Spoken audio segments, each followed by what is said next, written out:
Chapter 936. The wind was very cold. In this season, the temperature in the north was very low, especially in the early morning. The air exhaled was white, and the trees were bare.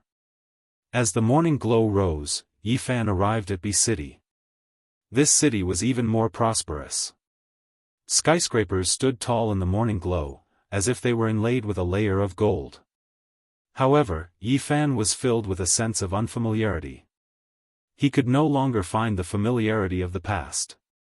He had lived here for a long time, but now everything had changed. Where can I find them? Yifan was a little worried. He was afraid that he would never see his parents again. He had gone through so many hardships and almost lost his life. It was hard for him to accept that he was gone. He did not go to his residence. He could see it from afar. The place had long been redesigned and changed completely. Yifan was very nervous and uneasy. He walked towards the suburbs. His parents did not like the fast pace of the city. They had been rejected when they brought them to live together. This place has changed too, Yifan was stunned. When he arrived at his parents' residence, the peace of the past had been replaced. People came and went, rivers flowed continuously, and high-rise buildings stood tall. The original satellite town and B City had become one. He could not find a trace of the past. If he did not trust his intuition, he would have thought that he had come to the wrong place. Everything had changed. People often said that after leaving home for many years, they finally returned, but everything had changed. He stood silently for a long time. Then, he came to the rooftop of a building and looked into the distance. The only thing that was still there was the natural lake. However, it had been dug up and a large park had been built along it. In the past, Yifan's father liked to fish there to kill time, but now it was impossible. Some people were doing morning exercises, but they could not see a familiar figure. They could not even ask if they wanted to. Yifan came to the lakeside and saw an old man practicing Tai Chi. He stopped and stretched his muscles, like a dragon circling a tree, like an ape hugging the moon. Wow, not bad, young man. You're pretty good at it. You're even more experienced than me, an old man who has been practicing Tai Chi for 40 years. The grandpa who was practicing Tai Chi was amazed. Uncle, let me ask you something. How many years has it been since this place was rebuilt? Where did the original people go? Yifan asked as he practiced Taiji fist. Young man, you're not a local, right? This has been planned for more than 10 years. To be honest, it's not as good as it used to be. I miss the tranquility of the past, where there were fewer people and trees, and the air was fresh. The old man was very talkative. He and his wife had deliberately come to this place in order to live out their retirement. They wanted to be close to nature and be at peace. But later on, it was connected to the city. There were also tall buildings everywhere, so there was no difference. Sigh, there's nothing we can do. Wasn't this villa area also demolished in the past? Even they couldn't do anything about it, let alone an old man like me. If it's demolished, then so be it. The old man complained. More than 20 years ago, there were a few old people who loved to fish here to kill time. Do you still have any impression of them? Yifan asked the old man while practicing Tai Chi slowly. Yes, although I moved here later, this lake is really a good place. I could carry a stool and sit by the shore for half a day. That kind of life was really leisurely. But now, I can't help but feel itchy. Just as I put the fishing hook into the lake, 4 or 5 people suddenly ran over and told me that I would be fined 500 yuan and not allowed to fish. I said that I would put the fish back into the lake after I caught it, but they said that I couldn't do that either. I really had no choice but to buy a few live fish and throw them into the fountain in front. I wanted to enjoy myself, but I didn't feel that way. Moreover, I was fined 1,000 yuan. Yifan felt a little dizzy. This old man was really talkative. He just asked him a few questions, and he suddenly said so much. It seemed that this old man lived quite freely. Then you can go to places like the fishing garden. Don't make things difficult for the people in the park. I guess they are also on tenterhooks, Yifan said with a smile. My old arms and legs can't withstand that kind of torment. It takes 2 hours to go back and forth. I'm here to relax, not to suffer. Then have you seen such a person? Yifan described his father's appearance. I think I have seen such a person, but he doesn't come often. I can see him occasionally. I heard that he is a senior fishing friend, but something happened to his family. He is quite depressed, and he rarely shows up for half a month. Yifan's heart was depressed and sad. All this was because he had left this world. Who could bear such a blow when he lost his son in his old age? Do you know where he went? He moved away before this place was planned. I heard that he wanted to change the environment so that he wouldn't be reminded of the past and be sad. Yifan sighed in his heart. This was really a bit difficult to find. Fortunately, the old man told him that some people still lived in this area after the planning was done. He should be able to find a few old neighbors. I say, young man, is this a Song costume or a Han costume? Where did you buy it? It looks quite good when you wear it to do Tai Chi. I'll buy a set one day. Before Yifan left, the old man grabbed his hand and asked him about the ancient costume he was wearing. He touched it with his hand and said that the texture was really exquisite. It was good silk. Big Dipper transmigrated back. Yifan was confused and answered subconsciously. Big Dipper shopping mall? It's really a bit far from here. My old arms and legs are really a bit tired of going there. It's a bit far. Yifan almost spilled the beans. This old man was really talkative. He quickly came to his senses and said goodbye. Before leaving, the old man kindly reminded him that his hair was too long. He said that this was an era where individuality was highlighted, but the old man was still not used to it. Yifan was speechless. He touched his thick black hair. Fortunately, it was loose and there was no wooden hairpin in it. Otherwise, how would he be pointed out by others? However, more than 20 years had passed. In this era where individuality was highlighted and the atmosphere was very open, no one surrounded him. At most, they looked at him with surprise. Yifan went in and out of many small areas. He used his powerful divine sense to sweep through them one by one. He still didn't see any old neighbors. Half a day passed, and he didn't gain anything. It was far more tiring than a life and death battle. This was mental exhaustion. He was worried about gains and losses. He was afraid that it would be a tragedy. He leaned back on a bench by the side of the road. He was physically and mentally exhausted. He stared at the sky in a daze. He couldn't wait any longer. He wanted to rely on his supernatural power to enter the relevant department and retrieve the files. Uncle, where did you buy this ancient costume? A 4 or 5-year-old boy blinked his pitch-black eyes. He didn't seem to be afraid of strangers at all. He ran over and asked. I brought it back from the Spoon Star. Yifan said seriously. Liar. The little fellow was very angry. He wrinkled his nose and blinked his eyes, but he was still very hopeful. He said, Can you tell me? I also want my mother to buy it. Jingxian, what are you doing? A young woman came not far away. She called the little boy away and led him to the front of a car.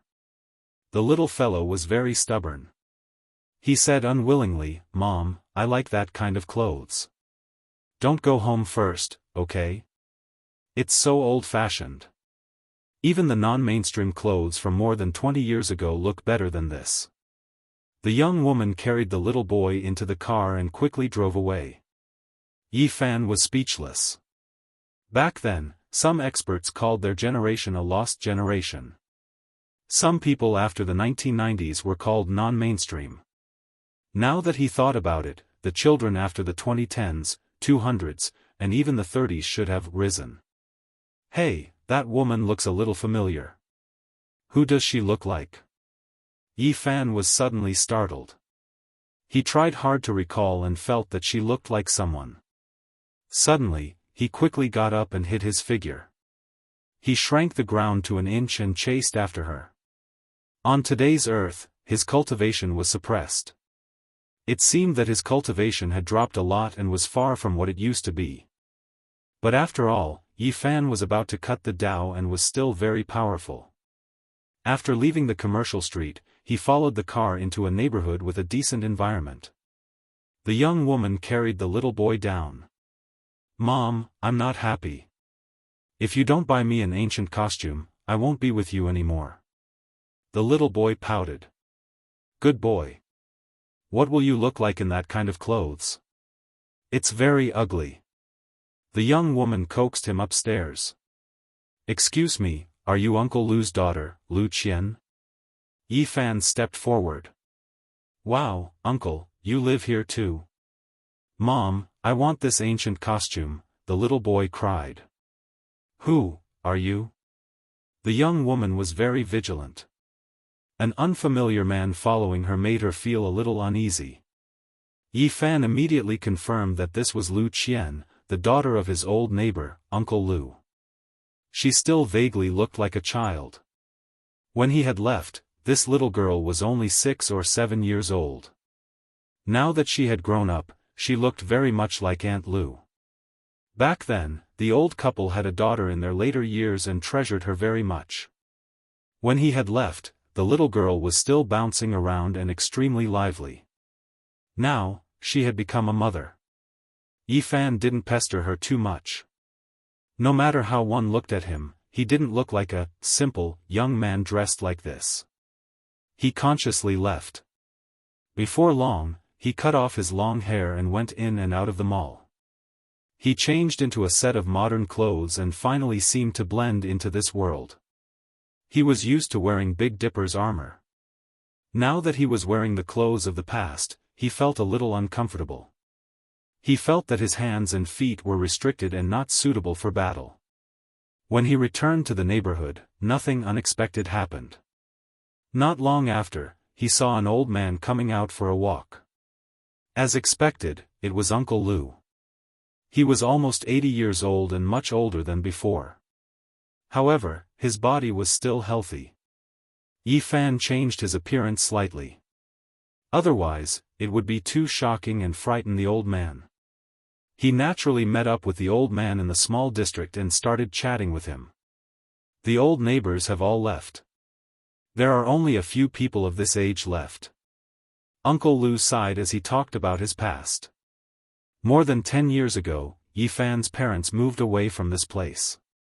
However, they didn't leave the city. They just moved to another district. Do you still keep in touch? No. I suddenly couldn't contact them 10 years ago. Yi Fan's heart sank. His body couldn't help but tremble. However, he finally calmed down. He had a certain level of mental preparation. After all, he hadn't seen the final result yet. Sigh, back then, I had to believe that there are gods in this world. What are you trying to say? Of course it's Mount Tai. Although the people above kept it a secret, many people saw it with their own eyes. Poor old Ye's son. Such a good young man, but he's gone just like that.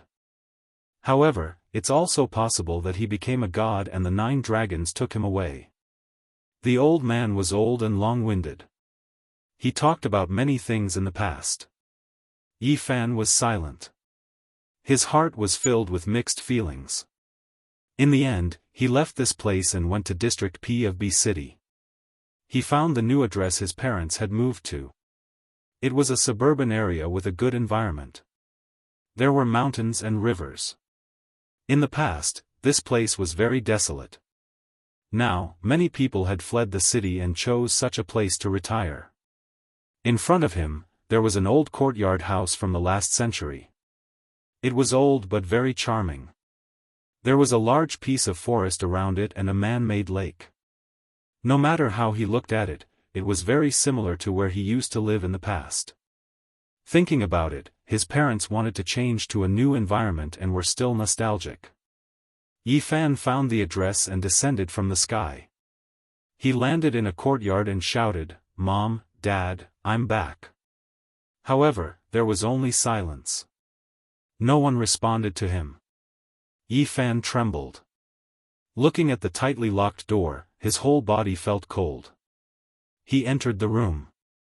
It seemed that no one had lived in it for a long time. There was a layer of dust on it.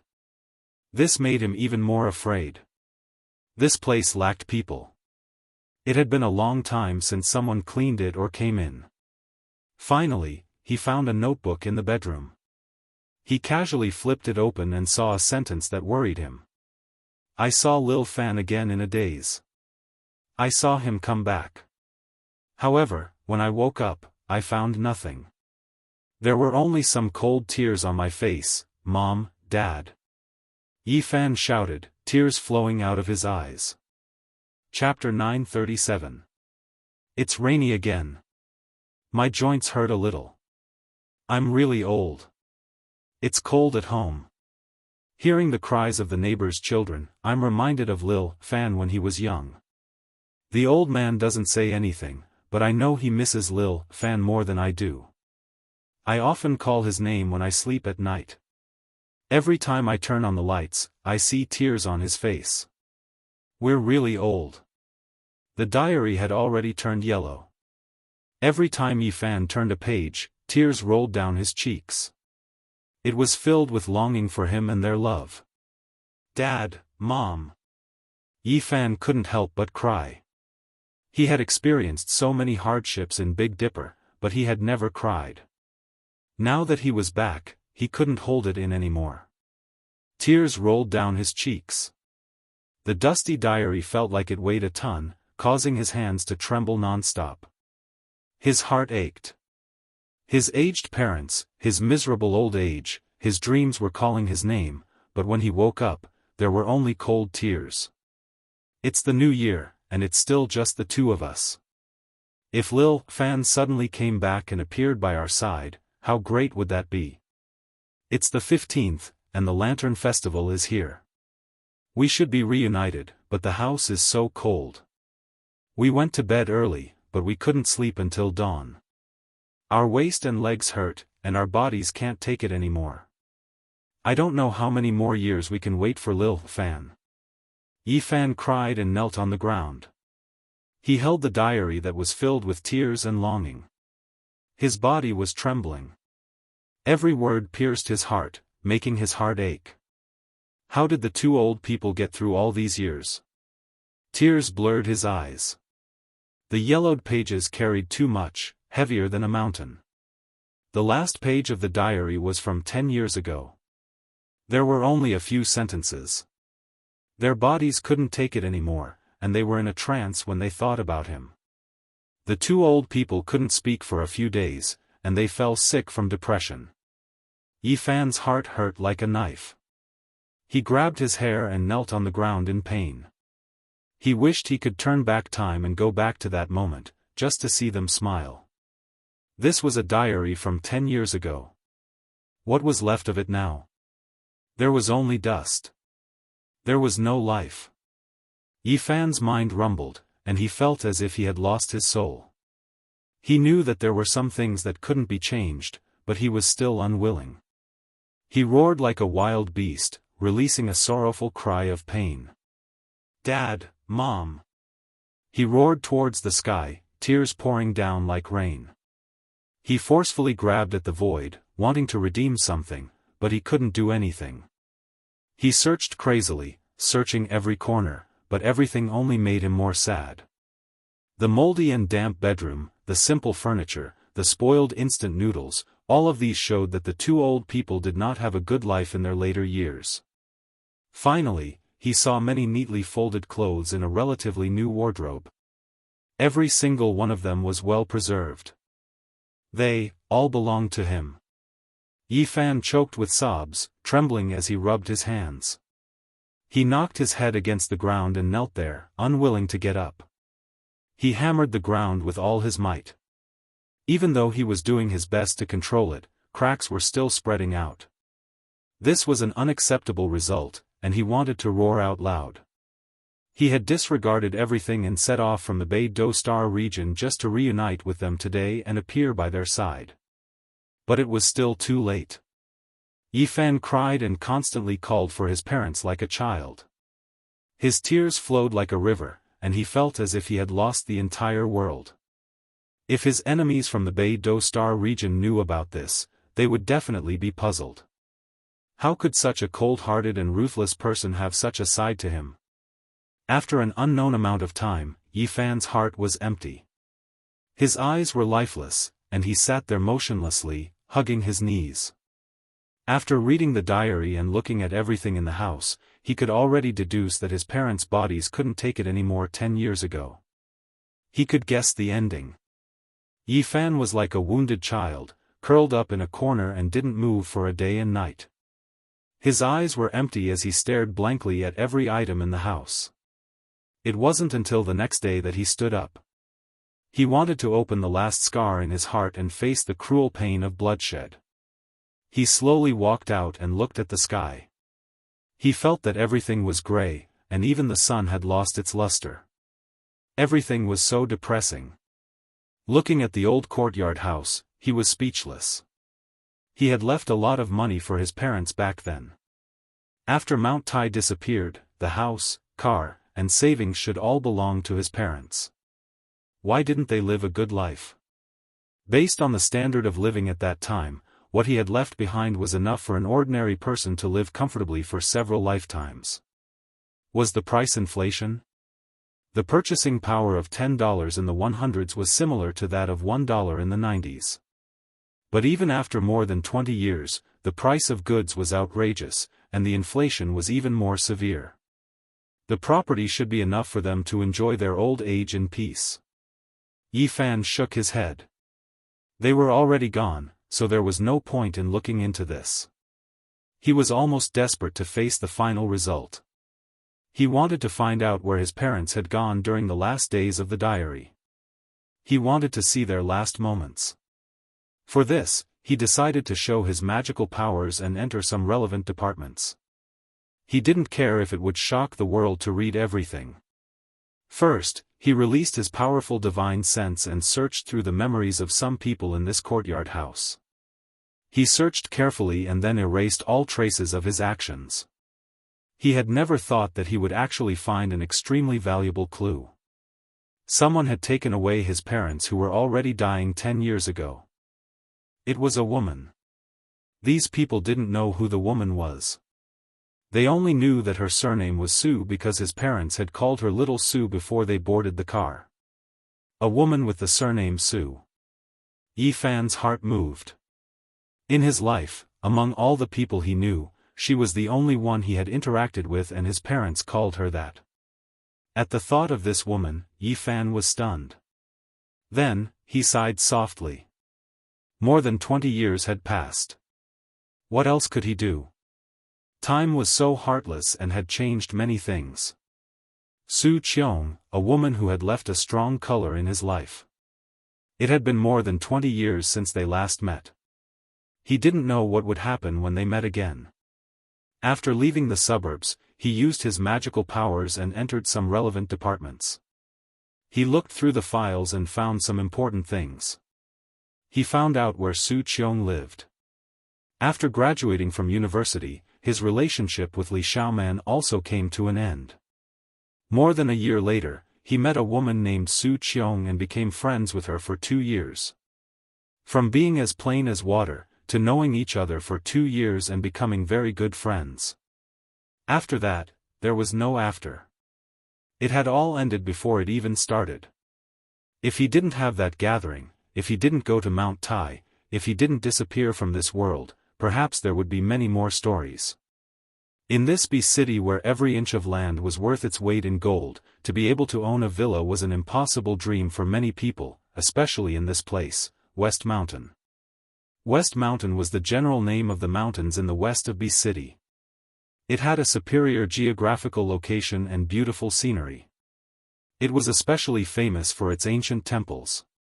It was adjacent to scenic areas and was known as the Royal Plate. Yi Fan came to a standalone villa and watched quietly. The weather was very cold and the leaves on the trees had already fallen. He could see that this place was very particular. It had a good view and a good place to live. There were no disturbances or accidents. He found Su Qiong's residence very smoothly. It was the standalone villa in front of him. In the distance, a car drove over slowly and a graceful woman got out of the car. She was so familiar that Yi Fan was shocked. It was Su Qiong. She had taken good care of herself. Although she was already past the prime of her youth, there were not many traces of aging. She had an extra sense of maturity and steadiness. Yi Fan was in a daze and thought of many things in the past. The beautiful woman in the past loved to talk and laugh and was very cheerful. Now, her temperament was completely different. The years that had passed and the youth that had passed had changed a lot. If he didn't meet her here, he wouldn't have dared to recognize her. Mom. The door on the other side opened and a girl around 16 or 17 years old got out of the car. She was very lively and beautiful. She looked very much like Su Qiong from 20 years ago. In the distance, Yi Fan was stupefied. So many years had passed, the girl from before already becoming a mother, having such a big daughter. This made him feel all types of emotions, silently standing there. Ah, time. He slowly spat out these 3 words. In the distance, Su Qiong happened to look over. When she saw him, her handbag fell to the ground. Her expression froze as she looked over in shock. Then, she became extremely emotional. She stretched out her hand and pointed at Yi Fan. She muttered, You are, Mom, what's wrong? The girl quickly went around the car and ran over. She hugged her mother's arm and shook it worriedly. Then, she followed her mother's gaze and looked over. After so many years, Yi Fan's appearance hadn't changed. In fact, he was even a few years younger than before. He walked over silently and looked at her. Is it really, you? Su Qiong asked with a trembling voice. It's me. Yi Fan nodded. Such a meeting made it hard for them to say many things. The two of them looked at each other silently and their emotions fluctuated. Let's talk inside, Su Qiong said after calming down. Mom, who is he? The girl beside her asked softly. After entering the living room, Su Qiong said, Su Yi, go to your room. I have something to say to this uncle. What uncle? He's only a few years older than me. Su Yi wrinkled her nose in dissatisfaction. She playfully and provocatively said, Hey, brat, who are you? Her tone was joking, but it did not make people feel disgusted. Go back to your room. Su Qiong put on a stern face. Oh, all right. The living room became quiet. The two of them did not speak. To Su Qiong, Yi Fan's appearance was too shocking. After a moment of suffocating silence, Su Qiong opened her mouth and said, All these years, where have you been? Very far, so far that I've risked my life and risked my life to come back. Yi Fan said bitterly. Su Qiong sighed and said, I didn't wait for you for too long. We've known each other for 2 years, and that's all I've waited for. People have to live, don't they? Yi Fan nodded. Reality was not a novel. People had to survive and live. Waiting bitterly for a lifetime was not realistic. It was just a beautiful story. People had to move forward. He did not know how Su Qiong brought his parents here, but something must have happened. Su Qiong, my parents. Yi Fan said with a trembling voice. If only you had come back 3 years earlier. As though he was struck by lightning, Yi Fan leaned on the sofa powerlessly. He felt as though the world had darkened. Although he had already expected it, when he heard it with his own ears, he still felt as though he had fallen into a bottomless abyss. His vision turned black, and tears rolled down uncontrollably. Su Qiong stood up and brought him into a room. She told him that this was the last place the two old people lived. 3 years ago, they passed away one after another in less than a month. Yi Fan knelt there and cried silently. He grabbed onto the bed sheets tightly, wanting to feel everything about them and capture their presence. They truly missed you. Every night, they would gently hum the songs they used to coax you to sleep when you were young, and caress the pictures of you when you were young, especially when their bodies could no longer move. They would hold on to the yellowed photo album tightly, afraid that they would lose it. In their last days, they would use their rough hands to caress it, and use their turbid eyes to stare at your picture. Yi Fan could not take it anymore. He knelt on the ground, pressed his head against the bed, and cried out loud. All his efforts over the past 20 years had come to nothing. In the end, he could not see his parents. His heart felt like it was being stabbed by a knife, filled with sorrow and endless regret. The heart-wrenching pain and tears gushed out like a fountain, blurring his vision. Yi Fan's fingers were about to break. He could not accept this result. Su Qiong left, leaving him alone in the room. In a daze, Yi Fan felt a kind of warmth and calling. "Xiao Fan, are you back?" Yi Fan was heartbroken. He murmured, and with every word, he cried blood as he recited the salvation scripture. He had never thought that he would be reciting it for his parents. Every word was branded in the air, carrying his sadness and sorrow, imprinted in the room. Chapter 938. The Sorrow of the Wind Tree. The child wanted to raise, but his parents weren't around. The wanderer returned, unable to see his parents. Separated by life and death, how could he speak of sorrow? Yi Fan's tears trickled down. All of his efforts had been for nothing. He had disregarded everything to come back, crossing the boundless star domain, but he couldn't cross the river of time. In the end, he was still a step too late. He was gently trembling as he recited the salvation scripture. What kind of pain was this? He tearfully recited the Daoist scriptures for his parents, hoping that they would be reborn. Yi Fan bit his lips, causing blood to drip down. He softly called out again and again, each word stained with blood. The entire room was covered in symbols, imprinted in the void. For more than 20 years, his goal in life was to come back, to see his parents, to reunite with them, to let smiles reappear on their aged and sorrowful faces. For this, he had risked his life just to return. However, his parents were no longer here. In a single day, he had no goal in life, and his entire world collapsed. "Dad, Mom." Yi Fan muttered, tears continuously falling down. He trembled as he silently recited the salvation scripture. He had never thought that he would send off his parents like this. The greatest pain in the world couldn't compare to this. He had many things he wanted to say, to tell them of his longing for these 20 years. However, they were no longer here, so what else could he do? He could only choke with sobs, tears continuously rolling down his cheeks. Yi Fan's heart was filled with pain.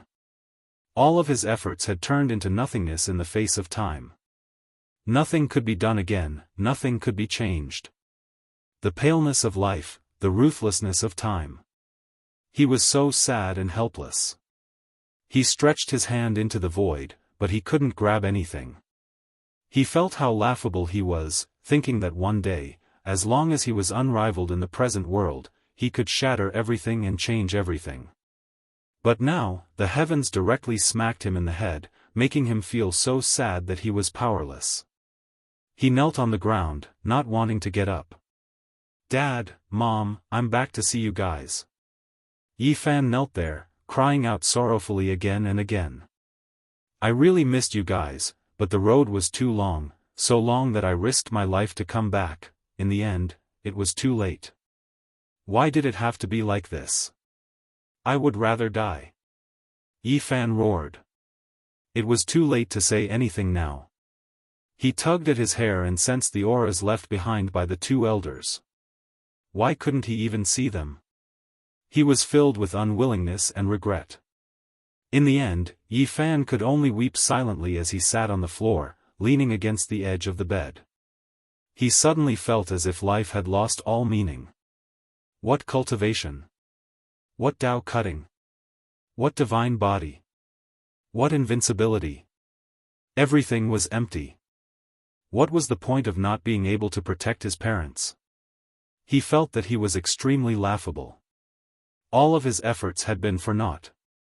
He had cast aside everything, but in the end, it was still too late. It was an empty sorrow, and he couldn't do anything. He cried and laughed loudly while coughing. Strands of blood appeared at the corner of his mouth. He suddenly felt that he was nothing, that he was pathetic and laughable. I can't change anything. I haven't even seen my parents for the last time. I'm useless. Yi Fan cried for a while, then laughed for a while. He was completely disheartened and did not have a shred of nostalgia for this world. He felt that life was boring, and that the bitterness was greater than the joy. He cried and laughed as he fell powerlessly to the ground. There was no sound, only the silent flow of tears. He didn't want to move, and he wanted to sleep forever. His parents' aged faces appeared in front of his eyes. Yi Fan was muddle-headed and slowly lost consciousness. He was exhausted, and his body and mind were haggard. Finally, he fainted. Little Fan, you're back. A soft call rang out in his ear. Don't be sad, don't cry. We don't blame you. We just miss you. Seeing you safe and sound, we're more happy than anything else. The soft voice was filled with love. Your mother and I always believed that you were still alive, and that one day you would come back to see us. We waited for a long time, but we were really tired and couldn't hold on any longer. Now that we know you're safe and sound, everything is fine. The old voice was filled with relief and gratification, but it also made one's heart ache. Like a dream, Yi Fan was in a coma. Tears kept flowing from the corner of his eyes. It was as if he saw two balls of light. He tried his best to grab their hands, but he couldn't do it no matter what. We're leaving. You have to live well and take care of yourself. The voice became weak. The two balls of light slowly dissipated, and the old face became faint. Then, it turned into a rain of light and completely disappeared. Yi Fan screamed and struggled with all his might. He tried his best to chase after them and make them stay, but he couldn't grab anything. Bang! He woke up with a start. There was nothing in front of him. He had lost the warmth from before, and his parents' aura was gone. It was empty. You're awake. Su Qiong sat beside him and passed him a cup of water. My condolences. People have joys and sorrows, and the moon waxes and wanes. What did you see just now? Did you hear it? Yi Fan grabbed her hand and shook it forcefully. The water in the cup spilled onto the ground. Su Qiong frowned. Yi Fan was extremely strong. Even though she was carefully controlling it, she still felt pain. She said softly, "You missed them too much, and your mind is too tired. Don't think too much and have a good rest." You really didn't see or hear it? Yi Fan stood up and released his divine sense. He wanted to find that familiar aura that moved him and made him feel close to it. Everything just now was too real. It was as if he had experienced it himself. It was right in front of his eyes. He wasn't sure if it was a dream or reality. He opened the curtains. The night sky was dark. A meteor shower was fading away and disappearing into the horizon. Yi Fan suddenly trembled. It was like a rain of light that dissipated in a dream. His body couldn't help but tremble. Tears flowed down his cheeks as he stared at the pitch-black sky. Strange, there was no announcement of a meteor shower.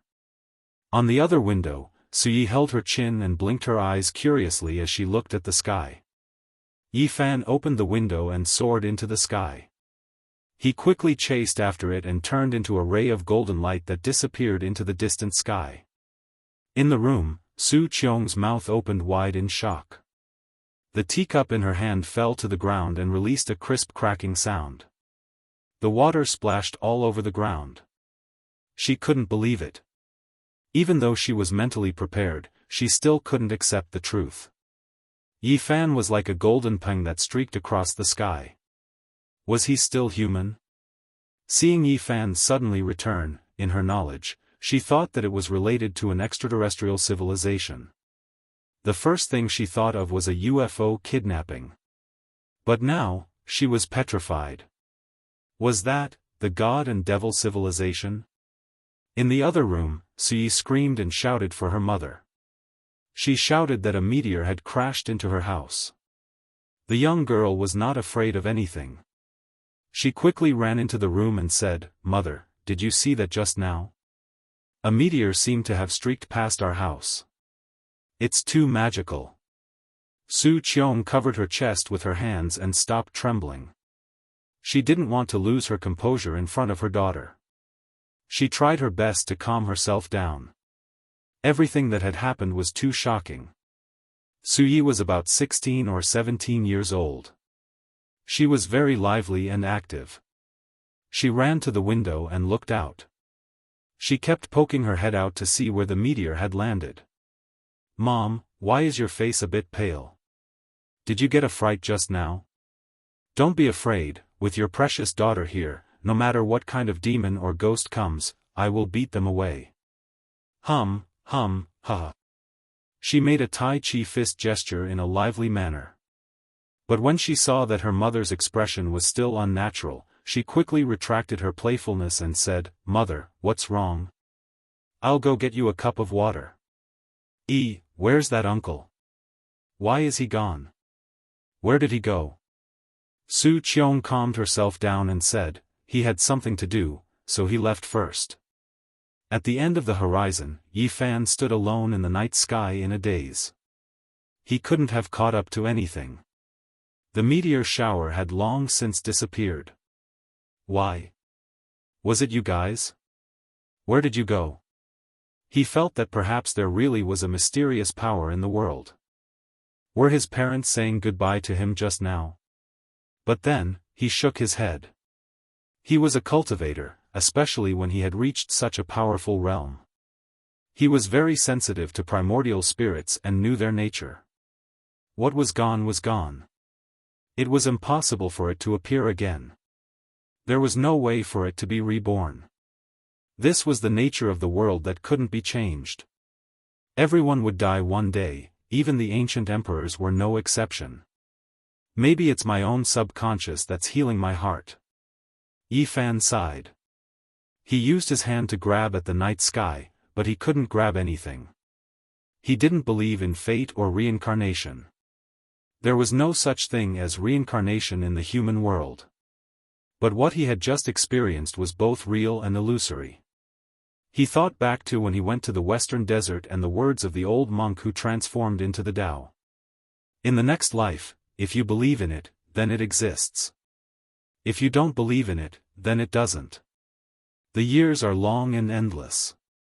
In the end, two identical flowers will appear in the world. After thousands of years, one will wither and the other will bloom.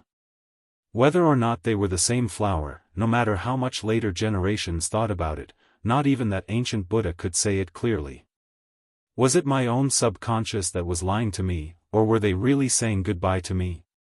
Yi Fan's tears silently fell. He would rather believe the latter. After crossing through the star regions and returning, he was still a step too late. He didn't even get to see his parents one last time. Just now, were they trying to make up for his regrets? Yi Fan mumbled. No one could hear what he was saying.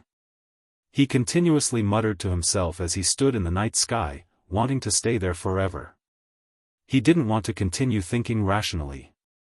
That was because if he looked deeper into it, the ancient sages had long written about reincarnation. It was impossible for it to exist. Yi Fan strolled alone under the starry sky. He didn't think. His heart was empty. At dawn, he landed on the ground. After the sun rose high in the sky, he arrived at the West Mountain Villa district. Su Qiong welcomed him in. "Wow, little uncle, why did you suddenly disappear yesterday? I don't remember seeing you go out." Su Yi was drowsy and liked to laze in bed. She hugged a big wombat and got up. "Be good. Go wash your face, brush your teeth and eat breakfast." Su Qiong pushed her.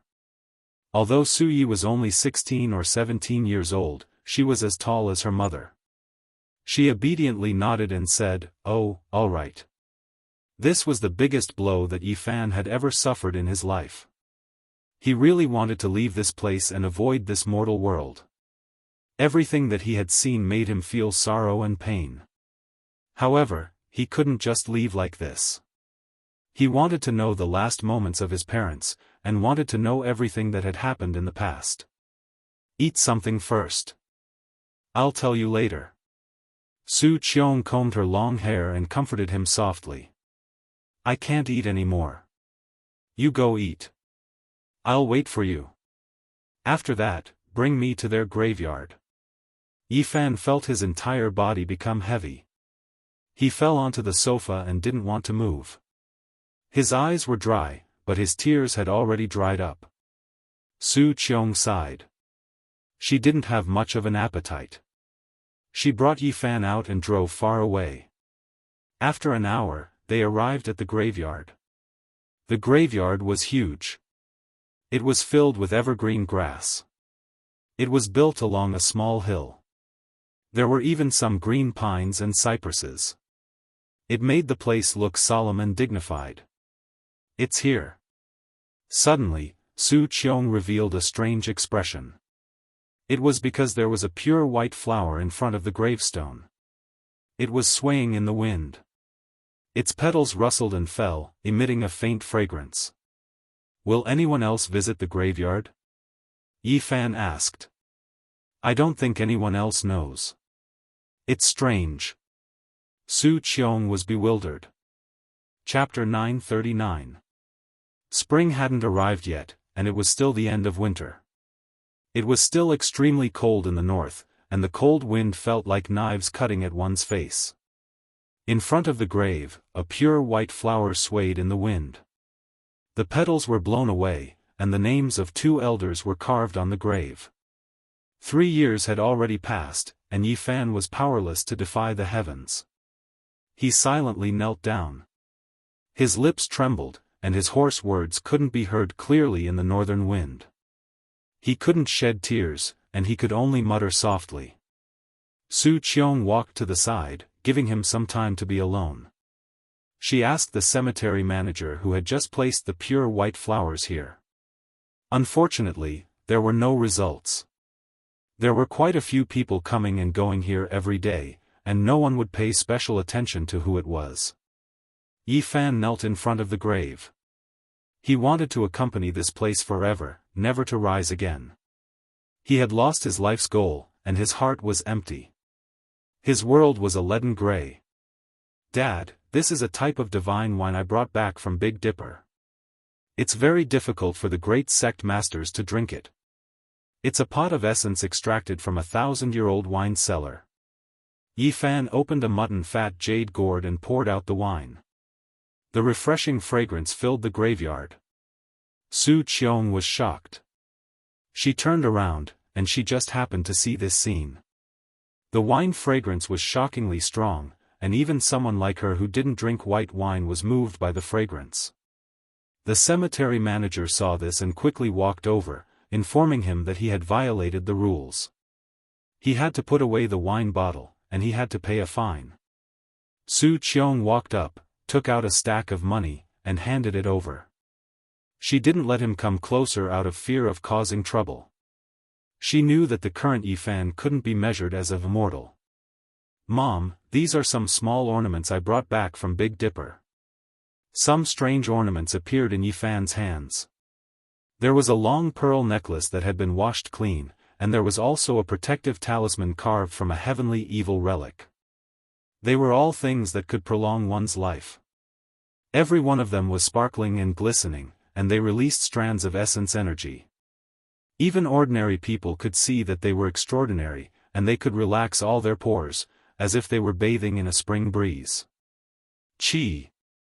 Strand after strand of flames surged from Yifan's hands, igniting all of these items and the 1,000-year-old divine brew. They turned into brilliant light, turning into ashes that fell in front of the tomb. The caretaker of the cemetery was anxious and said that Yifan had seriously violated the rules. This place was not allowed to burn anything. When he saw the flame jump out of Yifan's palm, he stared blankly. "I say, what is that thing you're burning? Why is it even brighter than a magic lamp? It's shooting out rays of light as though it's some kind of treasure. Oh my, what kind of wine is this? It's so fragrant that I can't help but want to take a sip. Just smelling it makes me drunk." As soon as he got close, he fell to the ground with a thud and fainted. Su Qiong retreated in shock, afraid that she would be intoxicated by the wine. She had seen a lot of things and had long realized that the things in Yifan's hands were not ordinary and could not be judged by common sense. Not to mention those beads that were radiating divine splendor, even that wine gourd was a flawless white jade. If it was auctioned, it would definitely cause a commotion and fetch a sky-high price. When the caretaker of the cemetery woke up again, he discovered that everything in front of him was pitch black and that a pile of things had been burned. He immediately jumped up and was flustered and exasperated. "Hey, what's wrong with you? Did you burn a truck full of things? How are you going to clean this up?" His eyes were wide open. With such a pile of things, not to mention burning them, it would be troublesome just to transport them over. Su Qiong hurried forward and handed over a thick stack of money again. No matter when, this situation had never changed. Once the money was in place, it could even turn the millstone upside down. In life, there are too many helpless things. We are powerless to resist. My condolences. Uncle and Auntie won't blame you. As long as you return safely, it will be the greatest consolation for them. Because before they pass away, the only thing they care about is your safety, Su Qiong consoled. I know. I want to be alone for a while. You should go back first. Yifan sat there with his back facing her and said. The red sun set in the west. In the blink of an eye, a day had passed. Finally, the sky was filled with stars. He sat there silently without moving. The caretaker of the cemetery was scared, but he didn't dare to bother him. Before leaving, Su Qiong stuffed a lot of money into his hands. Early in the morning, the sun shone down and rose high. Yifan was still there, not moving at all. He sat there for a day and a night, silently recalling everything from when he was young to when he grew up. Every scene of his parents floated up in his mind, and it was difficult for him to walk out of his heart. The happy, the sad, the unforgettable, the unforgettable, the unforgettable, the past was like smoke, occupying his heart. He really wanted to sleep here. At noon, he sighed softly and stood up to leave. His back view was bleak as he walked out of the cemetery. Although he didn't return for a day and a night, Su Qiong wasn't worried. She saw with her own eyes that he could soar into the sky. She believed that no one in this world could hurt him. Perhaps only he could. Yifan returned. He sat on the sofa and quietly listened to Su Qiong's story. Every detail of the two old people's later years made his heart ache, but he didn't say anything from the beginning to the end. He just listened. Where there was light, there was darkness. Everyone would have happiness and sadness. There were happy memories, but there would also be unhappy memories. Su Qiong waited for him for 2 years, and then she got married. Just as she said, people had to live, right? And life was colorful. There would be wind and rain. 10 years ago, her life fell to the bottom. Her marriage that lasted for many years came to an end, and she lost everything. When Su Qiong went to the suburbs to relax, she unexpectedly met his parents. She couldn't believe that it was the two old people who took them away. Uncle and auntie are good people. They donated the money you left behind to an orphanage, but their own lives are so difficult. They miss you and like children. I think that the bouquet of flowers was given by the orphanage. The doorbell rang. Suyi skipped out and went to open the door. She shouted that her father was back. My husband is back. He doesn't have much money. I bought the villa with the money I earned recently, but he is an honest person. Suyi isn't his biological daughter, but he treats her very well. When she said her daughter's name, Su Qiong's voice trembled. Yi and Yi sounded the same. Yi Fan's heart ached. The 9 dragons pulling the coffin had changed many things. After a marriage, Su Qiong's choice was very careful. This was a university professor who was engaged in archaeological research. He was a really good person. Yang Xiao didn't look like a tactful person. He was a little stiff. When he saw that there were guests, he smiled kindly and greeted them after Su Qiong introduced him. Father, why did you come back so late? You don't know, but I saw a shooting star almost crash into our house. Mother was scared to death. Suyi chattered happily like a little magpie. I was delayed in Jiangling for many days. There was a large tomb there, and I don't know what happened. Those who entered all died, so the archaeology was stopped. Otherwise, would have come back even later. Ah, it's true. It's too dangerous. Father, don't go. Suyi was tall and slender. She poured a cup of tea for him and said fearfully. What's going on? It's so dangerous. Don't take the risk. Su Qiong frowned. She was also very worried. It's fine. There's no need for us bookworms to take the risk. Only after everything is dug up will we be allowed to study it. Yang Xiao explained kindly. Hubei's Jiangling County's Bailing Mountain? Yi Fan asked. This place was very famous and had a great history in the ancient times. There were many ancient tombs in the mountain, with the Chu tombs being the most and the Han tombs being the second. The terrain there was very special. It was formed by 8 mountain ridges that stretched out horizontally and vertically. It was like a group of dancing dragons and thousands of horses. It was majestic, and in ancient times, it was called the Dragon Mountain. Yang Xiao nodded and said that it was that place. This time, there was a tomb from the Warring States period. It was so mysterious that all sorts of equipment were useless. Many people died there, and only half of the tombstone was dug up. There were birds, fish, insects, and beasts carved on it. Yi Fan quickly became silent. His heart was like dead ashes, and it was hard for these things to pique his interest. His heart was desolate and he didn't think about it anymore. Although the archaeology has temporarily stopped, it might continue after a period of time. Yang Xiao said. Father, don't go, it's too dangerous. Suyi hugged his arm. Even if you don't think for yourself, you have to think for little Yi.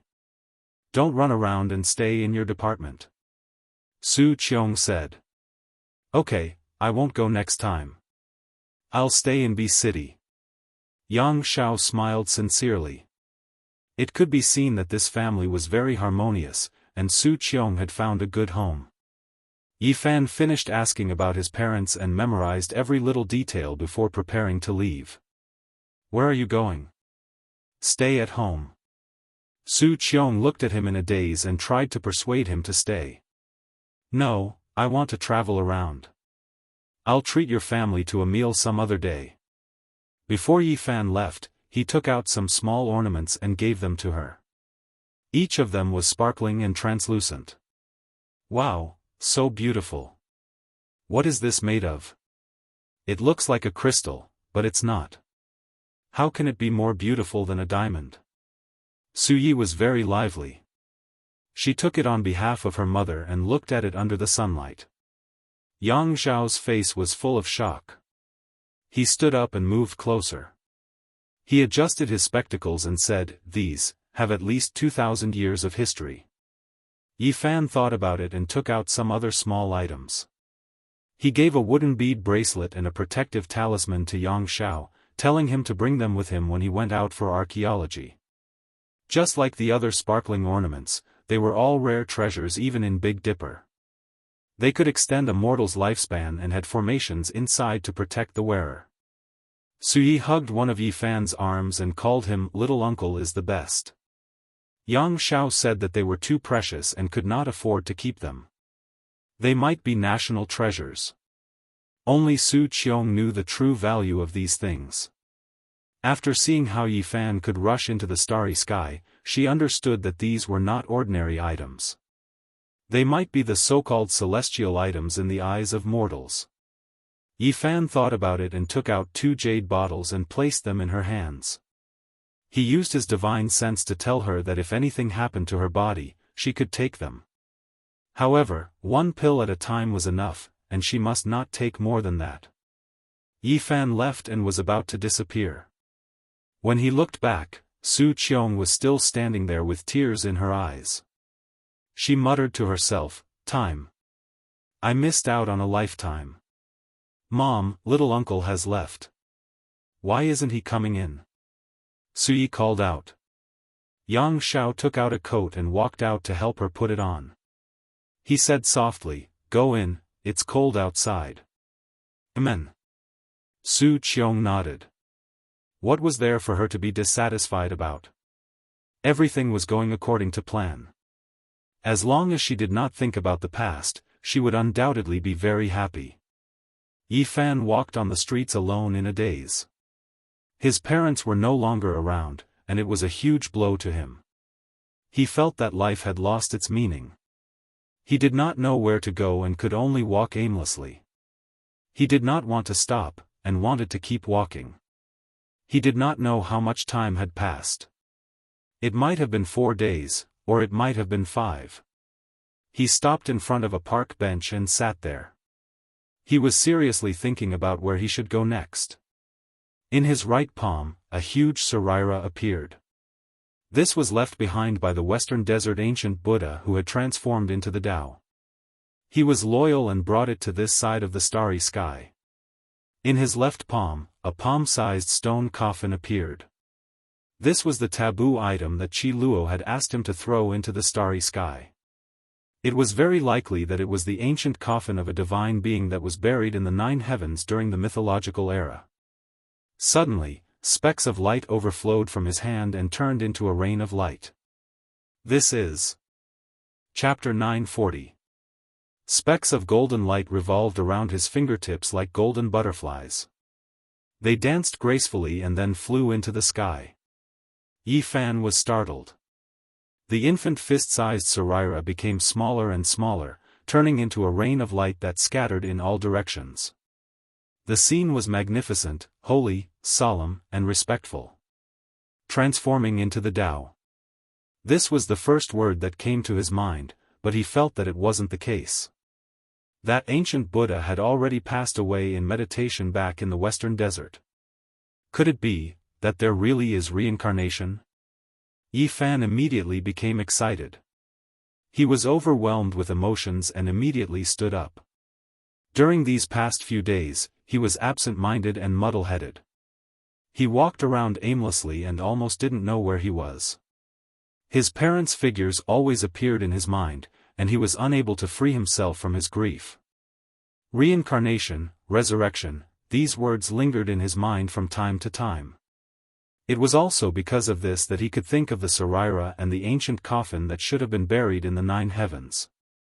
Buddhism paid particular attention to the afterlife, and there was a saying of reincarnation. Meanwhile, the 9-layered coffin of the legendary era buried deities, and it was also a product of eternal life. Yi Fan's mind was absent-minded these past few days. He subconsciously took out these 2 items to search for eternal life and the method of reincarnation, all for the sake of seeing his parents again. This was a subconscious action, but it immediately woke him up. Otherwise, he didn't know how many days he would have been muddle-headed. The ancient coffin buried in the 9 heavens didn't change at all. It was still simple and unadorned, but the Saraira was melting bit by bit like a melting snowball. Yifan's essence energy was raised to its peak. He stared unblinkingly, and a divine flame throbbed between his brows. He was like a deity. He was using his heart to sense the Saraira and examine its changes. Even though he didn't believe in reincarnation, he still hoped for a miracle. His eyes were deep and unblinking. The Saraira seemed to be transforming into the Tao. It continuously transformed into golden ripples that spread outwards. The colors were beautiful, and it was as if an immortal technique was being displayed. Specks of golden light converged together. "Wow, uncle, are you performing magic?" A boy ran over from the park. He blinked his eyes as he looked at the Saraira that had turned into specks of light in his hand. "It's so pretty. Uncle, can you teach me how to change? It's so magical and beautiful." The little boy was not shy at all and begged Yifan to teach him. It's much better than witnessing the miracles that happen every year in the Spring Festival Gala. "I've long been sick of watching it," a few young people next to him said, joining in the fun. "Hey, why is the space between your brows also shining? Is that phosphorus? Does it hurt?" A young man was quite curious, reaching out his hand to touch the divine flame between Yifan's brows. "Ouch, it hurts." His hand hadn't even touched it, but he already felt as if he was being pricked by needles. He quickly withdrew his hand when he was still some distance away and shouted, "Brother, you really have perseverance. Don't you feel pain?" Alas, it's not easy to do anything. Yifan didn't pay attention to them. He didn't care about how shocking it would be. He stared at the light overflowing from the Saraira and watched them fly west. He stood up and chased after them. His speed was extremely fast, disappearing into the distance like a gust of wind. The adorable child fell on his butt, leaving the young men and women stupefied. The Saraira was shining, converging into streaks of light that flowed in the direction where the sun set. It was extremely mysterious. Yifan was like the wind and lightning, leaving this city in the blink of an eye. These specks of light were like golden butterflies. They didn't fly that fast, but they fluttered about as if they were alive. Yifan had enough time to catch up to them, and he even had time to experience them. There aren't any divine fluctuations, so it isn't a primordial spirit. There aren't any life imprints either, just a type of pure energy. He frowned slightly. Yifan was extremely focused. He reached out his divine will and displayed his cultivation to observe every speck of light. He wanted to understand its source and know what it was exactly. However, he was disappointed. This type of thing had nothing to do with reincarnation, and it didn't have any life imprints. It was just a type of pure energy and nothing else. No wonder even the ancient Buddha himself said that those who believe in it will have it, and those who don't, won't have it. Those who have reached his level of cultivation must have known that death is ultimately in vain. The only thing Yifan didn't understand was why the old monk who had transformed into Tao wanted him to bring his Saraira back to earth. What was the meaning of this? This was because he had already discovered that after a period of time, some of the specks of light would dim. They would either dissipate or sink into the mountains, rocks, and vegetation. Occasionally, some of the specks of light would be absorbed by some lucky people. Perhaps he saw a similar flower before he passed away, and even though he knew it wasn't him, he still wanted to get close to it. Yifan was disappointed, but he still chased after it, wanting to see the final result. The speed at which these specks of light moved wasn't very fast for him. He only arrived in the west after a few days. In front of him, the sea level was getting higher and higher. The vault of heaven seemed to have been washed by water. It was incomparably blue and sparkling like a sapphire. Occasionally, white clouds drifted by, clean and flawless. They were right above his head, as if he could touch them with his hand. It wasn't easy to find such a natural place in the modern era where tall buildings stood in great numbers. The Tibetan area was sparsely populated, and there were many areas that humans hadn't set foot in yet. However, just as he approached this high-altitude area, the Sarira in Yifan's hand was also exhausted. The last speck of light flew out and completely disappeared. Yifan watched this last rain of light and saw that it didn't fly very far.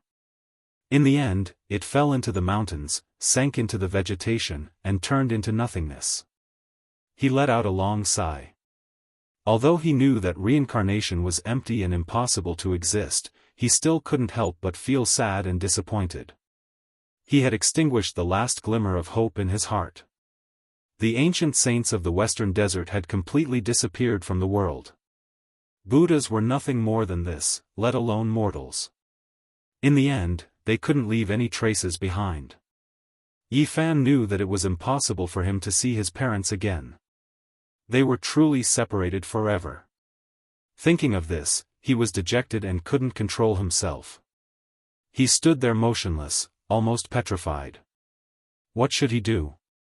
His mind was in chaos. He had no direction and felt that everything he did was meaningless.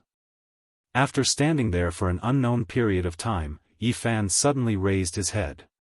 He felt a faint fluctuation coming from the depths of the Tibetan area. There was a mysterious aura flowing. This is... His eyes flashed as he looked at the land in front of him. This feeling was hard to forget. He had experienced it before in the western desert. This mysterious fluctuation was almost the same as the fluctuation of Mount Meru. Yifan turned into a beam of light and rushed forward. He entered the depths of the plateau's uninhabited area. At this moment, he felt a boundless fluctuation as if a vast body of water had burst its banks and rushed in all directions. Yifan was shocked. This uninhabited area was too mysterious. Compared to what he had experienced in the western desert, the fluctuation wasn't much weaker. He almost thought that he was looking at Mount Meru from afar again.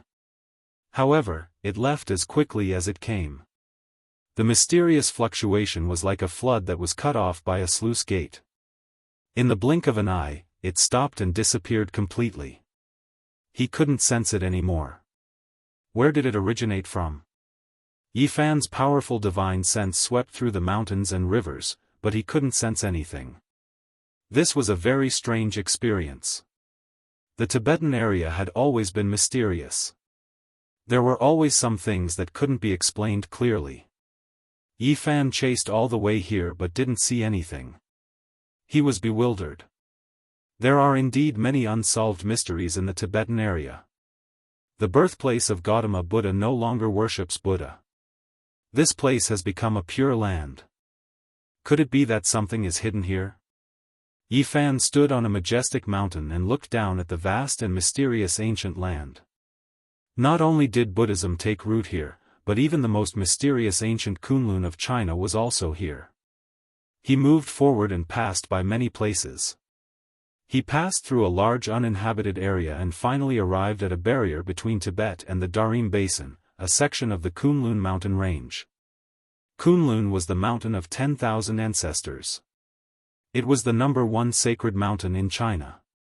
The Queen Mother of the West and the ancient immortals all came from here. In ancient China, it had the most revered and incomparable status. However, after Yifan walked around for a while, he found that it was ordinary and there was nothing special. He didn't go deep into Xinjiang, nor did he go to the section of Qinghai. He returned to the Tibetan area. This was because he didn't come to search for the secret of Kunlun. He only came to pursue Buddha. He didn't have any other thoughts. There was only sadness in his heart. How could he care about anything else? Yifan came to Sala. Even though he didn't believe in the afterlife, he still wanted to give it a try. The vast fluctuation not long ago made it hard for him to let go. He entered the Potala Palace. It was built against the mountain and had an imposing manner. Since ancient times, it had been the holy land of Buddhism in Tibet. It had an extraordinary status. Yifan went in and out of many palaces. They were all important places that were not open to the public. However, he was disappointed. He didn't sense that kind of breath and couldn't find it. Later, he entered the Jianghu temple and the Xiaozhou temple. He still didn't find anything in these two holy temples. There was only a trace of pure psyche power, but it couldn't be comparable to what he sensed not long ago. One should know that the vastness was awe-inspiring. It was really comparable to Mount Meru. It was like a boundless ocean surging. Not long after, he entered Siji Temple, Yeba Temple, Zisong Temple, Sanji Temple, and other places. They were all the most famous ancient temples and holy temples. However, he still didn't find anything. Yi Fan found that even today, there were people who worshipped Buddha. They had devout faith. They didn't burn incense, worship Buddha, or pray for peace. Unfortunately, he didn't see a single cultivator. Maybe there were some unknown ancient temples, but he didn't have the mood to look for them. Yi Fan walked through the vast uninhabited area and revealed a strange expression. He occasionally saw some devout Tibetans. They were all very excited and said that Buddha was coming to the world. He was very puzzled and asked around. Some said that the pure land of Buddha was opened and he sensed the Buddha's power. Some said that the Buddha was revived in the Saha world. Some said that the Buddhism was opened and the Dharma was revealed to the world. Yi Fan shook his head and turned to leave. Although he was still very sad, he walked out of his inner world. He knew that there were still things waiting for him to do. He walked through a large area of the uninhabited area and saw some dilapidated ancient temples. They had long become ruins. He didn't expect to feel such strong waves in these places. Something's not right. Yi Fan suddenly felt that when he was sad like a mortal, he didn't feel anything. However, when he became a little more clear-headed and sensed carefully, there was something different in this land. It was actually suffocating him. It was targeting cultivators. He couldn't help but look up at the sky and muttered to himself, "Is it Spirited Mountain or Kunlun Mountain? I'll have to find out in the future." However, when he thought about how he couldn't even protect his parents after cultivating to this level, he became disheartened. Even if he could find the secret land, what use would it be? The path to immortality was rugged. Whether it was to cut the Tao or to prove the Tao, he had to give up too much. However, in the end, he couldn't even protect his family. In the end, it really seemed meaningless. Yi Fan walked back and was about to leave the Tibet area. When he passed by a stone mountain, he saw the ruins of an ancient temple. He suddenly felt that something was spying on him. He turned around and walked towards the ruins of the ancient temple. He stared at a stone Buddha and approached it step by step. He felt that it was a bit inconceivable. In this age of Dharma, he encountered a creature with Tao. Whoosh! Behind the stone Buddha, a purple light rushed out and entered the stone mountain. Yi Fan raised his head and climbed up the stone mountain that was over 100 meters in one step. He stared at a stone cave that was the size of a bowl. There was a palm-sized stone Buddha that blocked half of the cave entrance. Chapter 941. The cave was extremely dry and smooth. Animals often entered and exited, all of them polished until they shone. The small stone Buddha was placed at the side of the cave entrance, able to block out the wind and rain. Rumble. One could see a pair of large bright eyes in the cave. They were a bit scared, but also a bit curious as they moved about. This was a small creature. For it to have such extraordinary cultivation in this cultivationless age, it truly exceeded Yi Fan's expectations. It couldn't be helped but be called a miracle. "Come out, I won't harm you." Yi Fan released a strand of his divine consciousness. The little thing in the cave had extraordinary cultivation, so it naturally developed intelligence and understood the intent of his divine consciousness. However, it was still a bit timid, because it could sense how powerful this person was. He could actually stay in the air for a long time. This was something it couldn't do. In the end, it still stuck its head out, almost as if it was trying to curry favor. It blinked its large eyes and extended a pair of small claws, carefully standing at the cave entrance. What kind of race was this little creature? Yi Fan was astonished. He actually didn't recognize it at first. It was a foot long, and if its fluffy tail was added, it would be 2 feet. Its entire body flickered with purple light like satin. Its purple fur was long and supple, making one want to touch it. It was a bit excessively beautiful. It might even be able to kill a few young ladies who liked to raise small pets. A sable? Yi Fan was bewildered. He then shook his head. It didn't look like one, and it looked even cuter than a sable. Squirrel. In the end, he confirmed it. He was extremely astonished. It was truly rare for a squirrel to grow like this. Its entire body was translucent like amethyst, excessively exquisite. Its pair of eyes were like 2 black gems, and they were extremely large. They blinked pitifully, flickering with radiance. It really is a strange species. How did you cultivate to this level? Yi Fan sat on top of the mountain and picked up the small Buddha. It was unexpectedly heavy. He was quite astonished. The seemingly crude little Buddha was only the height of a palm, yet it weighed 1,000 jin. It was impossible for a normal person to pick it up. He knew that he made an error in judgment. This was definitely a treasure, or else how could it be so heavy? On the ground, the mystical Komatsu mouse stood upright and looked at the stone Buddha with some reluctance, as if it had lost its most beloved treasure. However, it did not dare to resist and looked down at its little paws. For the first time in many days, Yi Fan smiled faintly and said, "Do you think I would steal your treasure?" When the little thing heard this, it immediately became spirited.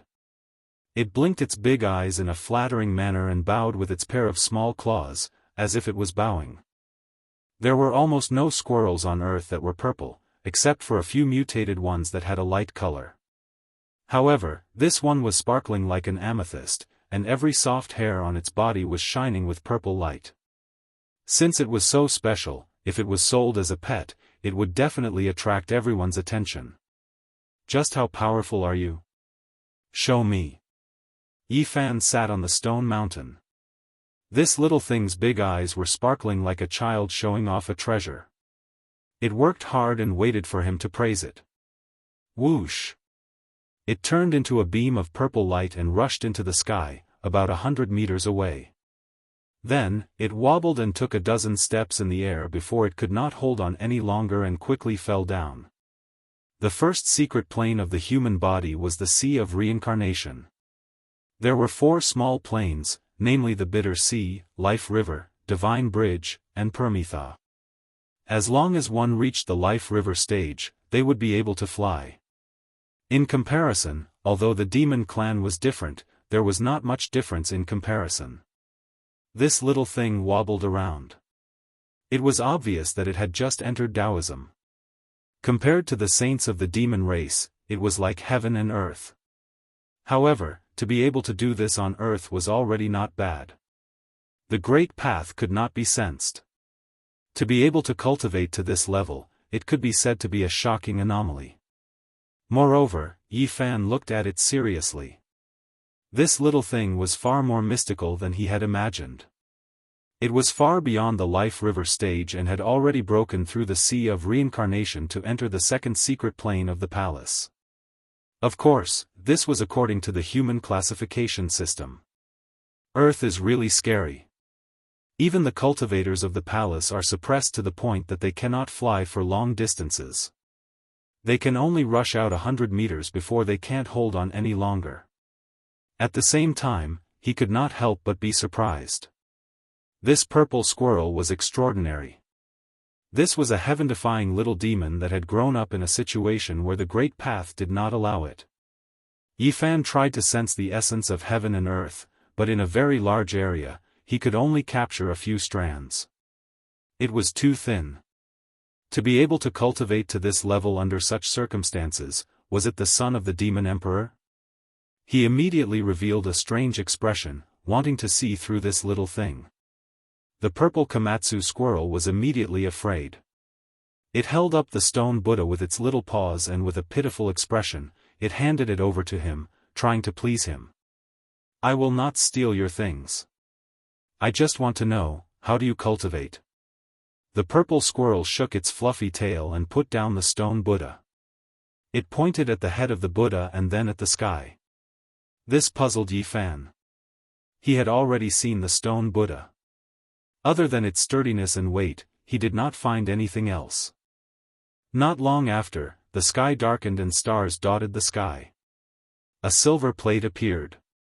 At this time, something strange happened to the stone Buddha. A halo of Buddha light appeared behind its head, formed by the essence of the moon. "I see, you rely on it to cultivate." Yi Fan nodded. The purple Komatsu squirrel breathed in and out to the moon. After being transformed by the halo behind the head of the stone Buddha, its essence was filled with mysterious marks of the Tao. This was the reason why it could be close to the Great Path.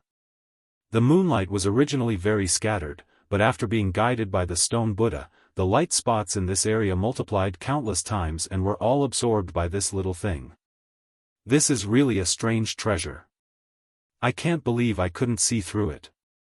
Although the Qi practitioners have all left Earth, they still left behind some mysterious things. In the latter half of the night, this little thing pulled on the corner of Yi Fan's hair and timidly invited him to go with it, as if it wanted to do something. Yi Fan was surprised. He followed it down the mountain and arrived in front of the ruins of the ancient temple. There was a huge crack in the foundation that led underground. The Komatsu squirrel jumped down with Yi Fan following behind. After a few turns and tens of meters, he was immediately shocked. He actually saw a huge dragon head that looked exactly like a real dragon. This made him incomparably shocked. How could such a thing appear? Even in the Big Dipper star region, ancestral veins that stretched for millions of miles might not be born. It was even more impossible for Earth to have such a large territory. This was an ancestral root under the earth. It had turned into the shape of a dragon and revealed a stone dragon head. However, it was already dead, which meant that this vein had lost its spirituality. Earth was in the degenerate age, so it was normal to have no spirituality. However, there shouldn't be a lifelike stone dragon. In such a limited territory, it was absolutely impossible for such a lifelike stone dragon to be born. Yi Fan used his powerful divine sense to explore and was shocked to find that this dead stone dragon only belonged to this area and didn't extend far. What's going on? Could it be that Earth in ancient times was much vaster than it is now? In front of the dragon's mouth, there was a small broken earthen jar. There was a small amount of sparkling and translucent liquid inside, and wisps of refreshing fragrance wafted out. The little purple creature ran forward and carefully lifted it up. It raised it for Yi Fan to drink, but it didn't live up to his expectations and swallowed a mouthful of saliva. It was obvious that it was also very hopeful. Yi Fan picked up the small earthen jar and sniffed it. A strange expression appeared on his face. This was the spiritual milk of the earth. It was too rare to find such a thing on Earth today, but it was useless to him. This was the liquid that dripped from the dragon's mouth. It would take about half a month to accumulate half a bowl. He let out a light sigh. This dragon was completely dead, and this was the last of its dragon saliva. Yi Fan returned the earthen jar to it.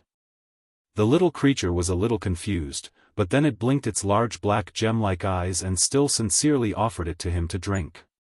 During this process, it secretly swallowed a mouthful of saliva. It was obvious that this was very precious to it. "I don't need it." Yi Fan communicated with it with his divine will and asked if there were any other beast species that knew how to cultivate. He felt that it was pure and kind, so he didn't invade its soul with his divine will. This purple Komatsu couldn't speak, but its divine will was still able to communicate fairly clearly. It had never left this area and had never seen a creature with cultivation. At the same time, Yi Fan also learned of its origin. This thing pointed to a cave not far away, and there was a small skeleton that belonged to a squirrel. To be exact, it was its mother. Scenes appeared in Yifan's mind. A vicious bird swooped down, and a squirrel protected its cub and fled with all its might. In the end, it still suffered heavy injuries and could only pick up one cub with its mouth and escape into a crack in the ground, arriving here. Not long after, the injured squirrel died, and the cub crawled about wildly. It grew up licking the dripping spiritual milk under the dragon's head. Yifan sighed softly. This little thing wasn't human, but just a small creature. However, it still made him sigh because he had just been separated from his parents forever. However, the purple little thing pointed to the cave where its mother's remains were buried. It was carefree and didn't know what sorrow was, and it had an innocent look on its face. Yifan took out a piece of divine source, and suddenly, essence energy overflowed in all directions, illuminating the entire cave. The purple squirrel was almost scared stiff. It put down the small earthen jar and timidly took a few steps back. "Don't be afraid, this is for you." Yifan handed it over. In this era where the spiritual energy of heaven and earth was scarce, a piece of divine source was priceless to low-level cultivators. The little thing slowly came back to its senses and recognized that it was a rare treasure. It immediately hugged it in its arms and was extremely happy. It heartlessly rolled around under the dragon's head. "Are you willing to leave this place with me?" Yifan saw such a cultivated little thing, and after spending some time with it, he temporarily forgot his sorrow and wanted to take it with him. This purple crystal-like squirrel was startled. It had never thought of leaving and was full of attachment to this place. After arriving at the stone mountain, it looked at the bright moon and the dilapidated ancient temple, and it didn't know what to do. "Forget it," Yifan said, rising to his feet and turning to leave. "People need to live freely. You're the same. Just stay here and cultivate." Whoosh! As if a ray of wisdom had crossed its mind, the purple little thing caught up to him and grabbed his trousers. It raised its head pitifully, and although it was reluctant, it still decided to leave. Yifan helped it put away the small stone Buddha. Stepping on the moonlight, he flew across the sky like an immortal and left Tibet. "From now on, you will be my second disciple." The purple little thing was puzzled, but it was still very happy and laughed without a care in the world. In a trance, Yifan saw a ray of divinity in the purple radiance that was overflowing from its body. He couldn't help but say to himself, "Demon Emperor." After saying this, he was shocked to find that the stone Buddha in his hand had also trembled. In that instant, the divine halo behind the stone Buddha's head seemed to have turned into a stone mirror. After looking carefully, there was nothing. The purple Komatsu squirrel was still so cute, and the stone Buddha was also so simple. Yifan, however, was silent for a moment. On the way back, Yifan tried 100 times and finally, he probed the inside of the stone Buddha with his divine sense. There was nothing else but a few golden ancient characters. They were ancient Sanskrit, and they looked like a few Buddhas sitting cross-legged. He didn't know what they meant and was ready to investigate to find out what they were. Yifan returned to Bi City again. Although he was still sad, he felt better after going to Tibet. He forced himself to bury his sadness because he still had some things to do. Back then, before he set foot on the journey back, he discussed with Pang Bo that he would visit the homes of all his classmates who were lost in the Beidou Star region and take care of them on their behalf. "Pang Bo, I naturally believe in you. I have always treated you as a good brother who has gone through thick and thin with me." Before ascending the five-colored altar, Pang Bo suddenly left. Then, Li Xiaoman said that he was a great evil, but Yifan didn't believe it. Even if there was something strange about Pang Bo, the friendship that had gone through thick and thin with him could not be fake. After returning to Bi City, Yifan first treated Su Qiong's family to a meal. In this world, he didn't want to reveal too much of his supernatural power, lest it was too shocking. Moreover, he always felt that the earth was too mysterious, and he was afraid that someone was looking down on everything in the world. He asked Su Qiong to help him quickly find out where the families of some of his classmates were. In the process, He also handed the ancient Sanskrit characters on the stone Buddha to Yang Shao and asked him to find someone to decipher it. Not long after, Yang Shao really found someone to translate it for him and gave him the result. This surprised Yi Fan. Chapter 942. This is not Sanskrit in the general sense. It is extremely old. It should be the ancient rune of the origin of this kind of writing. It can't be verified, but it is the prototype of Sanskrit. Therefore, it is difficult to translate accurately. Yang Shao asked a friend to ask an authoritative Sanskrit textual scholar in India to decipher it, and then he could barely translate it.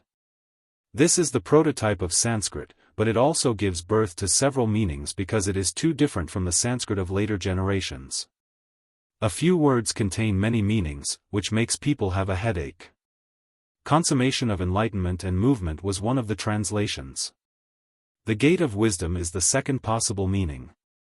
The sacred object that opens the way of heaven and earth is the third translation, which is the most peculiar and puzzling.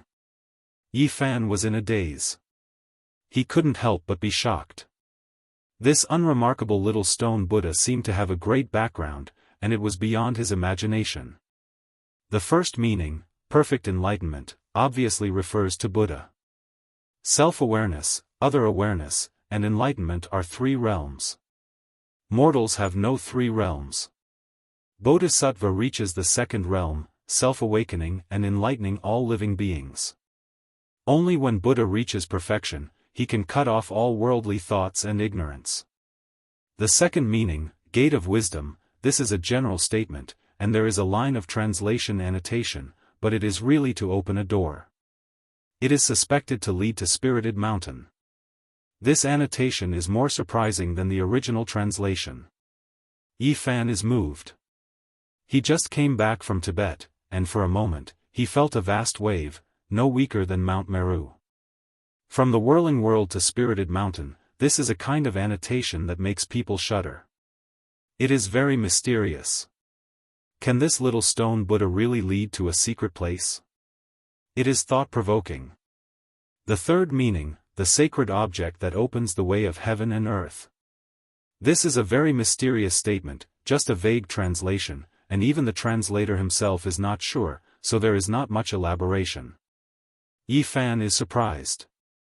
He did not expect this little stone Buddha to be so mysterious. Why was it left in an uninhabited area, like an abandoned thing?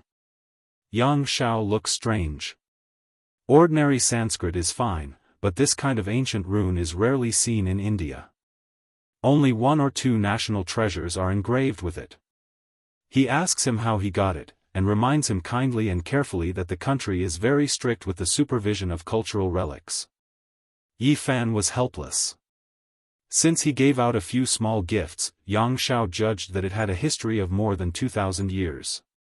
He probably regarded him as a reseller of cultural relics. Su Qiong gave Yi Fan a phone and helped him save her number. After so many years, Yi Fan was in a daze when he held this communication tool again. He was not used to it. Living in the mortal world was naturally inseparable from money. No matter what one did, money was needed. The things he had on him were too shocking, and any one of them could cause a lot of trouble. Left with no choice, he took out a white jade bottle, wiped away the Tao marks and divinity on it, crushed it into dozens of pieces, and handed them to Su Qiong, asking her to use her connections to help auction them.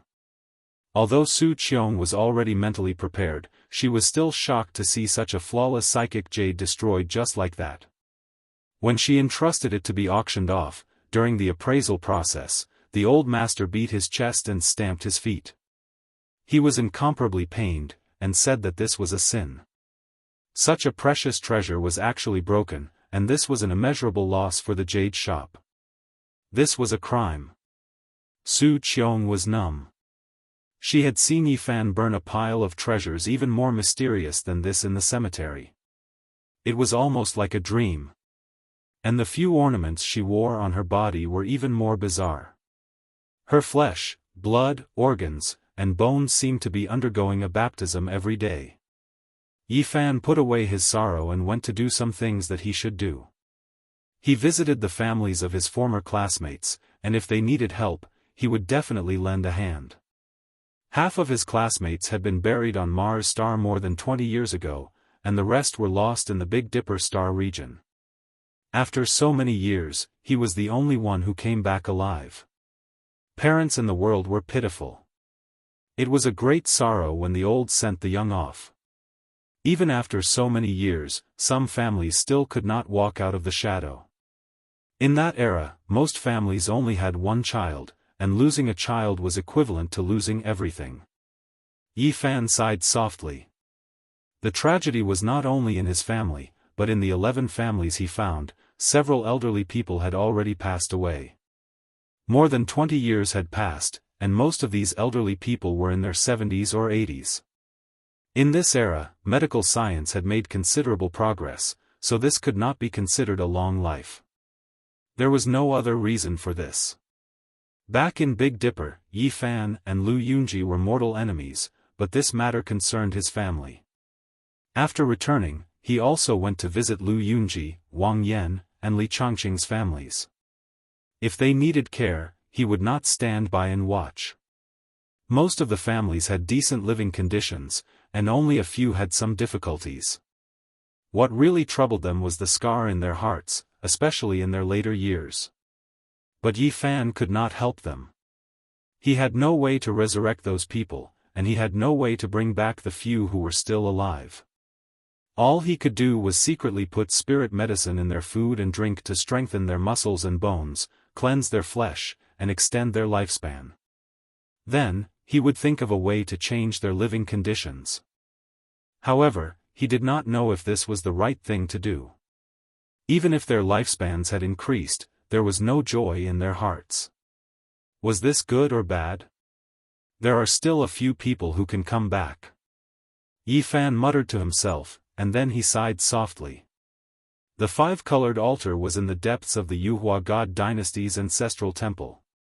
Countless cultivators rushed in to fight for the green cauldron, immortal scriptures, and so on. It could be said to be extremely dangerous. At that time, even he was not sure that he could return. All he did was try his best. At that time, he and Pang Bo did not bring Zhang Wenchang and Lu Yi with them. They wanted to make sure that there was no danger before making a decision, so that the two of them would not take the risk with them. In fact, they found the coordinates of Earth in the ancestral temple and immediately handed them to the Black Emperor and the others. When the time came, they could hand them over to Lu Yi and Zhang Wenchang and cross back to Earth. Many years later, there will still be people who will return. However, Yi Fan did not know that after he left, Desolate appeared. The only divine array that led to the altar was destroyed by him. Without that teleportation array, it was almost impossible to rely on one's own strength to enter the ancient desolate forbidden land and ascend the 5-colored altar. Crossing the sky had become a legend. To Yi Fan, why Pang Bo suddenly left was still a mystery. He still did not understand, but he believed that there must be an irreversible reason. The families of more than half of his classmates were found. He did everything he could, even at the expense of shocking the world, to cure those who were in critical condition and reverse the situation and revive them. When Yi Fan went to look for Zhang Wenchang's family, he had mixed feelings. He still remembered the sorrow of Zhang Wenchang on the other side of the starry sky. He was in his 20s, but he looked like an old man in his 60s or 70s. His aptitude was not good, and he was often bullied by his fellow disciples. He was called a half-crippled old man. In the end, he was even forced to open a small tavern to make a living. He was quiet all day long, as if he had no soul. Even when he was bullied by others, he silently endured it. Back then, Yi Fan killed 10 people in a fit of anger, and finally sent him to the Taishian Clumsy Peak, which finally changed his fate. However, he knew that Zhang Wenchang could not be happy. He was depressed, and he missed his parents all the time. He still remembered one time when he was drunk and cried bitterly on the table. When I left, my wife was already pregnant, and our child was about to be born. When she needed me most, I disappeared and came here. those sad words were still ringing in his ears. Yi Fan shook his head hard. More than 20 years had passed, and Yi Fan saw Zhang Wenchang's son. The two looked very similar, which made Yi Fan lose his mind. If only Zhang Wenchang was here. The child that he thought about day and night had already been born. Because of the nature of father and son, this young man did not like to talk much, but he had a sharp mind. When he saw Yi Fan, he immediately called out his name. I have seen you. There is a photo of you in the relics left by my father. You. Is my father still alive? He was shocked and could not wait to ask. Yi Fan nodded. He was happy for Zhang Wenchang, but also sad for him. His wife loved him very much. After giving birth to this child, she did not abandon his old parents. My stepfather was an orphan. My mother married him so that she could treat me better and take care of my grandparents. Hearing this, Yi Fan had mixed feelings. He was happy for Zhang Wenchang, but also sad for him. My father disappeared, but I know that my mother must have had a good relationship with him. She could not forget him for so many years, and sometimes she would be alone in a daze. There were too many helplessness in this world. Life could not be chosen again. Zhang Wenchang had left this world.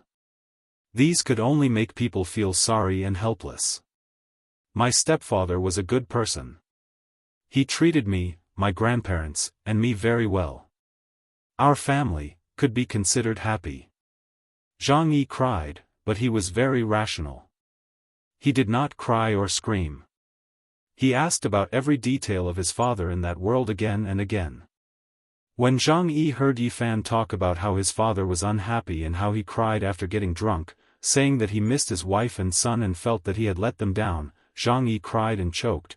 Although he didn't raise me, I don't blame him because he couldn't do it himself. He didn't abandon us on purpose. Actually, I also miss him very much. Because my mother said that he was really good. What was wrong was only the starry sky, only fate. Yi Fan patted his shoulder and did not say anything. All he could do was to tell the truth. Are you an immortal? Can you bring me to see him? Zhang Yi asked hopefully. Yi Fan shook his head and said, I can't even go back myself. Today, I have said too much. Your life is very good now, and I should not disturb your peace. In a while, I will erase some of your memories. Happiness, peace, and happiness, I think this is what your father wanted to see the most. No, you can't do this. A middle-aged woman walked over agitatedly. This was Zhang Wenchang's wife. Yi Fan raised his head. He had already sensed her arrival, so he was not surprised.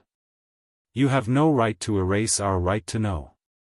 No matter what happens in the future, no matter what the result is, this will always be a precious memory in our hearts. Zhang Wenchang's wife said with tears in her eyes. Yi Fan had seen her several times in the past and had even attended their wedding banquet. In the blink of an eye, more than 20 years had passed, but the people had changed. Yi Fan, you and Wenchang are good friends. Can you really be so heartless to let us be ignorant and erase everything? You must know that these are precious memories to us. Zhang Wenchang's wife cried. Yes, these will not disturb our lives. We can't erase these memories. Zhang Yi retreated and supported his mother. Yi Fan did not know how he left. He walked silently along the way. He did not erase the memories of the mother and son. They were right. That would be too heartless. They had the right to know.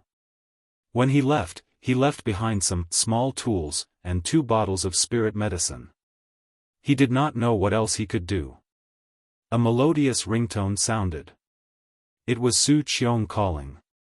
He pressed the answer button and just as he placed the phone beside his ear, Yi Fan woke up with a start. His expression changed and he said, What, you are saying that Pang Bo, he. Chapter 943. Pang Bo didn't leave Earth. When he heard this news, Yi Fan was as still as a statue. He was completely petrified and looked at the sky in a daze. Who had gone through thick and thin with him all these years? Who had fought alongside him? Who had swept across the world with him? Who had gone through thick and thin with him? Yi Fan's body turned cold. How could such a loyal friend be fake? If that was the case, who else could he trust in this world? His heart felt empty. If Pang Bo hadn't left Earth and crossed the starry sky with him, how terrifying and shocking would this be? If this was really the case, then who was the person who rode the coffin with him? Had they been there since Mount Tai? Did they set off together from this world? There's one more person. Yi Fan muttered to himself. He still remembered that scene clearly. During the head count, there was one more person in the bronze coffin. At that time, everyone was shocked, but he was the first to recognize Pang Bo. There was no other reason. He believed in Pang Bo. He believed in the feeling at that time and didn't feel that it was fake. All these years. Who is he? What's the benefit of continuing to act? Yi Fan felt a chill in his bones. All of this was difficult for him to accept. How could a good brother who had gone through thick and thin with him be fake? There was a problem. I don't believe it. He has no ill intentions towards me and knows everything about me. How can he know so much about me if it's not my real body? Yi Fan got rid of his sadness. His whole body tensed up and he clenched his fists. Although he had returned to Earth, he couldn't relax. He had to break through this fog. He broke free from the shadow of his parents' death and looked into the distance. It was as if he was in the Big Dipper. His heart had advanced to the realm of battle. Yi Fan went south to uncover the truth and see which was real. From the bottom of his heart, he didn't want to believe that there was still a Pang Bo on Earth. Otherwise, there would be no one in this world he could trust. The address of Pang Bo's home had long changed. Otherwise, he wouldn't need Su Qiong's help to find it. He would have gone there himself. Many things had changed in the past 20 years. They had moved away from their original city. Yi Fan arrived at N City and found his destination according to the information he had obtained not long ago. He stood on the rooftop of a building and silently sensed. Sending his powerful spiritual sense into the building, he was shocked to see Pang Bo's parents. His father was tall and sturdy. Although he was almost 80 years old and looked old, one could see how powerful he had been when he was young. Pang Bo had inherited his father's physique, which was 2 heads taller than ordinary people. His mother's hair was white, and her body was not very good. She seemed to be lacking in blood energy, and there was a gloomy expression on her face. However, Pang Bo was nowhere to be seen. There were only 2 old people in the not-so-small room. However, it was obvious that there was a couple living there, as well as a young man. That's Pang Bo's elder brother and sister-in-law. They're 2 or 3 years older than him. The other one should be his nephew. They're not at home right now. Why doesn't he have his own room? Yi Fan looked puzzled. He inwardly apologized and then turned into a beam of light and entered the living room. He concealed his figure and searched carefully, but he couldn't find any traces of Pang Bo's life. Suddenly, his expression shook as he saw a photo frame. It was a black and white photo of Pang Bo that was specially used for the dead. Yi Fan felt as if he had been struck by lightning. How was this possible? Pang Bo hadn't left Earth, but he was already dead. This was his best friend. No matter where he was, he didn't want anything to happen to him. All of a sudden, he was stunned on the spot and couldn't accept this fact. His body was trembling. His parents had passed away, and even his best friend had passed away. Little Bo's death anniversary is coming soon. How fast! 10 years have passed in the blink of an eye. Pang Bo's father sighed. Yi Fan was dumbfounded. Pang Bo had been dead for 10 years. How did he die? He couldn't believe it. One had to know that the 2 of them had the best physiques when they were in school. how could they die so young? 20 years ago, Little Bo didn't go to Mount Cheng and escape this calamity. But who would have thought that the heavens had made up their minds and couldn't avoid it? Sigh. His mother wiped away her tears and walked over to wipe the frame of her glasses. The 10 years of death anniversary was coming soon. This brat. Pang Bo's father said softly. Then, he didn't say anything else and sat there smoking in silence. Sorry for the offense, Yi Fan said softly. He extended his divine sense into the two old men's sea of consciousness to investigate everything. After a quarter of an hour, he left and stood on the rooftop of the building absent-mindedly. He couldn't believe everything. Pang Bo's death was very strange. He was actually killed by lightning in the wilderness. No wonder his mother was lamenting. Even if he had escaped the calamity of Mount Cheng, the heavens wouldn't let him go. Yi Fan was completely dumbfounded. Everything had exceeded his expectations. He muttered to himself, "Heavens, what's wrong with you? Even if Pang Bo's real body is on Earth and he didn't ride the coffin, you can't be so cruel." He didn't know how he left this place. Before he knew it, he had arrived at the cemetery area of N City. Looking at the rows of tombstones, he felt that his feet were very heavy. Now, he was really afraid to enter such a place. The most painful thing in this world was to be separated by life and death. It had only been a few days, and he had encountered it again. In a place with verdant pines and cypresses, Yi Fan found Pang Bo's tombstone. He stood there silently for a long time before putting down the large bouquet of white flowers in his hand. "I really can't believe you left." Yi Fan sat on the ground, took out a bottle of wine, and poured it all on the ground. Then, he lit a few cigarettes and took a puff before putting them in front of the tombstone. How could this be? Everything is like a dream. I often wonder if everything in the Big Dipper star region is real. Now that I've woken up, it's so cruel. Yi Fan sat in front of the tombstone and lit a cigarette for himself. After leaving Earth for so long, after more than 20 years, he once again experienced the emptiness that lingered in the smoke. He was very silent and sat there for a long time.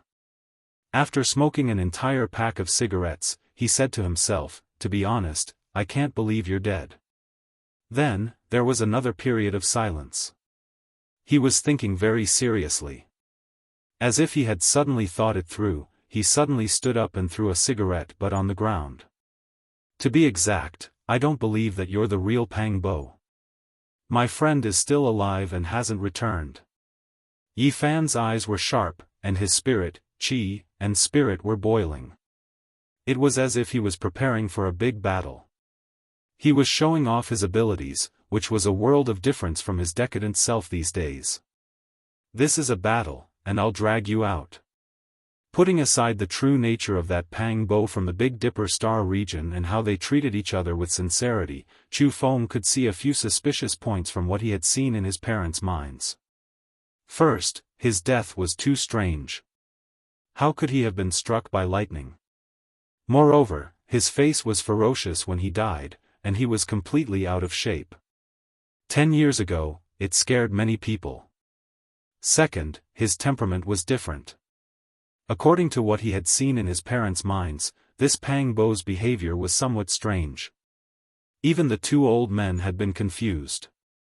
Third, why did he quit his job and go to ancient sites and mountains all year round, yet he had an endless supply of money?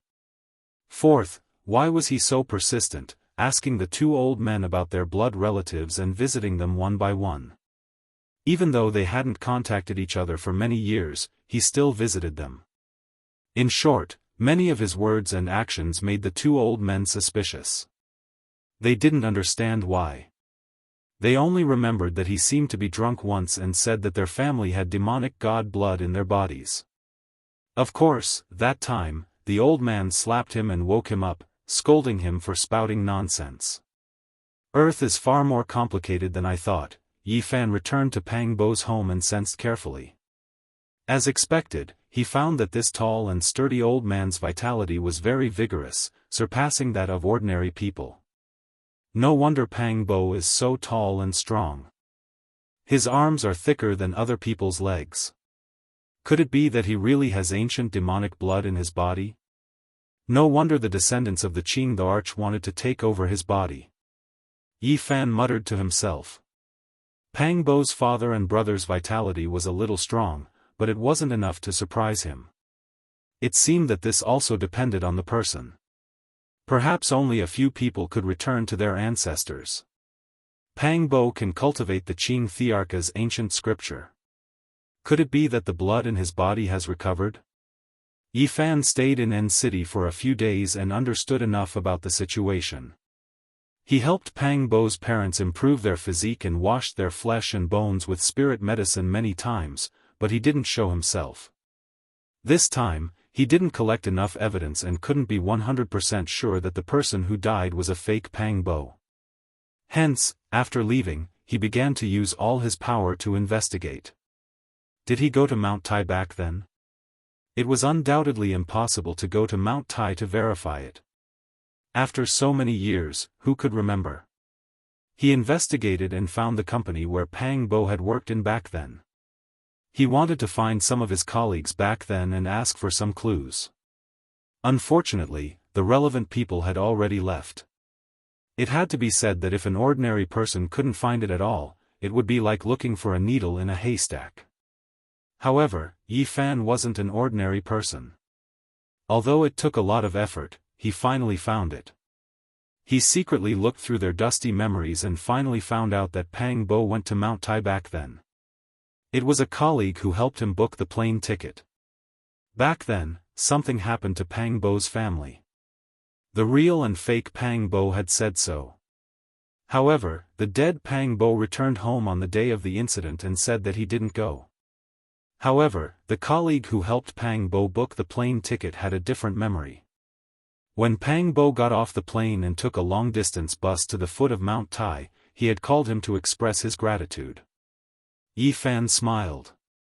Although it took a lot of effort and the process was very troublesome and complicated, he finally found out that the dead Pang Bo was most likely fake.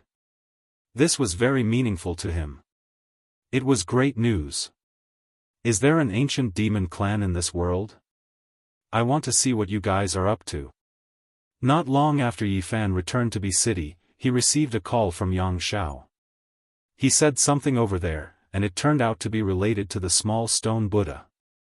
According to him, the ancient runes shocked the authority of ancient Sanskrit last time, and he specially consulted his teacher. As a result, he didn't know how he alarmed a few mysterious gurus. They came to B City, and they want to see you no matter what. I really can't refuse them. Yang Shao was in a difficult position. Isn't it just a few ancient Sanskrit characters? Is it necessary to lead them here from India? Yi Fan said. It was a few old monks who came. The people who accompanied them treated them like living Buddhas. They almost knelt there and worshipped them. It seemed that they had manifested some kind of miracle. But what era is this? Even if they have faith, it shouldn't be like this. Yang Shao was a learned person, so he naturally didn't believe in this. A thought came to Yi Fan's mind. Hinduism was respected on the other side of Mount Tai, and Buddhism had long declined in the land of origin. How could there still be gurus coming from thousands of miles away? Could it be that there were still people in the world who could cultivate? This was also good. He was about to investigate everything about the fake Pang Bo. If he was really a hidden master, he could just follow the clues and understand everything on Earth today. Chapter 944. Yi Fan readily agreed and arranged a place to meet in 2 days. He wanted to see what kind of person this so-called master was and whether he could really manifest a miracle. B City had a long history. There were some historical sites in the city, but there was no lack of modern vitality. It was one of the largest cities in China, and after more than 20 years, it had become even more prosperous. Yi Fan walked on foot. There were people coming and going on the streets in an endless stream. After traveling for so many years, it felt like a lifetime had passed for him to walk in such a place again. Although he had been back for a few days, he had always been immersed in his own world and couldn't extricate himself. He had never seriously experienced the hustle and bustle of the city. It had to be said that the city was developing very quickly. Row upon row of high-rise buildings were built, and this famous pedestrian street was even wider. All kinds of brand stores were connected to each other, and there was an endless stream of people, rubbing shoulders with one another. Suddenly, Yi Fan saw a poster. On it was an exquisite mutton fat jade bottle that emitted a mysterious halo. It was truly like a divine artifact, magnificent to the extreme. He was startled. This was a cultivator's artifact. After a closer look, he couldn't help but be dumbfounded. Wasn't this the artifact he had crushed into a dozen pieces and entrusted to auction? After careful observation, he discovered that this was the publicity done by the Jianghu auction house. In order to maximize their profits, they had really put in a lot of effort.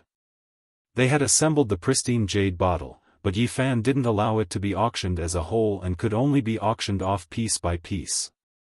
There was nothing to say about the quality of this jade.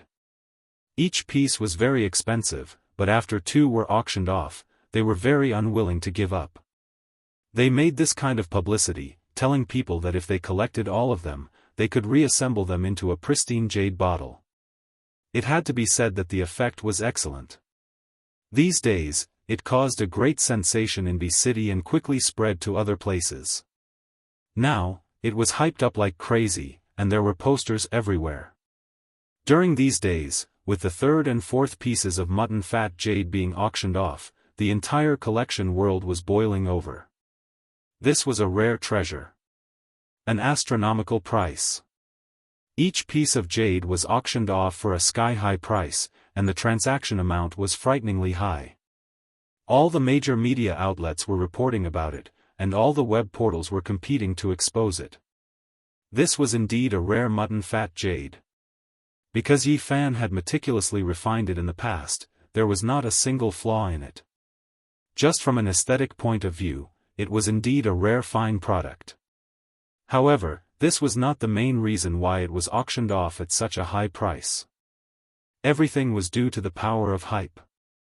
And now, the price of this mysterious mutton fat jade bottle was comparable to a national treasure.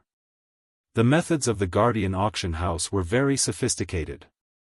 They fully exploited the psychology of the people, allowing the real rich to experience the excitement and sense of accomplishment of collecting all the pieces, making the price even higher than when they were undamaged.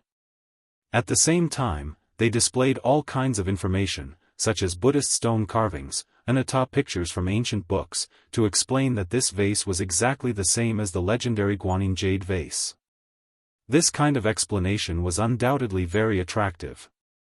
Although it was impossible for it to be true, it still made people feel very peaceful. If such a precious bottle was placed on the table, there would be a kind of indescribable comfort. Maybe it really is a precious vase left behind by Guanyin Bodhisattva. Have any of you seen such a flawless piece of jade? It's such a big piece, and there's not even a trace of impurity. It can be said to be a miracle. Even the common people were talking about it. One could imagine how successful the hype created by the Guardian auction house was. And this kind of heated discussion climbed to the highest point because of the Indian gurus. Several old monks entered the auction house and saw the broken vase, and their faces all changed. They excitedly chanted Buddha Shakyamuni. This scene was taken by someone and posted on the internet. Naturally, it caused an uproar. Some people recognized that one of the old monks was an Indian guru. Nowadays, although Buddhism was declining in India, and the number of believers was less than 1% of the population, it still had a certain base number. The precious vase left behind by Guanyin Bodhisattva in the human world was a new topic of hype. The price of the fragments of the mutton fat jade bottle kept rising. Yi Fan was stunned and speechless. This was not his original intention, otherwise he wouldn't have crushed it. He didn't think that things would develop to this point, so he could only shake his head. 2 days later, Yi Fan met the 4 gurus in an antique tea house, accompanied by a group of people. This was the first time they met, and Yi Fan was a little dazed. He found that one of the Indian gurus was proficiently using a mobile phone to talk to someone. It was very difficult to communicate with a cultivator. The translator explained that the gurus had encountered an extraordinary event and was urging India to send a large sum of money. They were going to bid for a jade bottle. Yi Fan was petrified. Even the things he created were international. This was really unexpected. After a little probing, he could tell that the 4 gurus could barely be considered cultivators. They had already opened the sea of bitterness, and only one of them had stepped into the life spring realm. He shook his head. They were already so old, and it was impossible for them to break through the first secret realm of the human body, the sea of reincarnation. Regarding this, he did not look down on them. On the contrary, he respected them. Because in this age of chaos, it was really not easy to walk the path of cultivation.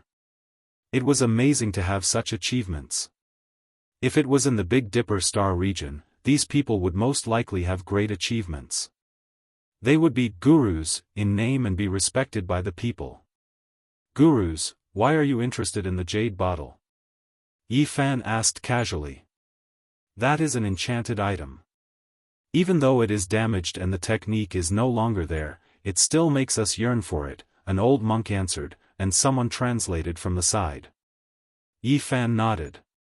Even though these people's cultivation was not high enough, they still had the knowledge to recognize that it was an enchanted item. It seemed that the jade bottle might cause some trouble because of this. These old monks were already over 100 years old, especially the gurus who had stepped into the life spring realm. He was already 120 years old, but they were all hale and hearty. They were naturally different from the ordinary people. These people were very humble.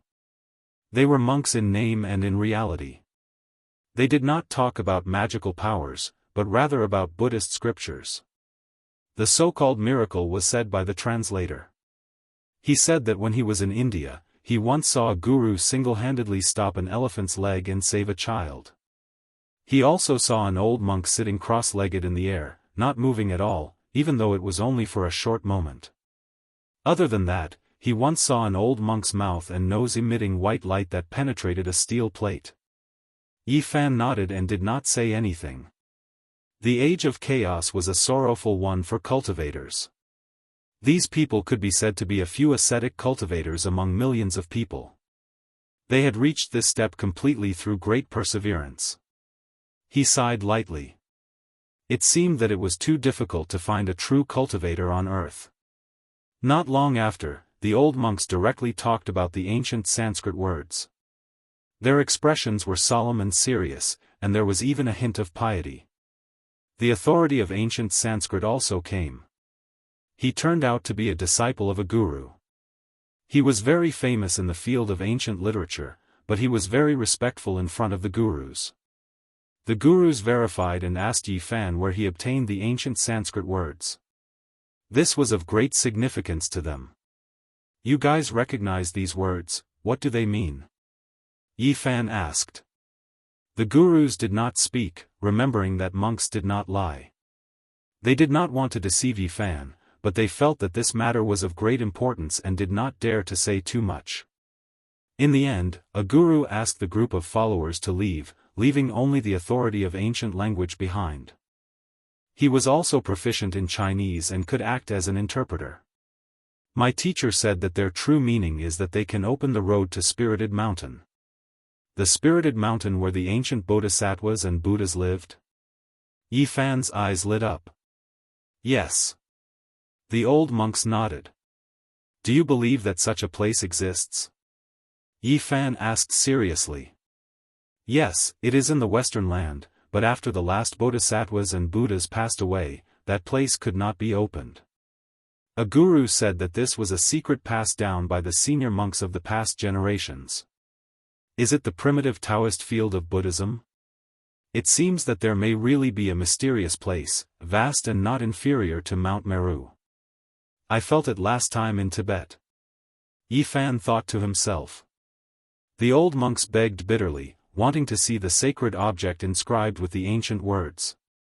Yi Fan sighed. Even if he took out the small stone Buddha, they did not have a strong spiritual sense to examine it. Even he had to expend a great deal of effort to enter the Buddha's body.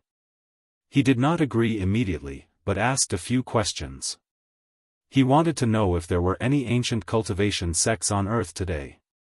However, the gurus were confused and shook their heads. They did not know. Have you not come into contact with such people? They are those who have cultivation and are like gods in the eyes of mortals. Yi Fan did not give up. They immediately nodded, saying that there were such people. The guru who had reached the life-spring realm said that his teacher might know something because he himself was almost like that kind of person. According to him, the old monk had already lived for more than 190 years. His cultivation was much higher than his and he had seen many mysteries in his life. My teacher said that there is Buddha in the west and demons in the Middle Earth. Yi Fan heard this and immediately laughed. Could it be that he was saying that Taoism in the Middle Earth was a demon? The gurus hurriedly put their palms together and shook their heads. They did not have any prejudice against Taoism. What they were talking about was a real demon, but they had never seen one before. They had long realized that Yi Fan was not an ordinary person. Otherwise, he would not have told them so many secrets. My teacher came to China during the Second World War. He did not find any demons, but he did see a demon god. An old monk who was more than 190 years old was frighteningly old. He had lived for 3 centuries and had experienced the Second World War. However, this monk did not have any interaction with the demon god of the Middle Earth. He stayed far away and only saw the monstrous blood of the demon god. Do you remember where you saw it? Yi Fan asked. You need to ask my teacher. Speaking of the existence of demigods and demigods, another old monk told him a story that he had experienced personally. When he was young, he once saw a strange man with disheveled hair in a primitive rainforest in India. The man flew in the air and disappeared into the mountains. My granduncle said that there is a real powerful person in Jerusalem, another guru said. Another guru opened his mouth. His granduncle did not pass away until he was 230 years old. He once went to the West alone and encountered demigods when he was alive. Yi Fan thought of something. Jerusalem was the holy city of the West and had endless legends. It was the center of ancient religious activities. Every year, countless people from Christianity, Judaism, and Islam would go there on a pilgrimage. There might really be something there that would be worth a visit in the future. The old monks begged again, wanting to see the sacred object inscribed with Sanskrit characters. Yi Fan took out the small stone Buddha, which shocked the gurus. They were even more convinced that this young man was most likely a demigod. No matter how hard they tried, they could not see the secret inside the small stone Buddha. In the end, Yi Fan took out a stone slab and used his finger as a knife to carve the ancient words on it. At the same time, he branded the marks of Taoism. Yi Fan handed over the stone slab and said, "Take it back to India and show it to your Shifu. Ask him to come here, or invite a few real Taoist masters to come to the Central Earth to discuss the little stone Buddha." The masters did not dare to hesitate. They solemnly put away the stone slab, bowed deeply, and then left. At the same time, in the Jiada auction house, a demonic young man stared at the fragment of the mutton-fat jade vase. Then, he sneered. Chapter 945. When it saw Yi Fan again, the amethyst-like Komatsu mouse's eyes were brimming with tears, its large eyes blinking. It rushed over with a whoosh and hung onto Yi Fan's body, then quickly hid behind him, only revealing half of its little head to glance forward timidly. Suyi was a very lively girl. She rushed over like a little lunatic, baring her fangs and brandishing her claws, giggling non-stop as she grabbed the purple Komatsu mouse. For the past few days, Yi Fan had been constantly on the move, heading south for Pang Bo's matter. He did not leave the Komatsu mouse by his side, leaving it at Su Qiong's house in B City. Without a doubt, no matter where this little fellow was placed, it would attract all eyes. Its fur was like silk, sparkling and translucent, flowing with purple splendor, directly captivating this little girl Suyi. Whether it was eating or sleeping, she would hug this amethyst-like little thing, not taking a single step away from it. This kind of passion really scared the little fellow. Before Yi Fan left, he had warned it repeatedly not to reveal any divine abilities, not to reveal any of its cultivation. Thus the little purple thing did not escape the devil's clutches. It was in pain but also happy. It was not used to being hugged by others. It had always been alone under the moonlight, facing the ancient Buddha, inhaling and exhaling clear splendor. It had always been ignorant and pure. These days, the only thing that made it happy was that it ate a lot of delicious food, better than anything it had ever tasted before. If not for that, the little fellow might have already escaped without a trace. This was also the reason why its eyes were brimming with tears when it saw Yi Fan. It was truly afraid of that little demoness, hiding behind his back, only leaving one of its large eyes to sneak a peek, and peek. Little Yi Zi, how did you mistreat Komatsu? Why did you scare it to this state? Yi Fan said. Komatsu was the name he gave the little purple thing. I treat Komatsu so well, but it doesn't appreciate it. It really pisses me off. This little girl was not considered young, 16 or 17 years old. Her body was slender, almost taller than her mother, but she was still extremely lively, jumping around to catch Komatsu. To Komatsu, this delicate and beautiful face was no different from a horned demon. It felt wronged and asked Yi Fan if he could let it return to its little nest in the mountain. Seeing the little fellow so wronged, Yi Fan hurriedly comforted it, saying that he would not abandon it in the future. The jade vase fragment was a hot topic in the collection world. The Jiada auction house managed it as a rare treasure, and every auction would attract a lot of attention. After Yi Fan received a portion of the money, he asked Su Qiong to help him buy a somewhat old villa in a quiet area. Now that he had returned, he naturally wanted to live, and he needed an environment where he would not be disturbed. Today, he needed to buy some daily necessities. Suyi volunteered to follow her parents to help Yi Fan pick things. Yi Fan brought Xiao Song out, but not long after, he was stopped several times. Many people asked him what the little thing on his shoulder that was glowing with purple light was, which annoyed him greatly. Some people even said that they wanted to report him, saying that he was secretly raising an endangered animal. Such a rare treasure should be reported to the country and carefully protected. After a day, Yi Fan was really tired of dealing with it. There were really people who were overflowing with sympathy, calling the police, requesting to save the endangered species. Everything finally calmed down. Yi Fan carved a formation in the old villa, took out a dust-repelling pearl, and made it bright and clean. And Komatsu was finally free. But it was still a little afraid of Yi Fan, looking at him timidly, carefully peeling a hazelnut, using a pair of small claws to lift the nut, raising its head and fawning, handing it to him. Its big eyes like black jewels were very pure. You don't have to be afraid of me. People have to live freely. Don't put shackles on themselves. If you feel uncomfortable, I can send you back to Tibet. You can continue to live a carefree life.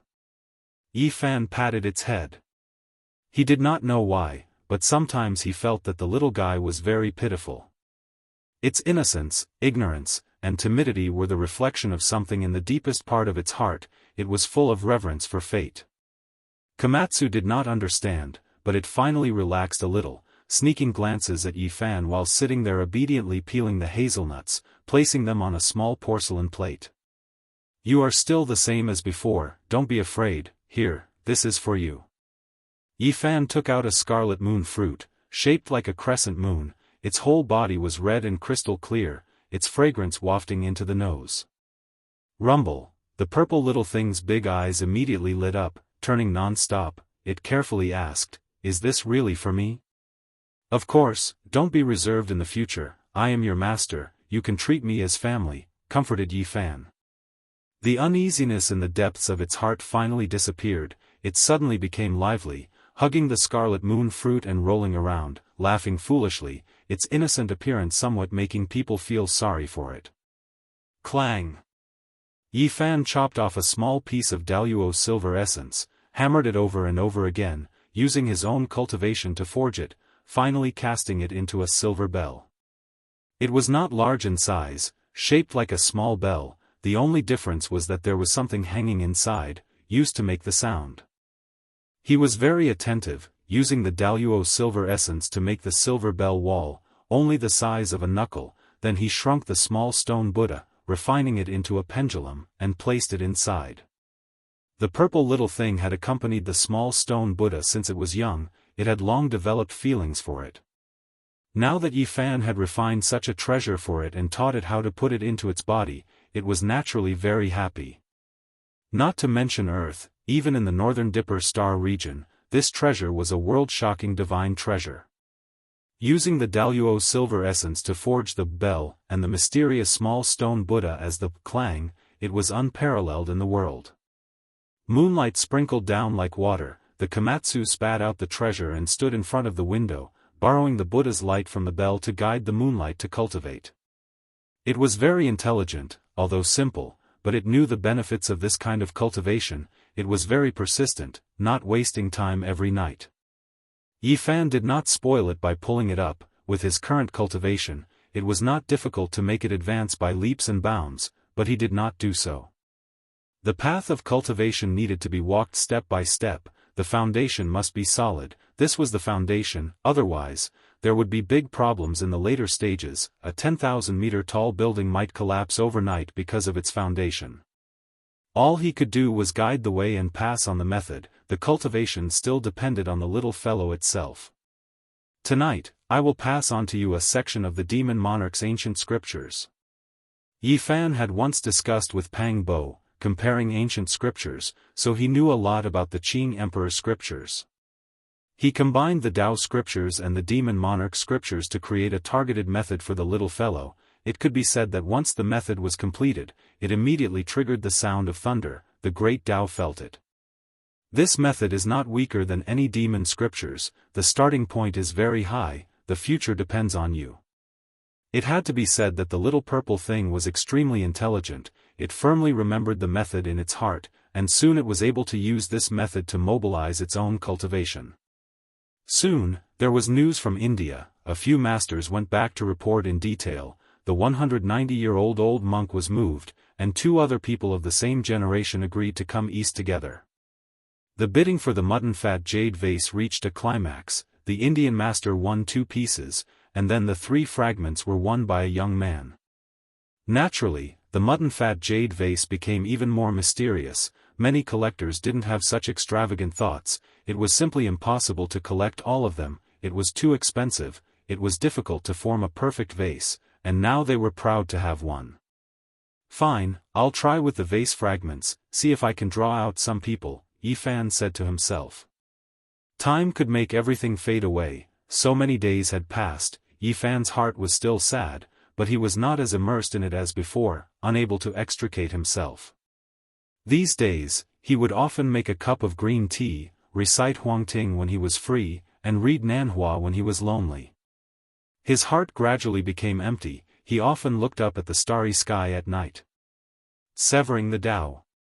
He knew it was not far. If he was willing, he might be able to enter at any time, but after the recent ups and downs, he suddenly felt that erasing the obsession in his heart was not his Tao. Regardless of whether it is on this side of the starry sky or on the other side, I will not sever it, not even for a period of time. Although he had returned, his parents were no longer here, and the obsession in his heart was even stronger. And on the other side of the starry sky, there were so many old friends, so many past events. They were also unforgettable, but he could not return. If I sever any one of them, I can immediately enter the 3rd immortal, but I will not do that. Yi Fan shook his head. He had too many obsessions. It was easy to sever the Tao. He only needed to choose one, resolutely sever it, and step onto his own Tao. It was difficult to sever the Tao, but that was because he did not want to do it. He wanted to resolve everything, to calm his mind, but doing this was equivalent to erasing himself. I will remember all of them. His gaze was resolute. He knew what he would encounter at this stage. It would be different from anyone else. The heavens severed the Tao, but he had to go against it, resist it. He wanted to sever the Tao that was blocking him. This was a path that defied the world. I am not waiting for you to sever me, but rather for me to sever you. Yi Fan was very calm. there were no fluctuations in his emotions when he said these words. He was not impassioned, he read Nanhua in loneliness, and when he was idle, he recited Huangting. Recently, his heart was calm. He was well aware of the consequences of doing this. If he succeeded, his Tao would be incomparably broad, surpassing others. If he failed, then the one severed would be himself. Sever the Tao, sever the Tao. Perhaps doing this is the true way to sever the Tao, not sever the Tao that is blocking one's path. How can it be worthy of this name? It was difficult to sense the Tao on earth. It was originally a difficult place to cultivate, even more difficult than the Big Dipper before the heaven and earth changed. However, there was one advantage: once one's Tao improved, then it would definitely be astonishing. Just like how the Big Dipper's saint was incomparably powerful, it made the ancient kings who survived in the archaic era tremble. And now, Yi Fan chose this different path. It was fine if he did not break through, but once he did, under such difficult conditions, he would be able to sever the Tao. It would definitely shock the past and present. One had to walk the road himself. Perhaps he would become ashes overnight, but if he could charge through, perhaps he would see scenery that had never been seen before. A cup of green tea with a faint fragrance wafted through the air. Yi Fan stood in front of the window, looking into the distance. During these days, he did not cultivate, but his heart became more and more tranquil. Brewing a cup of fragrant tea and reading the Daoist canon made his mind incomparably clear. Chapter 946. There was news from India, and several old monks attached great importance to it. Siddhartha, an old monk who was more than 190 years old, set off with 2 old friends. 2 days later, accompanied by the 4 masters and the authority of ancient Sanskrit, Siddhartha and the other 2 old monks came to the city to meet with Yi Fan. Even though medicine had made great progress, it was still a miracle for an old monk to live to more than 190 years old. Siddhartha was hale and hearty. Although he was old beyond recognition, he still walked as if he was flying. His bones were very strong, and his words were like the ringing of a bronze bell, with a metallic trill. The 2 old men walking with him were the same. It was obvious that they were about the same age. They were tall and withered, their skin was yellow, and they were bony. Their eye sockets were deep, but they were full of spirit. They put their palms together and bowed to Yi Fan. Their expressions were peaceful. These 3 people had crossed 3 centuries and had experienced the world of mortals. They could be called eminent monks. Yi Fan returned the greeting and nodded to himself. Siddhartha and the other 2 were extraordinary. They had entered the secret realm of the Holy Ji Palace, so it was natural that their lifespans were extended. On the other side of the starry sky, entering the secret realm of the Holy Ji Palace at this age was really not worth mentioning. They could barely be considered a cultivator. However, Earth was in the end of Dharma, and it was really not easy to have such cultivation. It could be said that these 3 people were already considered geniuses. Yi Fan invited them to sit down. He waved his right hand casually, and a few teacups soaked in spiritual medicine appeared out of thin air, which immediately surprised the 3 old monks. Ever since they saw this young man, they knew that they had met a powerful person, whose cultivation was most likely comparable to the ancient masters. Whether it was the 3 old monks, the 4 masters, or the authority of ancient Sanskrit, when they received the spiritual medicine tea, their faces were full of shock. The world has changed. It is really unusual to be able to still have such treasures in this era. This kind of hospitality is too much. I can't bear it. They all put their palms together and sincerely expressed their gratitude. This kind of spiritual medicine could be said to be rare in their lives. Yi Fan had many things he wanted to ask. He went straight to the point and asked if there were still ancient sects on earth and where they were located. He wanted to understand the cultivation world. In the ancient years, there were many great sects and ancient sections. Experts were as common as clouds, and there was no lack of great divine abilities. However, everything has changed now. Shi Modi said. In ancient India, Buddhism had once flourished and replaced Brahmanism. It had many followers and ancient temples, but it eventually declined. The current Hinduism was derived from Vedic and Brahmanism. It was like a reincarnation that had replaced Buddhism. Of course, the various religions merged with each other and all kinds of dharma coexisted. It was like a symbiosis. Shimoti said that in ancient times, if one didn't talk about faith and only talked about divine arts, there were many sections. Among them, the Vedic religion had a profound influence and was the predecessor of the Brahmanism. Before Sakyamuni became a monk, he had also cultivated the Brahmanism. The Vedas ran through the rise and fall of several religions, from Vedic to Brahmanism, and then to Buddhism, completing a reincarnation. Now, there was the Vedas again. Shimoti talked a lot about the orthodoxy of ancient times. He said that there were many inheritances like 100 flowers blooming, competing with each other in beauty and experts standing in great numbers. Later on, everything declined. The temple he was in just happened to experience a great disaster and lost most of its dharma. It was completely marginalized and lost contact with the various sects of the past. In this era, even he didn't know if the various sects still existed. He only knew a few people who knew about cultivation, but he felt that the various sects should still exist. It was just that they were in the end of days and had all hidden themselves from the world. Yi Fan was a bit interested in the Vedas and borrowed it to take a look. He knew that this was definitely not the doctrine in the eyes of the mortals. There must be a secret cultivation chapter. What do you know about the Middle Earth? For example, Daoism, the Middle Earth's devils, the bloodline of the ancient demonic gods, and so on. To be honest, he wasn't too interested in ancient India. He wanted to know more about the various religions of China in the ancient times. Shimoti revealed a solemn expression and said, "The Middle Earth is unfathomable, I don't know much about it either." He respected the Middle Earth from the bottom of his heart and didn't understand Taoism. He had never met anyone from this sect. He only heard about the Middle Earth's devils from the elders and didn't understand much. The only thing he had personally experienced was a demonic god.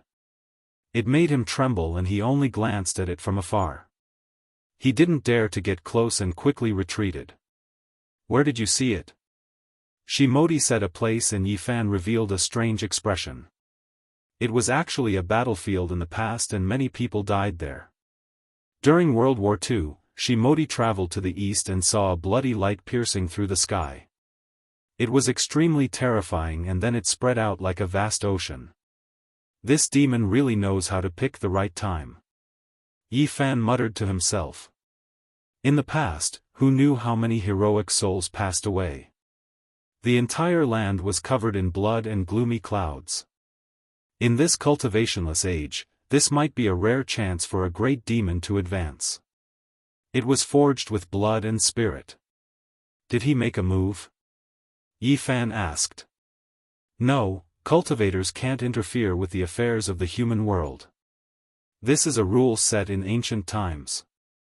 The world respects it and it has been passed down from generation to generation. No one dares to go against it. Shimoti said. Yi Fan nodded and didn't say anything. However, he was thinking about how strong that demonic god was. With Shimoti's eyesight back then, he couldn't have been wrong. His blood energy was overflowing and his demonic might was vast. This was very shocking. He was at least a sect master level figure. Very unusual. In this cultivationless age, there is such an ancient demon. It is really unexpected. I wonder where it is now. Yi Fan muttered to himself. Could this race be related to the fake Pangbo? He suddenly had this thought. According to Shimoti, the waters of the Middle Earth were very deep. That demonic god was just one example. He had heard the senior monk say that he had met another terrifying existence, but he didn't know much. In the end, they set off and brought the small stone Buddha to the Tibetan area. They wanted to open a path to Spirited Mountain. Buddhism had already declined in India, but it was flourishing in the Middle Earth. In the past, there was a bodhisattva who had passed away in meditation who said that Spirited Mountain would move to the east. According to the speculation of the arhats of later generations, it should be in the Tibetan area. Spirited Mountain was a primitive place of Buddhism. It had existed long before Gautama Buddha unified the religion. At that time, the monks cultivated while damaging their bodies and had great divine abilities. Before Gautama Buddha established the religion, the monks on earth were scattered. Spirited Mountain was the only place that could summon them. It was a mysterious ancient land. What a pity! After the last Bodhisattva and ancient Buddha passed away, no one could open a path to Spirited Mountain from the outside. Shimoti said that this small stone Buddha might be a key sacred object. It might be able to solve the ancient mystery and discover that primitive place. There might be living beings inside. Yifan didn't bring Komatsu with him. He only took the small stone Buddha for the time being. Spirited Mountain was not inferior to Mount Meru, so there might be terrible dangers. He didn't want the innocent little fellow to take risks with him. The group walked in the uninhabited area. It was tranquil. The sky was dark blue with the occasional white and flawless clouds. Both the air and the scenery were very pure. Perhaps this was the only pure land. Nowadays, there were human footprints everywhere. Tall buildings stood in great numbers and concrete covered the fragrance of flowers and plants. It was a lack of primitive and natural scenery. Yifan held the small stone Buddha in his hand and supported it with his great magic power, causing it to burst forth with boundless light. In the end, several ancient characters appeared in its body while his own golden blood chi soared into the sky. These people were all trembling with incomparable reverence. This kind of great divinity almost never appeared in the world again, but today they had seen it with their own eyes. Shimoti and the other two old monks spoke a few Buddhist secret words, telling Yifan that it was left behind by an old elder. Perhaps he could use it to find the spiritual mountain. Yifan walked forward and silently chanted an incantation according to what they said. The small stone Buddha became more and more resplendent, and the divine halo behind its head completely materialized. Kungxiang sounds rang out as the pair of Buddha's eyes seemed like they were about to open. The heaven and earth are a bit different. Look, a few great mountains suddenly appeared in front of us. A master was astonished. This was an extremely strange scene. Quite a few great mountains appeared on the horizon. They were extremely tall and towered into the clouds. The pressure they gave off made it hard for people to breathe. It was a majestic sight. However, every single one of them was extremely indistinct and couldn't be seen clearly. They carried a type of faintness as they stood majestically at the end of the world. There is a path that has appeared, but it is disjointed. Another master was moved and pointed ahead. This was an ancient path that had never been seen before. Now, it suddenly appeared and led to the distant depths of the great peaks. This is the path to the spiritual mountain. Shimoti's entire body was trembling. It didn't match his appearance as a senior monk because he was too excited. Yifan supported the small stone Buddha with great magical force while chanting those incantations. A boundless Buddhist force surged over from the distance. That kind of fluctuation made people want to bow down and worship it. It surpassed everything else. It really is the spiritual mountain. Yifan's eyes shone brilliantly. This was exactly the same feeling he had when he entered Tibet not long ago. However, this time, it was incomparably long-lasting. An ancient path meandered over. Their group stepped onto this path and advanced step by step. This was extremely mysterious. There were many historical sites on the side of the road, and it didn't seem like the real world at all. The great mountain in the distance was too majestic. It was unknown which region it was hidden in the real world. Last time when Yifan crossed the Tibetan region, he didn't even discover it. Now, it gave off such an oppressive feeling. Ah, there's a corpse up ahead. A master quickly walked over. This path was very ancient, as if no one had walked it since ancient times. The rocks were engraved with the wind and frost of time. An old monk was all skin and bones. His entire body was yellow as he laid in front of them. What they saw wasn't an illusion. This was a real corpse. It was cold to the touch and the monk's robes were very old. A light touch would turn it into ashes. He's been dead for at least a few hundred years, a master said. There was a row of ancient words carved on the rock in front of him. It seemed like the last words. The brush was hastily put down and it was written in ancient Sanskrit. Shimoti read it carefully and said the gist of it. This was a senior monk who wholeheartedly followed the Buddha, yet he couldn't see the spiritual mountain. Before he passed away, wisdom appeared in his heart. He walked a bitter path to find this place and saw the ancient path. However, his lifespan also dried up. They didn't delay and continued on their way. Yifan supported the small stone Buddha and continuously chanted incantations.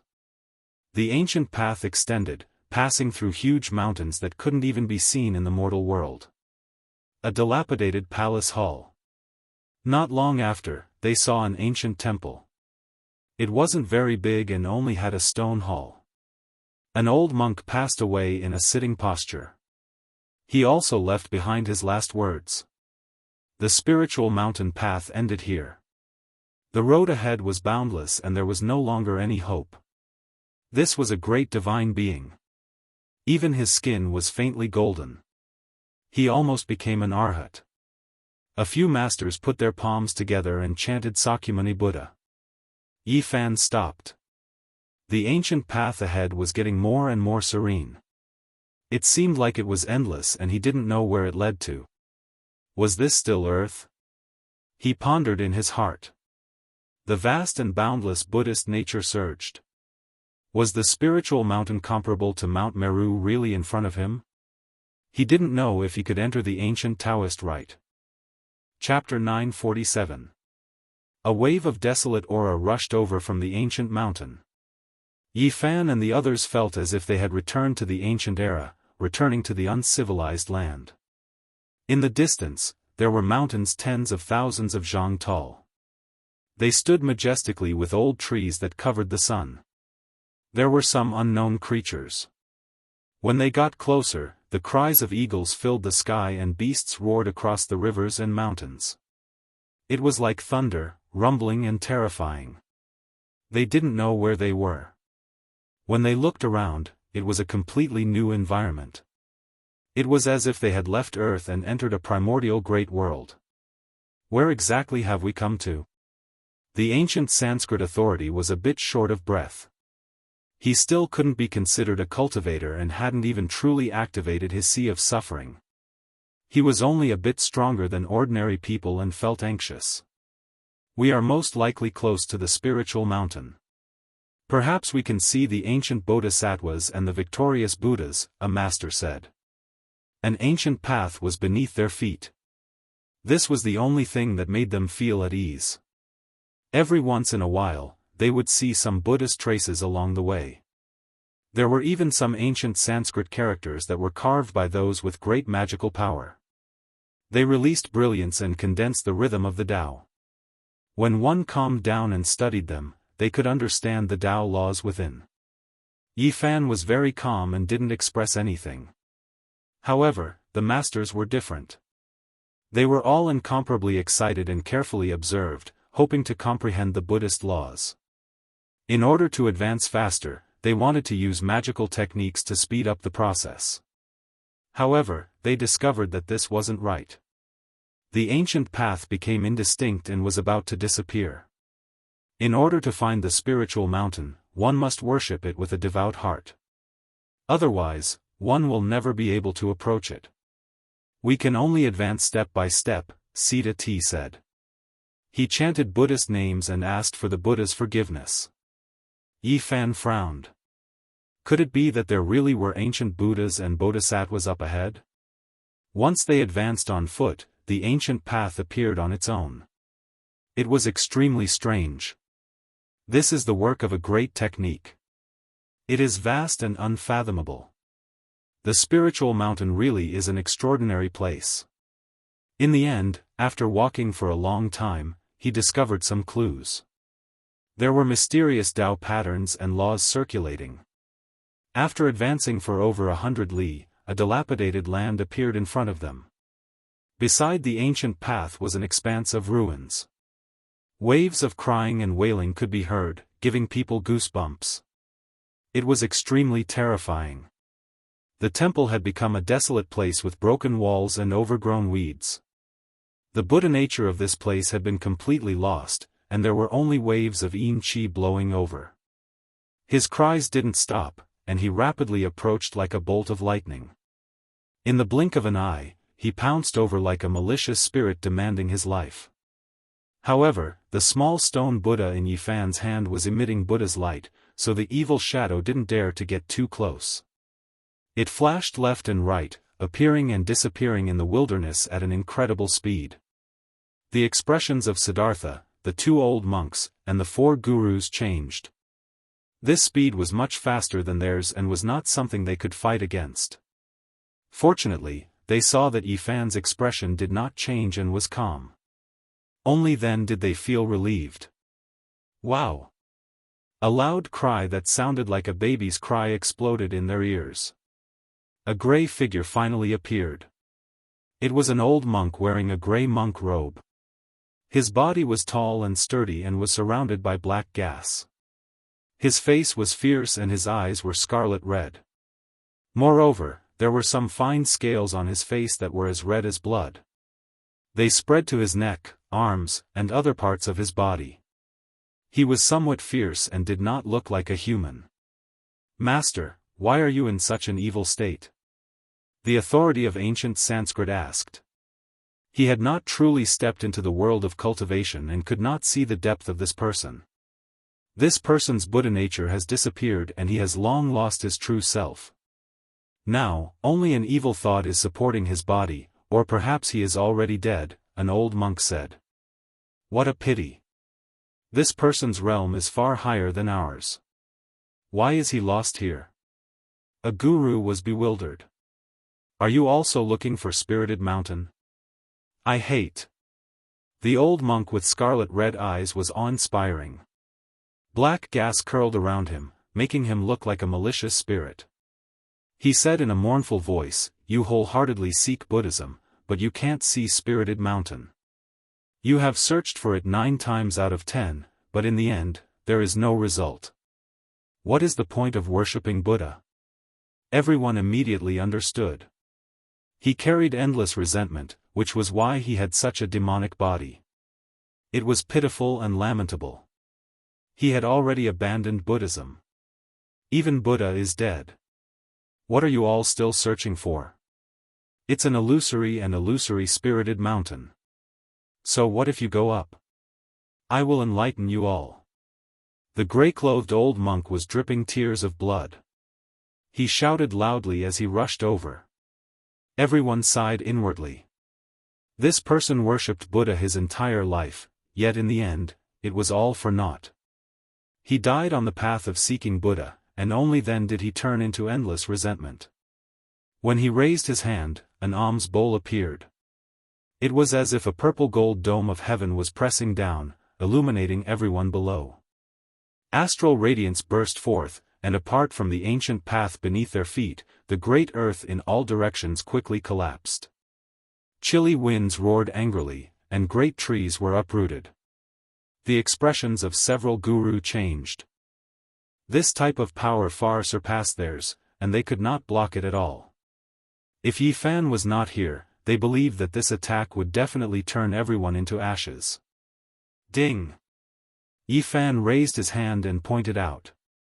A golden finger stopped the alms bowl, easily penetrating it and shattering it. An expanse of fragmented light appeared in the sky. This demonized old monk cried out loudly as he flew out, smashing into an ancient temple. Ah! A mournful cry sounded. This old monk's face was sinister, fangs grew out of his mouth, and blood dripped from his eyes. He roared loudly as he rushed over again. Yifan raised his hand and pressed forward. It was as if a large golden millstone was pressing down, pressing him onto the ground and making him unable to move.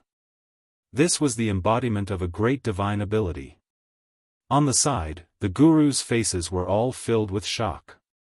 In their eyes, this was a demonic figure that was difficult to enlighten, yet it was so easily suppressed. Yi Fan lightly sighed. He didn't crush him into pieces. From a certain perspective, this was a pitiful person. He believed in his entire life, yet in the end, it was all for naught. His body died, and his Tao disappeared. Only a mouthful of resentment remained. Please allow us to send him off. Shimodi couldn't bear it anymore. He walked forward and clasped his hands together in greeting. Yi Fan nodded and didn't say anything else. The gurus walked forward and all of them sat cross-legged beside the demonic monk. They chanted scriptures, wanting to dispel all the resentment and send him to the afterlife. Namo Amitabhaya, Dota Jia Duoyi, Duo Di Ta, Amida Papai. Not long after, the old monk who was pressed down by Yi Fan's large golden palm was completely dispelled. The blood-colored scales on his body also disappeared, and the expression on his face gradually became peaceful. Finally, Yi Fan raised his hand. This old monk turned into a ray of holy light and sat up. He chanted Namo Amitba, turned into a rain of light, and disappeared, dispersing all the resentment. We cultivators worship Buddha too much, and our obsession is too deep. We can't see the true Buddha, which is why we ended up like this. It's not his fault. One of the guru clasped his hands together and chanted scriptures. They continued on their way. This ancient path to Spirited Mountain was filled with dried-up bones. Along the way, they found no less than 100 corpses. There was nothing else. They were all senior monks. This made people sigh. Only those who worshipped Buddha could find this place, but they could only die halfway. They couldn't get close to Spirited Mountain. It was really sad. Suddenly, the ancient path was cut off. A pitch-black abyss lay in front of them, blocking their way. The path to Spirited Mountain was still faintly visible on the other side. Is this a test? Yi Fan asked. No, this is because the secret words we received from our ancestors weren't complete. That's why the path was cut off. Now, it seems like we can only rely on ourselves to cross over and connect the broken path, an old monk said. During this process, Yi Fan kept chanting incantations and used his own mana to support the small stone Buddha. Only then could the ancient path not extend forward. At this moment, it was finally blocked. Alright, let's cross over. Yi Fan wanted to enter the Spirited Mountain to take a look. Since the fluctuations were not inferior to Mount Meru, there must be a shocking ancient Spirited Mountain. Ayo! Suddenly, a mournful cry rang out. This abyss was filled with black mist. There were ghosts crying, and there were all kinds of demons and ghosts struggling inside, wanting to rush out. This is the Chaos Demon Abyss. Before Buddha achieved the Tao, he suppressed and killed all kinds of demons. Many of them filled this abyss, Siddhartha said in surprise. This abyss couldn't be flown over. It was condensed with the killing intent of countless demons, turning it into a killing field. One could only rely on one's own body to cross over step by step. Is that so? I also want to see what the demons Buddha killed were like. Yi Fan said. His body released golden light, enveloping the few of them. He walked above the abyss, stepping on the evil spirits that rushed up one after another. Demons were dancing in disorder. Countless great demons and demons were formed from resentment. They rushed up into the sky. Although they no longer had the mana they had when they were alive, they were still incomparably terrifying. They rushed over while crying. Hong long long. Thunder and lightning rumbled outside Yi Fan's body. His gold saint domain spread out, and he was like a god traversing hell. He walked above, and in the process, he really saw a few powerful characters. Bang! A sect master-level demon was turned into black light by his finger and turned into nothingness, frightening away a group of evil spirits.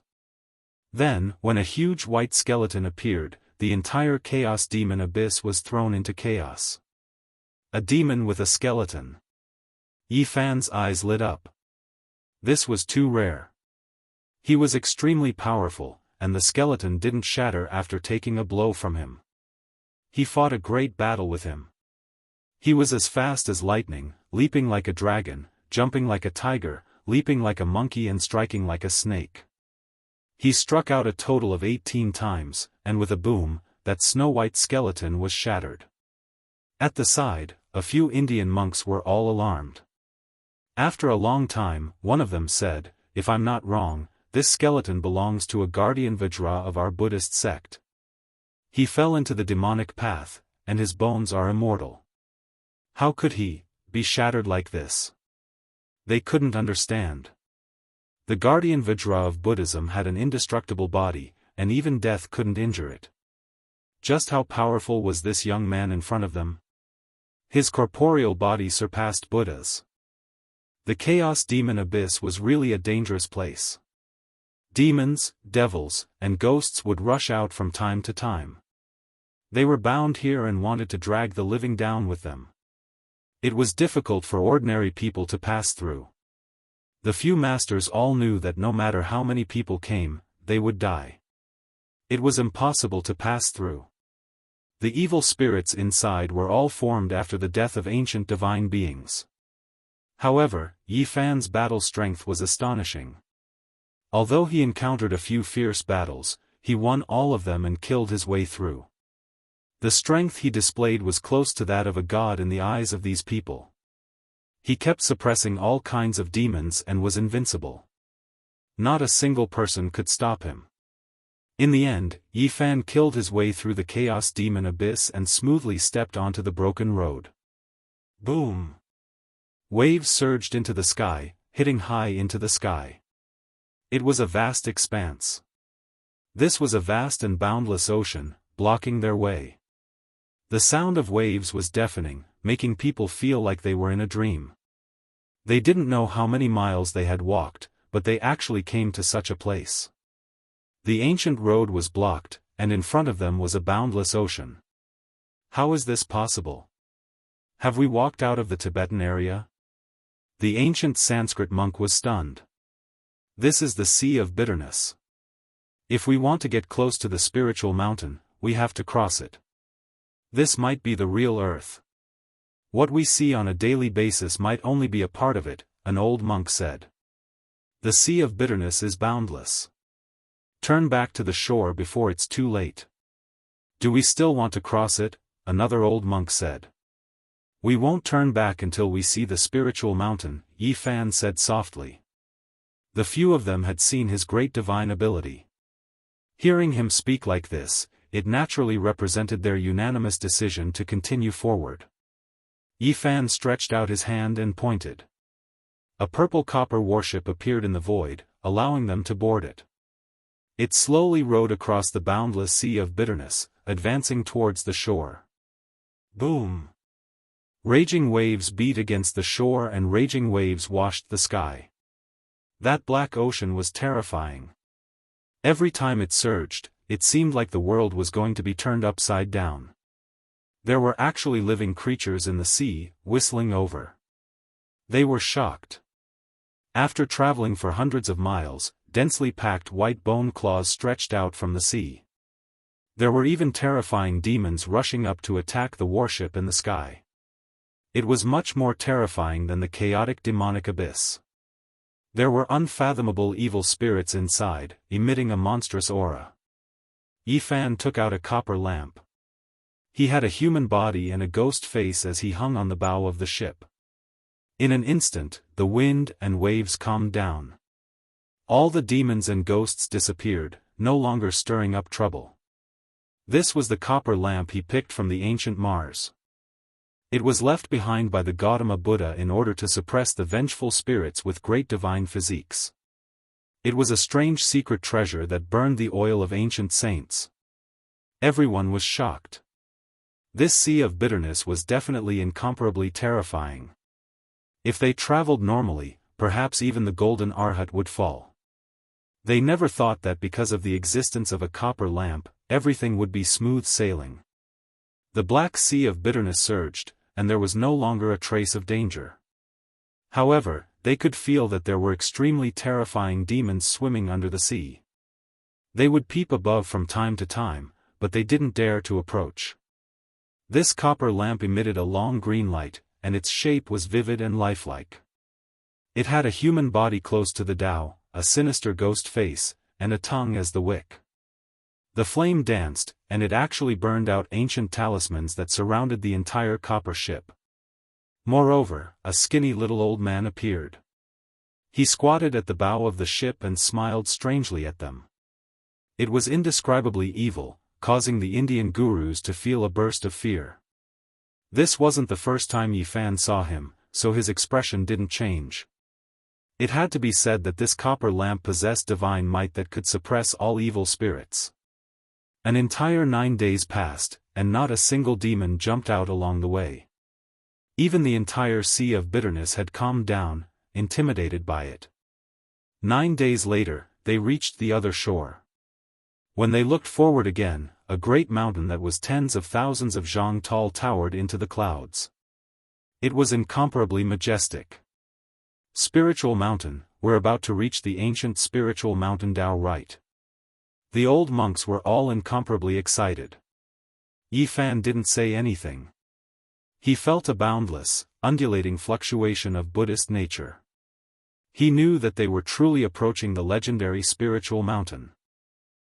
That's, a day later, they passed through one great mountain after another. Specks of light appeared in front of them, and the radiance of divinity pervaded the air. Yi Fan was also shocked. He cultivated the heavenly eye, so he could naturally see even further. He had long seen the miraculous scene on the horizon. Divine light danced in the air, turning into a sparkling and brilliant rain of light. And there was an ancient Bodhi tree. Its branches were like horned dragons, extending in all directions. Its leaves were verdant and glistening, and there were fluctuations of the great Tao. Under the ancient tree, there was a middle-aged man in his 30s sitting cross-legged. He was untainted by even a speck of dust, and his body was imprinted in the void, merging with the great Tao. It was as if he was sitting in 3 different spaces. Sakyamuni Buddha.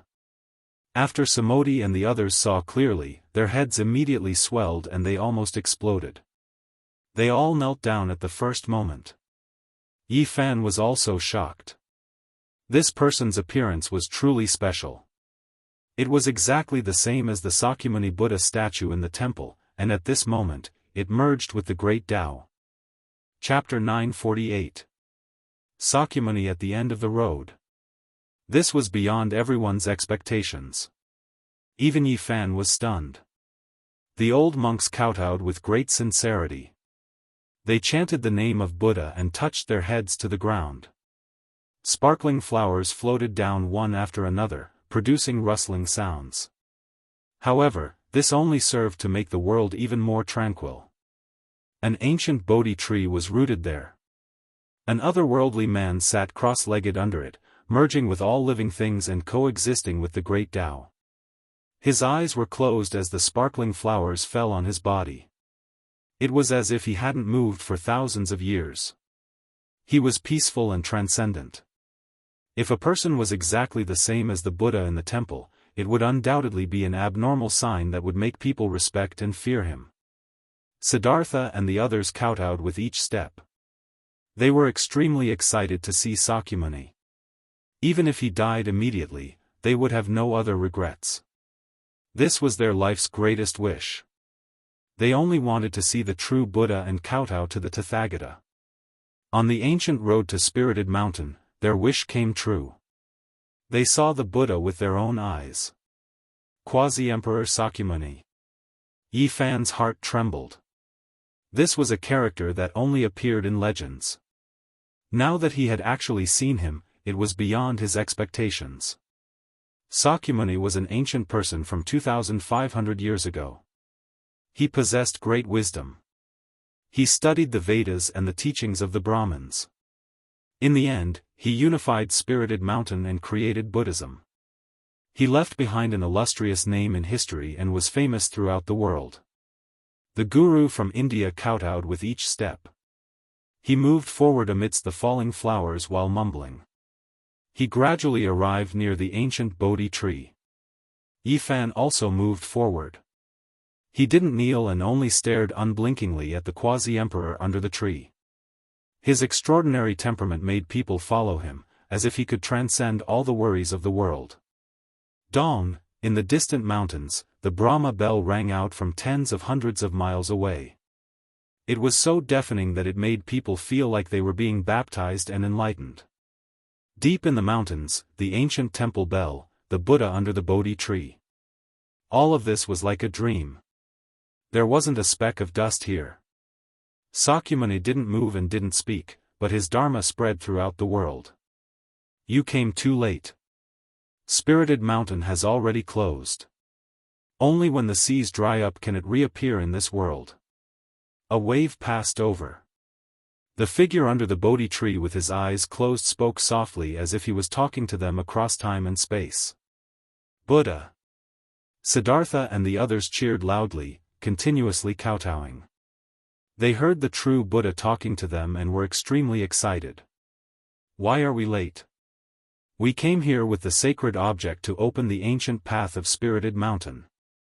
Yifan stood not far from the Bodhi tree and asked for guidance. Spirited Mountain has already withered, it is difficult for it to appear in the mortal world. Although there is a sacred object, there is no secret language, so we cannot open a path. Shakyamuni didn't move. It was as if he was sitting cross-legged in ancient times, but it was also as if he was preaching the Tao from the future.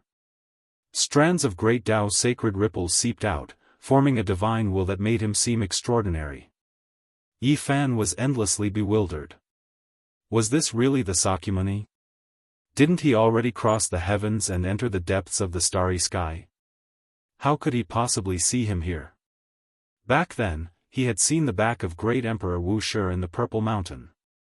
At first, he thought it was real, but then he realized that it was just a shadow that had been imprinted tens of thousands of years ago.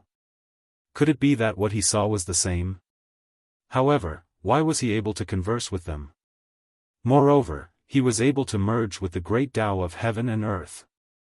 There was an otherworldly aura that could suppress endless ages flowing about. At the end of Spirited Mountain Road, repent and you will be saved. Under the ancient Bodhi tree, the otherworldly middle-aged man spoke softly. His eyes were still closed, and his expression was peaceful and tranquil. Every falling flower was sparkling, condensing the divine charm of the great Tao. Siddhartha and the others accepted the decree and retreated. However, Yifan didn't move because he saw the verdant ancient Bodhi tree petrified at this time. Even the man under the tree had become a statue. The falling flowers fell, turning into stone flowers when they landed on the ground. The fluctuations of life disappeared, and everything he saw turned into stone statues. This was different from before. This was the power of the Buddhist Dharma. Yifan understood. The Sakyamuni had walked down the ancient starry sky path, so it was impossible for him to still be on earth. All of this was formed by the great magical power of the past. Moreover, if it was truly a quasi-emperor, they might not be able to get so close to his physical body. The great Tao and all things merged together. What they saw was only the Dharma of the past, not the body of the present. This is. The old monks from India were all trembling. They thought of a legend. The Buddha had 10 great disciples. Before his true body left, the 10 worked together to create the Sakyamuni Buddha's body, which stood on Spirit Mountain Road. This was the work of the 10 great disciples of the Buddha. This incarnation of the Sakyamuni Buddha could display part of his divine abilities. What they saw just now couldn't be considered false. From this, they could also infer that the Spirit Mountain was close and not far ahead. However, Siddhartha and the others all stopped and were unwilling to take another step forward. They solemnly followed the Sakyamuni's decree and didn't dare to disobey it. The Spirit Mountain is in sight. Don't you want to go in? Even if you can't succeed, why don't you go closer and take a look? Yifan spoke. We have sinned. The masters all put their palms together and at the same time advised Yifan not to go any further and turn back. Yifan didn't pay any attention to them. He walked past the petrified Sakyamuni and the Sakyamuni Buddha and continued forward. The old monks were all stunned. They all stood on the spot and stared blankly. The ancient road meandered forward for another few li. Finally, it was completely cut off. In front of him, a vast mountain was faintly discernible. It was located at the end of the world. There wasn't any life there. There was only a wave of Buddha nature fluctuation like the sea. The entire mountain was devoid of life. Not even an auspicious beast or auspicious bird could be seen. Yifan opened his heavenly eye but discovered that it was still blurry. The vast spirit mountain couldn't be seen clearly. He only knew that the mountain was serene and the ancient temple was silent. It was clearly already in front of him, only a few dozen li away. How could the spirit mountain be closed? He thought for a bit and walked forward with large steps. Even if there was no road, he still wanted to go forward and open up his own path. However, the moment he took the first step, he immediately saw the primal chaos surge. The spirit mountain became more and more indistinct. It was as if he heard the chanting of the ancient Buddhas. Yifan didn't stop and continued forward. However, there was a Buddhist lion's roar. It was as if an arhat was chanting an incantation. The evil subduing pestle in its hand pressed towards him. It was formed from Buddha light. He let out a light shout and opened up the golden sacred domain. Nothing could get close to him. With a loud rumble, the heavens seemed to collapse. The evil subduing pestle flew backwards as he took large steps forward. In the distance, Samodi and the others were dumbstruck. Was he going to fight against the bodhisattvas and force his way into the spirit mountain? Hong! At this moment, there was chaos in front of him. The primal chaos raged and the spirit mountain was majestic. It was as if it was going to fall over and suffocate everyone. Ah! Yifan shouted and chanted the Buddhist mantra. At this moment, he suffered a great pressure. Even though he was a saint, he still felt as if his body was going to be crushed. This was the pressure of the spirit mountain. This was the fluctuation of the vast Buddhist power. It was the psyche power of who knew how many creatures had gathered here in the past. No one could resist it. The primal chaos mist attacked. The Yiksha, Asura, Gandharv, Garuda and the other 8 tribes appeared. They were also formed from Buddhist divine light and pounced towards Yifan. Even the swastika sound didn't have that great of an effect. It only shattered a part of it. Yifan took a step back and endured the great pressure. He believed that if it was anyone else, they would have died a long time ago. Even his saint body wouldn't be able to hold on. The spirit mountain was worthy of being the most famous ancient Tao rite.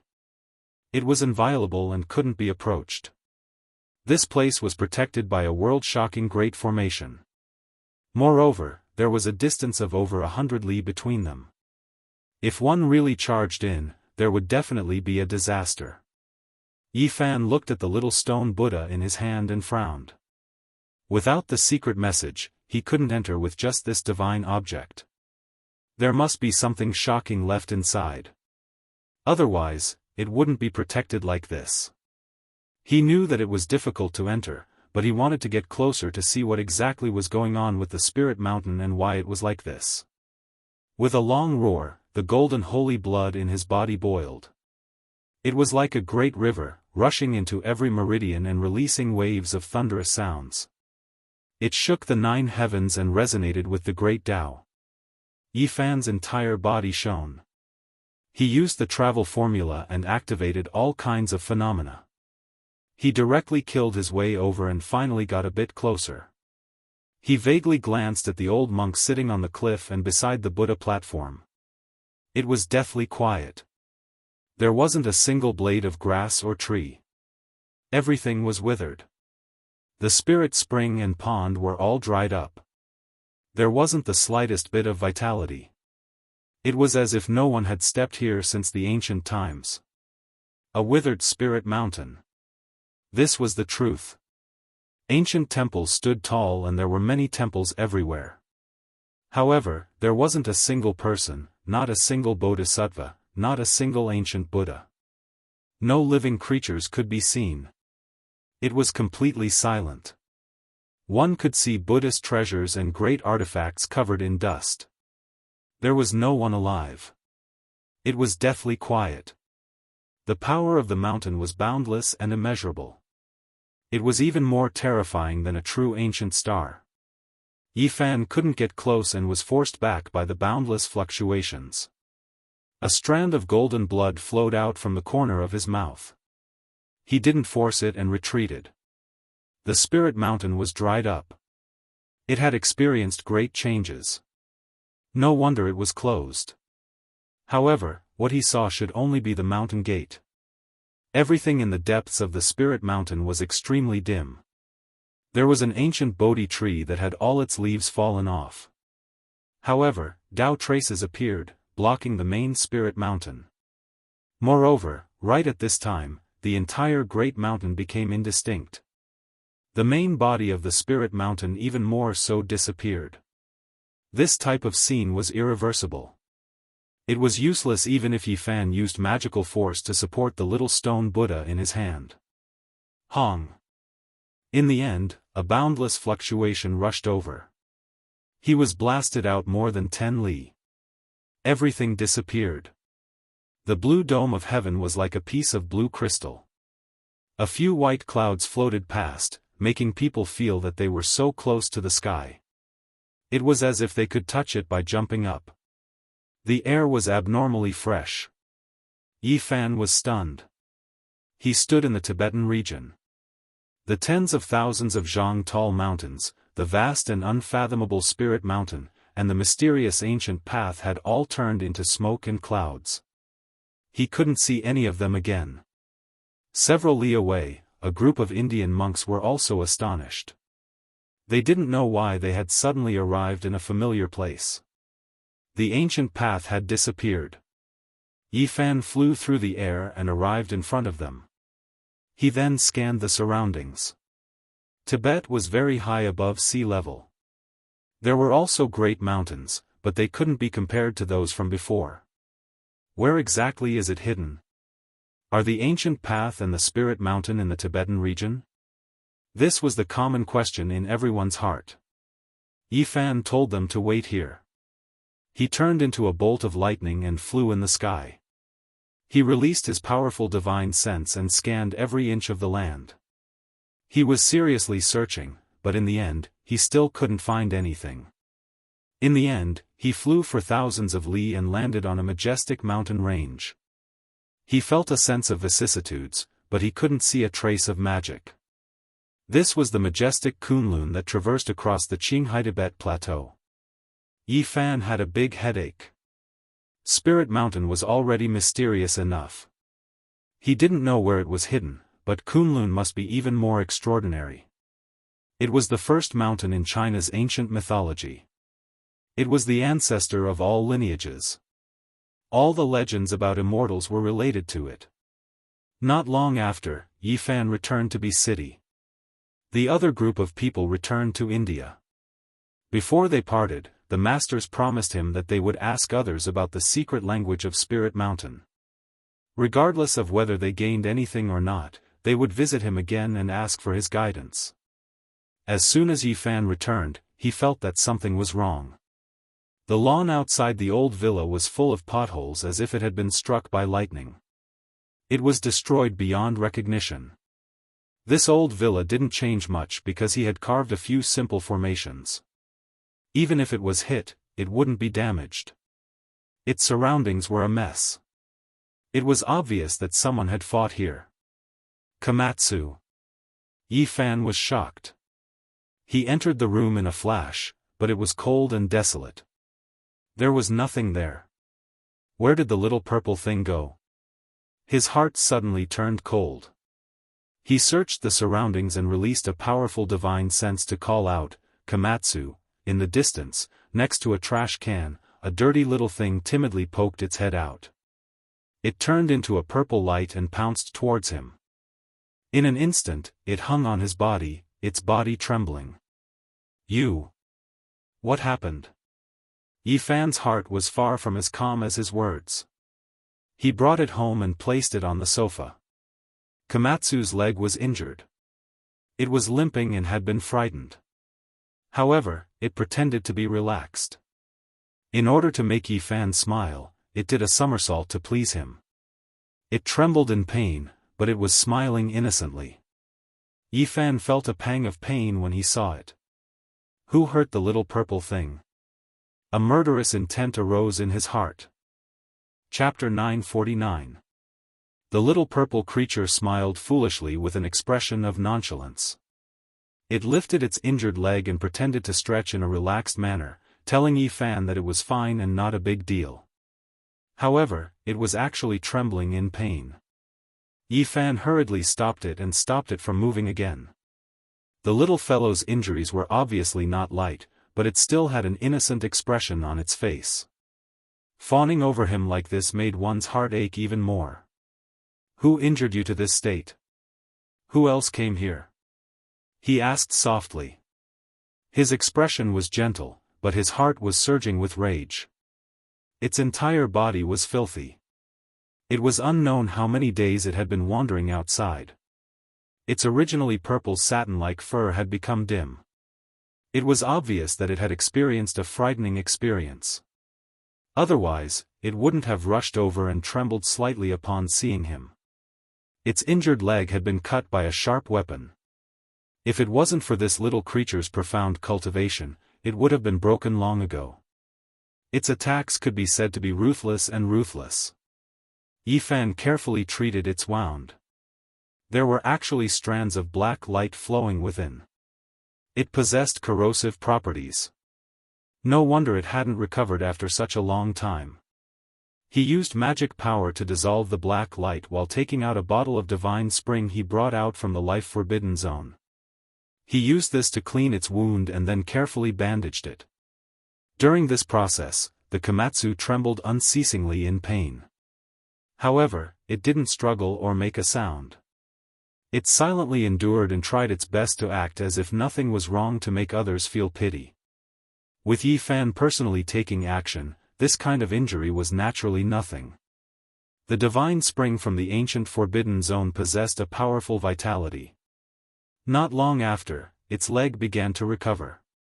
The little fellow blinked its large eyes and lowered its head to look at its injured leg. Its face was full of astonishment. It had been in pain for so many days, but now, it was rapidly recovering.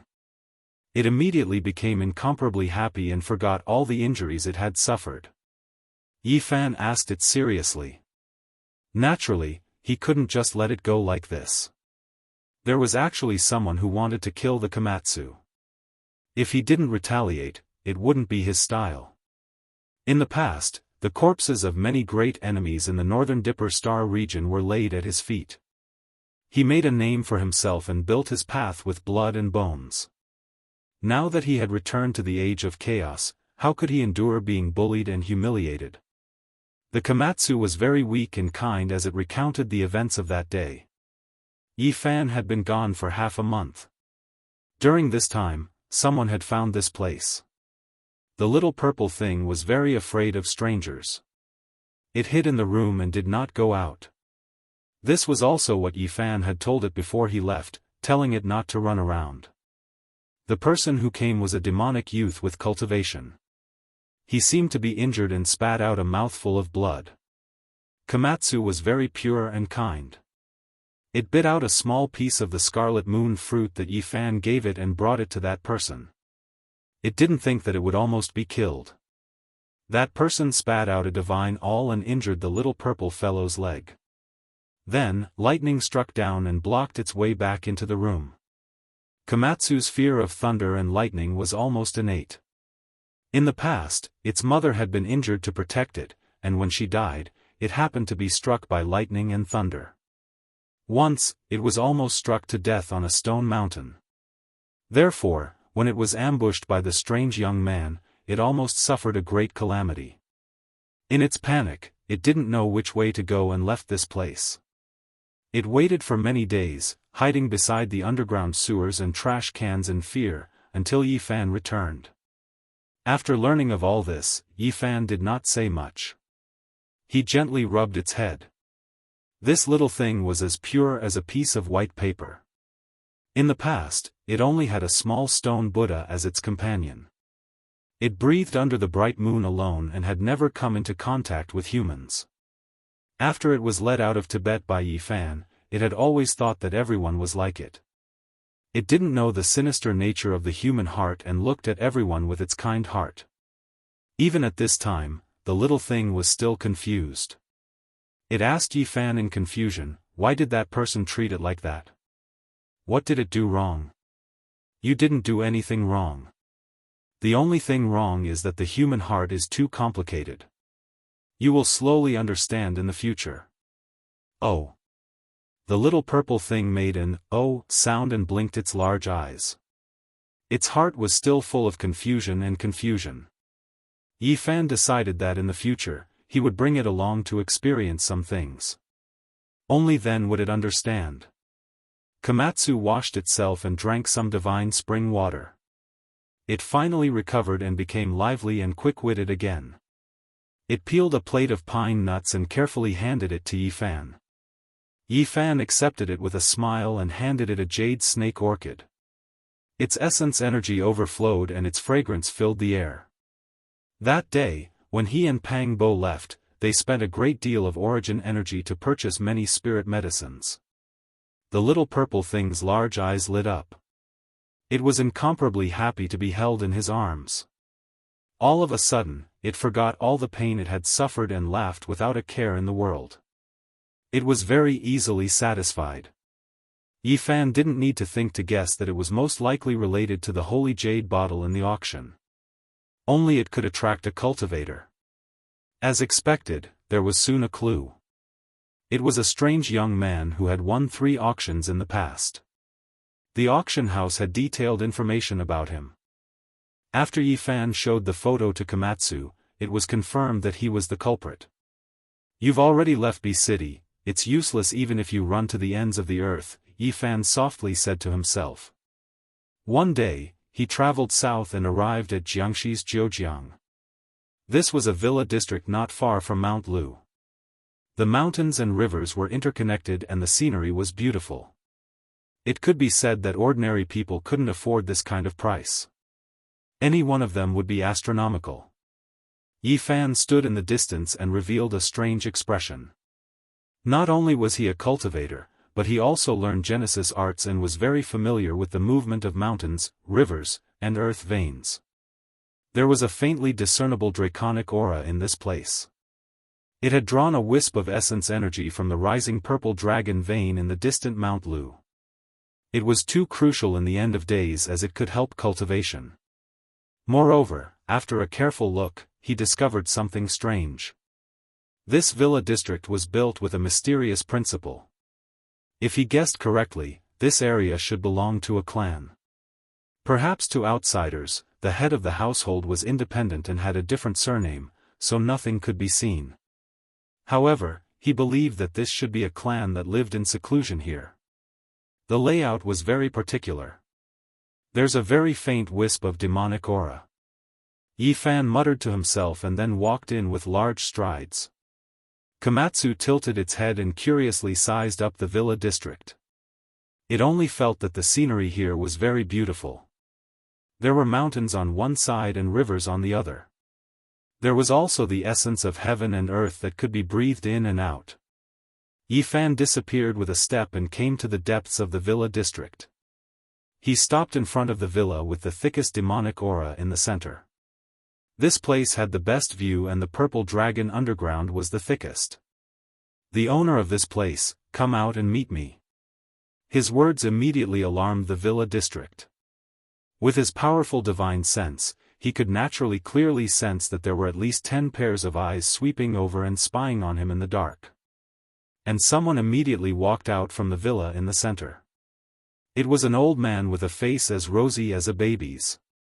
His hair was like snow and his complexion was very good. He was full of energy. Yi Fan's expression didn't change. This was definitely a person with cultivation. His cultivation was at the third small realm of the first secret realm, the Sea of Reincarnation, Divine Bridge. "Little brother, is there anything I can help you with?" he asked with a smile. "You and I are both cultivators. There's no need to hide anything. Since I was able to find this place, all lies are useless," Yi Fan said. The old man's expression immediately became solemn. He gestured for Yi Fan to enter the house and talk.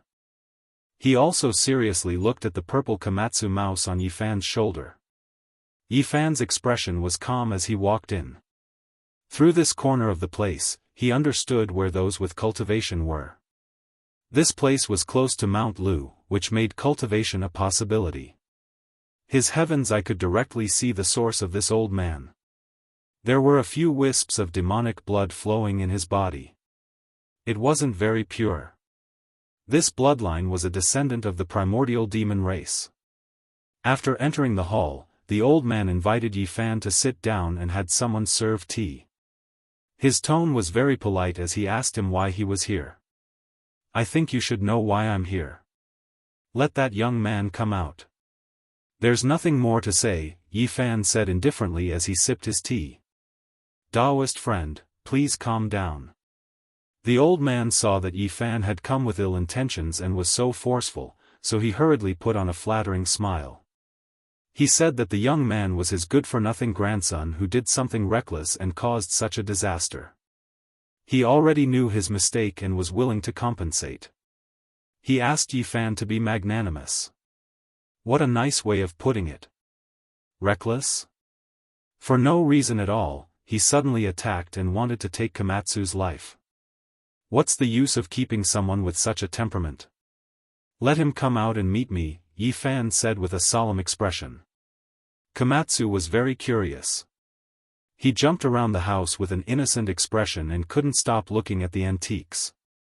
The old man immediately revealed a troubled expression and said, "I hope Daoist friend will forgive us.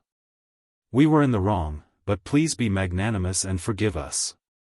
Can we let this go? I only want to ask one more time. Are you going to let him out or not? Are you waiting for me to do it myself?" Yi Fan took a small sip of fragrant tea and put down the teacup with a cold expression. That grandson of mine saw a spirit beast and was naturally curious, so he tried to subdue it. But he didn't hurt anyone. That's just a beast pet. Daoist friend, you're making a big deal out of nothing. The old man was also a bit displeased. Are you talking about Komatsu? In my opinion, many people aren't as humane as him. I'm a bit curious. What did your grandson use to hurt Komatsu? You know him so well. He's not qualified yet, Yi Fan said coldly. You are being too overbearing. The old man's expression sunk. Then, with a schwa sound, he revealed a divine awl. It shone with an eerie light and carried traces of time. A sect master level magical treasure. Yi Fan was astonished. It was truly rare to see such a powerful weapon in this cultivationless age. Soon after, he understood that during the ancient times, there were many sects on earth and experts were as common as clouds. Naturally, there were many powerful beings, so it wasn't a big deal to have weapons left behind by them. This is the weapon, said the old man. It was clear that he didn't display this weapon without the intention of intimidating others. After Komatsu saw this flickering divine awl, its body immediately trembled. It clearly remembered its encounter that day. Yi Fan gently rubbed its head and said, I'll refine it into a small knife for you to trim your nails in the future. The old man's expression immediately changed. He said, Young man, you don't know the immensity of heaven and earth. You're too presumptuous. At the same time, the door was pushed open and another old man walked out. It was a cultivator from the Holy Palace's secret realm.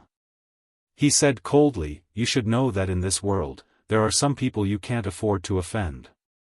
My clan has existed since the ancient times and has never fallen. Who dares to be presumptuous here? So, you guys are considered immortal inheritances from ancient times? Yi Fan laughed. Ah, how many years has it been? No one has dared to come here and cause trouble. Young man, you're too young and too ignorant. Have you not heard of Zhejiang? It's not a place you can provoke. The old man who came out later shook his head. At the same time, a young man walked out. It was the bewitching young man Yi Fan was looking for. He sat down casually to the side.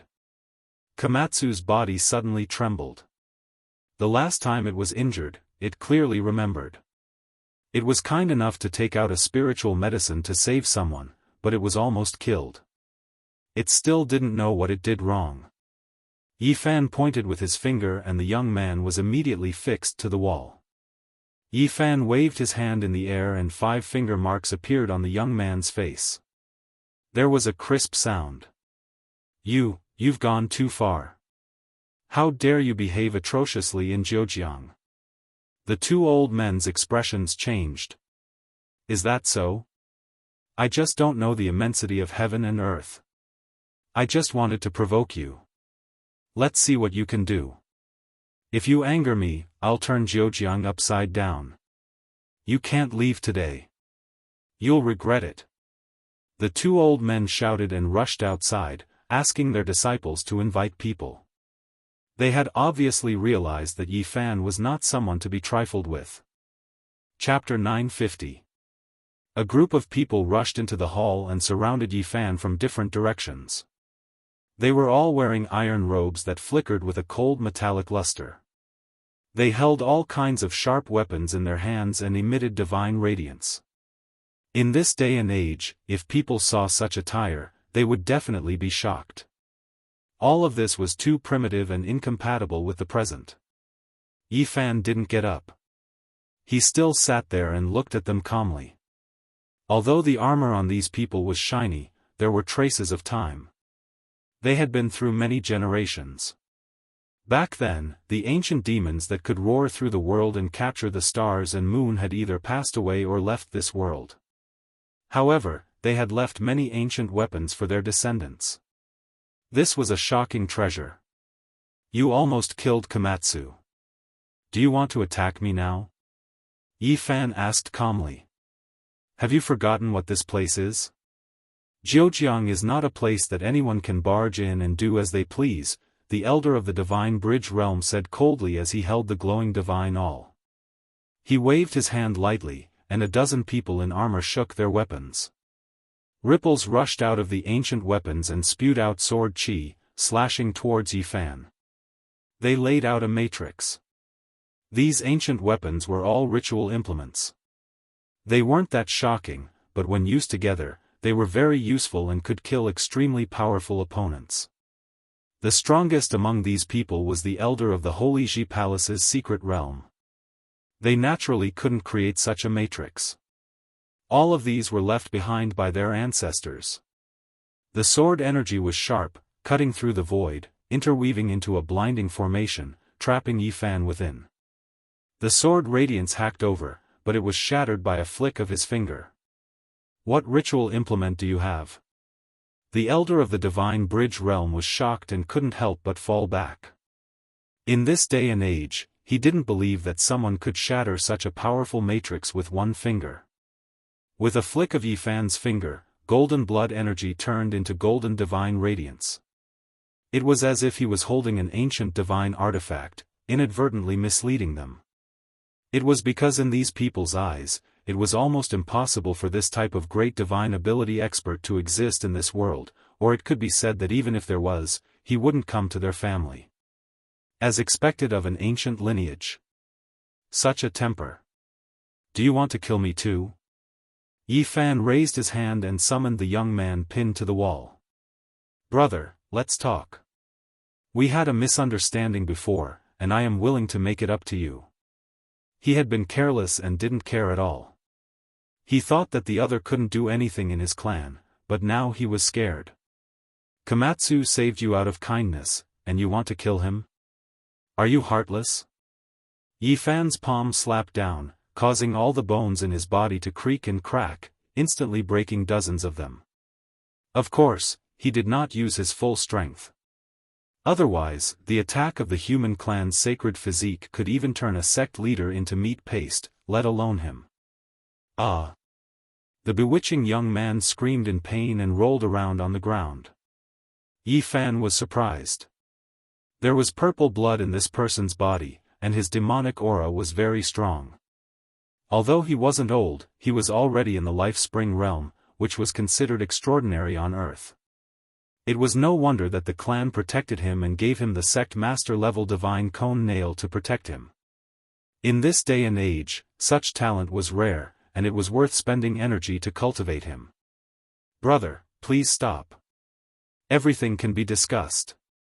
The elder from the Holy Palace stepped forward and looked worried.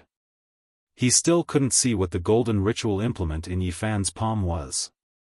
Just now, they laid a matrix and trapped Yi Fan in the center, thinking that they could kill him.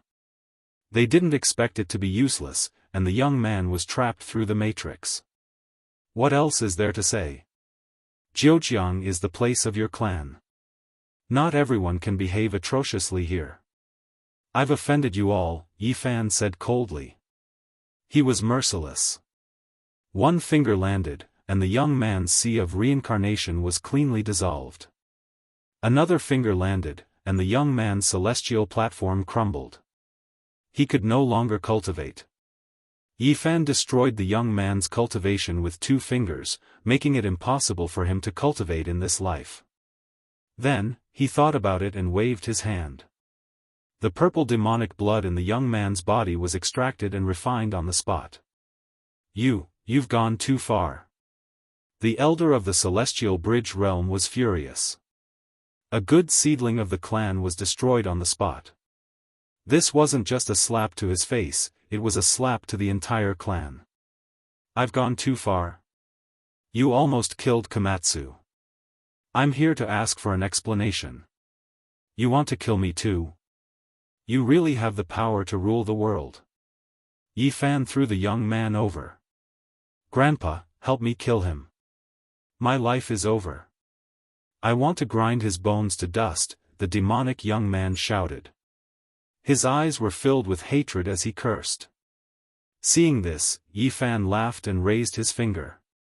With a light poof, a golden light pierced through his forehead. A stream of blood flowed out, and his ferocious expression completely froze. I took away your cultivation that brought disaster to the world. I originally wanted to let you live, but you don't know how to repent. With such a personality, I can't let you live. The expressions of everyone in the hall changed. At that moment, they all retreated, especially the elder of the Holy Ji Palace's secret realm. He felt that things were not going well. Why did this young man look so much like the legendary divine arts cultivators? No matter who you are, you have to die today. You won't be able to leave Jianghu. How many years has it been since someone dared to provoke us, the Dragon Sparrow bloodline? The elder of the Celestial Bridge realm shouted. The one who died was his grandson, who had been spoiled by him since he was young. This was an outcome that he could not accept. The group of people left the hall, and he gave the order coldly. Yi Fan did not want to waste time. He waved his hand in the air, and before he could finish giving the order, his spiritual soul was captured and burned to ashes. His intact body fell to the ground with a thud. Everyone gasped and was completely dumbfounded. At that moment, they finally understood that they had most likely kicked a metal plate. They might have provoked a living ancestor. Which arrogant brat has come to our clan to act so atrociously? An old woman holding a dragon sparrow staff appeared. Her hair was snow white, and each strand was sparkling.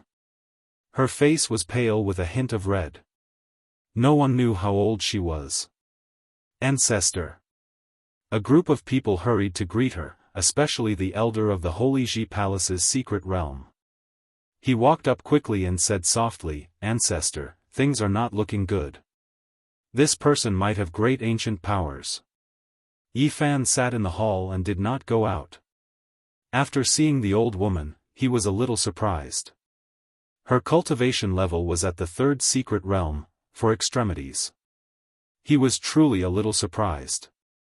Was there still someone who could cultivate to such a level in this era? The dragon sparrow race has stood strong since ancient times. No one has ever dared to come to Zhejiang and humiliate us. I don't care which god you are today. Since you're here, don't even think about leaving. The old woman waved her staff, and a wave of auspicious air rose in the hall. A bone-piercing light shone, and an extremely powerful spell formation appeared, trying to refine Yi Fan. The layout of the hall was very particular. Yi Fan noticed it when he came in. The floor was covered with demon bloodstones, and the marks of time were engraved on them. This was an ancient spell formation that had been moved here. The house was built on it, and any cultivator from the dragon transformation secret realm who entered by mistake would be refined. When the dragon sparrow race lured him into this hall, they had already schemed against him. Once they had a falling out, they would definitely use the ancient spell formation to refine him to death. Unfortunately, they had encountered a human with a holy physique from the Big Dipper. They had no idea how terrifying his cultivation and physical body were. Not to mention this kind of killing spell, no matter how powerful it was, it would be useless. Flames burned and brilliant light danced. Dragon sparrows cried out as they were bathed in the fire, drowning Yi Fan. Komatsu was very afraid and grabbed onto the corner of Yi Fan's clothes. Yi Fan was surrounded by divine light, but he did not care at all. He paced around the hall and knocked around, trying to figure out which era this ancient spell formation was from. The people on the lawn were dumbfounded. He's a powerful being. Someone swallowed a mouthful of saliva with difficulty. What era is this? How could there still be such a powerful person? Didn't they all turn into ashes or leave? They were incomparably shocked. It's over. This is truly a great calamity. We actually provoked this kind of ancestor. He must be someone who survived from the ancient era. Everyone's faces were deathly pale. Yi Fan flicked his finger, and the spell formation was completely destroyed. He calmly walked out without a speck of dust on his body. Everyone couldn't help but tremble. Everyone was trembling. Such a powerful character, to the cultivators of the current era, could almost be called a deity. There weren't many of them in the entire world. Yi Fan walked forward, and these people continuously retreated. It was useless to say anything now. Their cultivation was nothing compared to the person in front of them. Isn't your race a bit too arrogant? In this era, you still want to treat Zhejiang as your territory? How can the common people of Zhejiang endure this? Yi Fan waved his hand, and a clear light fell, stripping away the old woman's cultivation. Her face instantly lost all color.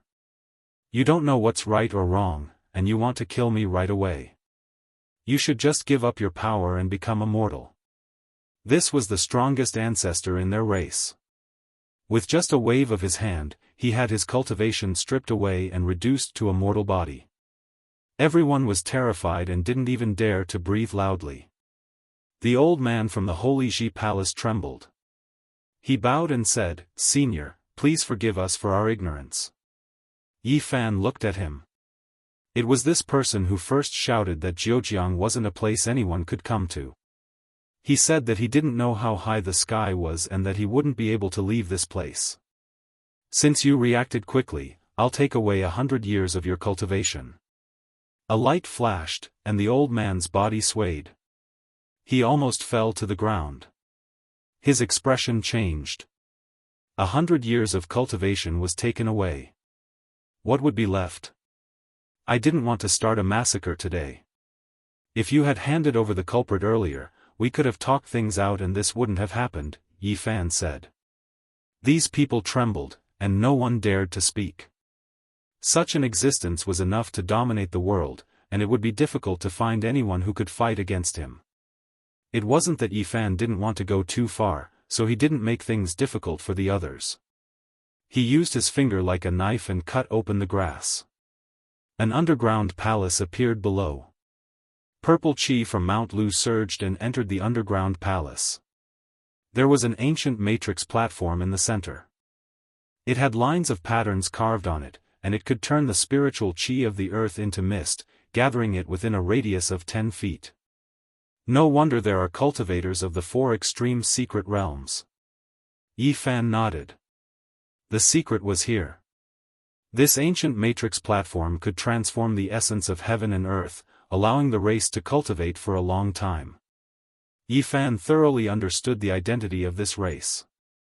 Their ancestor was a dragon sparrow, established during the Great Xia dynasty. These people had the blood of a demon god flowing in their bodies. Great Xia dragon sparrow. He felt that something was strange. He thought of the legendary Great Xia dragon sparrow blade. Could it be related to this race? Moreover, after asking in detail, he found out that this race was only one of the 4 major branches, and not the main bloodline of the dragon sparrow. As for where the Great Xia dragon sparrow demon god was, they didn't know. What realm is the cultivation of the demon god dragon sparrow? Yi Fan asked about the cultivation of their ancestor.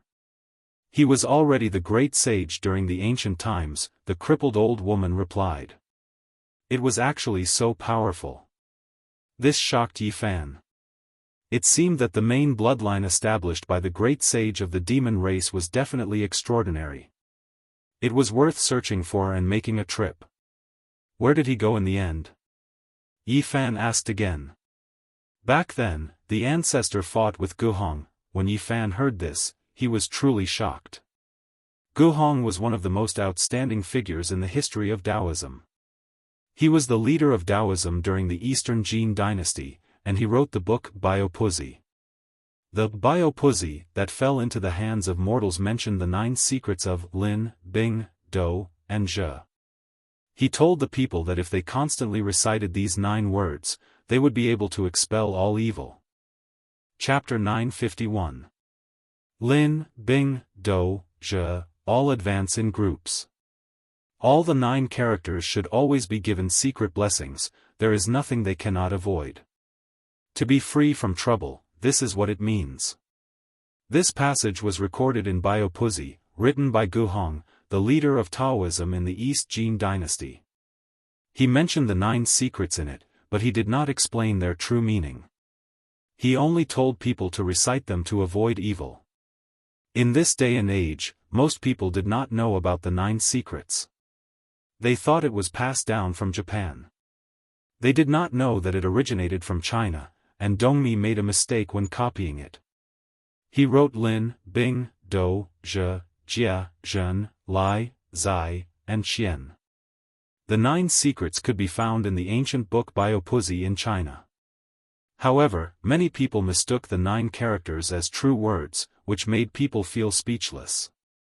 Recently, Yi Fan had visited many cultural relics that were not open to the public. He had read many unique books, hoping to find the secret cultivation manual of the Embracing Simplicity, but he was disappointed. All he had seen were the ones that had been circulated in the mortal world. From the records in Biopuzi, the 9 secrets had existed since ancient times and were not created by Guhong. Unfortunately, he did not understand them in detail, so he did not know their true meaning.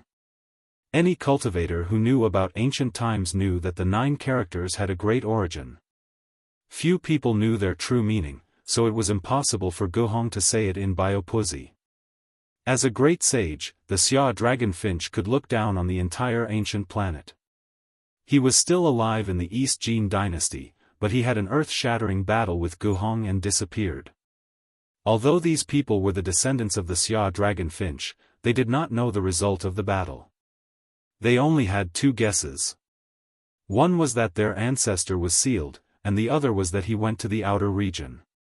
Guhong could be said to be a genius of his generation in the history of Taoism, a revered little immortal.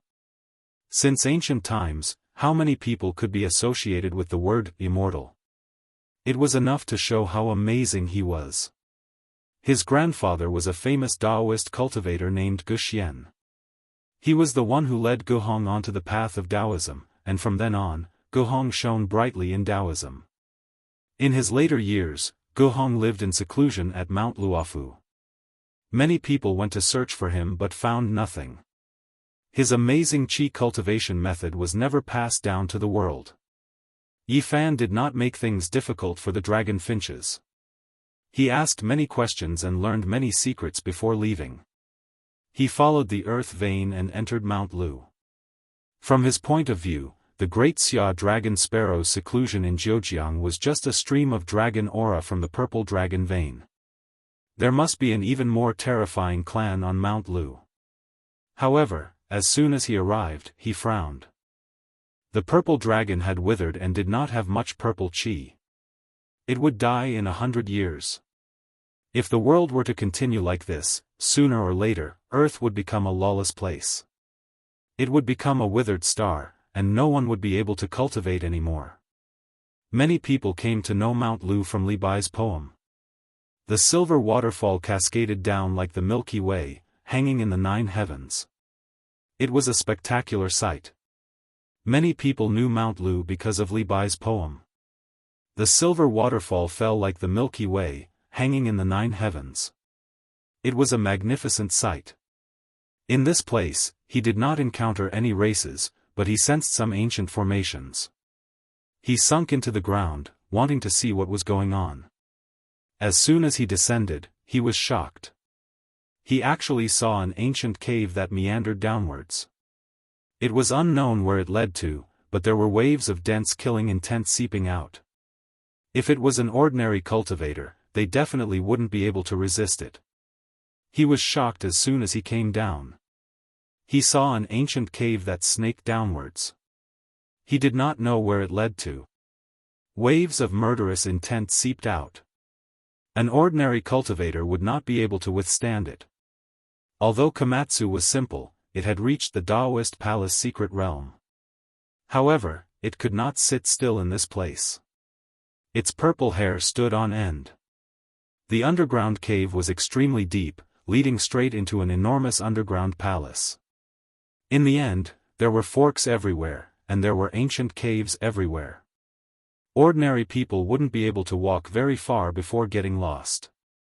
Moreover, the murderous intent was even stronger.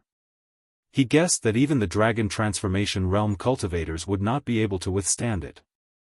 Staying here for a long time would harm them. There are no ancient races cultivating on Mount Lu. It's most likely related to this. This is obviously a land of extinction. After a long time, one's cultivation and magic power will be eroded. To ordinary people, it's harmless. Yi Fan went several more miles.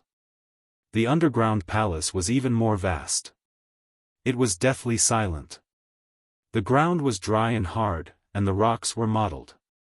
It was unknown how many years it had been since someone had come here. Finally, he arrived at the depths of the underground palace. This was the heart of Mount Lu. Here, flames surged and the atmosphere was lifeless. There was a huge sacrificial altar in front of him locked down by iron chains. At this place, the murderous intent had materialized like ringing killing swords. Even sect master level figures could not withstand it and could not approach. Moreover, there were blazing flames pouncing over. It was actually a flame essence that would turn anyone who touched it into ashes. Were it not for the Bodhi seed in Yi Fan's body, he would not have been able to stay here for long even with his divine physique. Komatsu grabbed the corner of Yi Fan's clothes nervously. His large eyes darted about in fear. Yi Fan did not stop. He took a few more steps forward and finally saw what was on the sacrificial altar at the end of the underground palace. His expression changed in an instant. The iron chains made of unknown materials flickered with an ice-cold black light.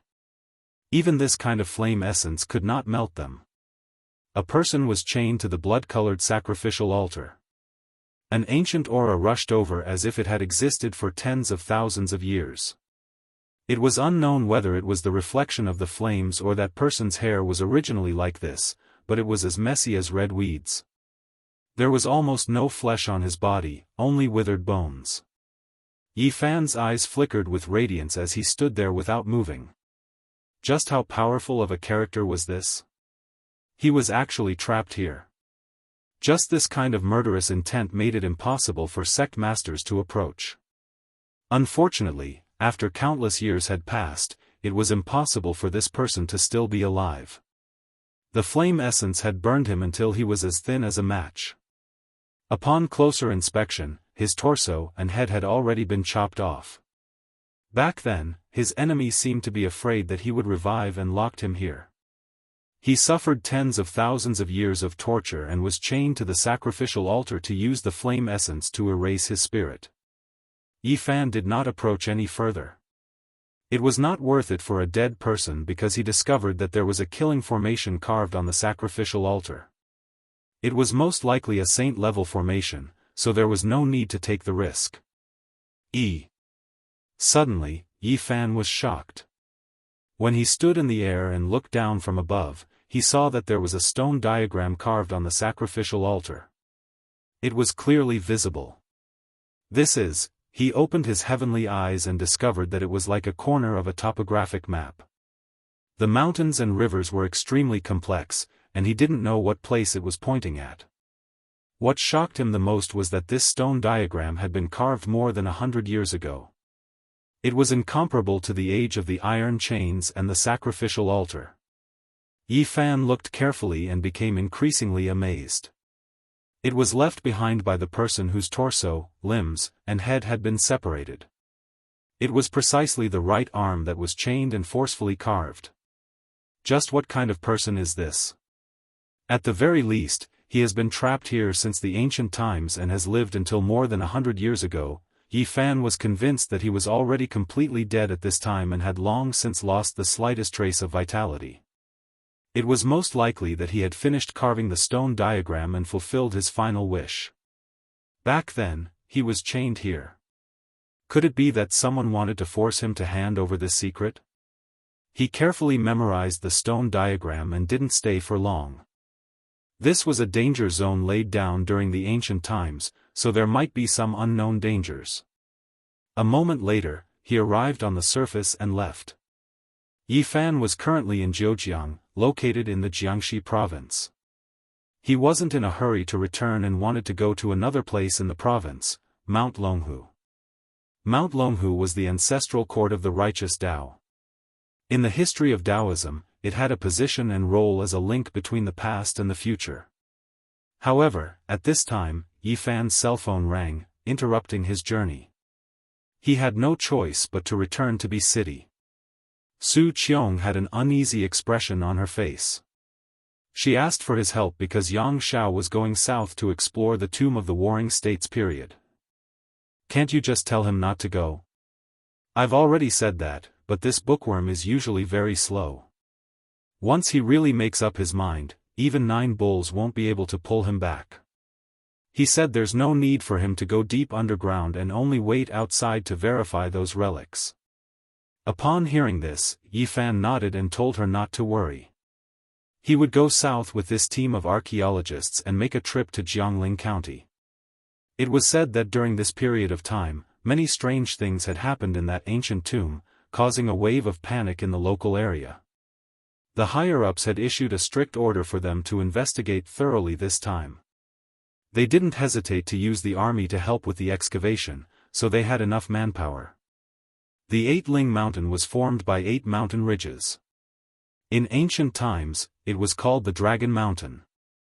There were many tombs of kings buried here, and it was said that one could become an undead immortal here. When Yi Fan arrived at this place, he sensed that something was wrong. The 8 dragons coexisted together as if they were going to soar into the sky and pull the tomb into the 9 heavens. The ancients had indeed chosen this place for a reason. The 8-Ling Mountain was majestic and serene. The pine trees rustled and the clouds were verdant. The mountain was extraordinary. Although it wasn't tall, there was the chi of soaring dragons rising from it. Yi Fan carefully observed and discovered that this tomb was very strange. The terrain was like a Daoist sleeping soundly, about to ascend to immortality. The 8 dragons were the guide, pulling him to ascend to immortality. The tomb had already been excavated, and large amounts of soil and stones were excavated.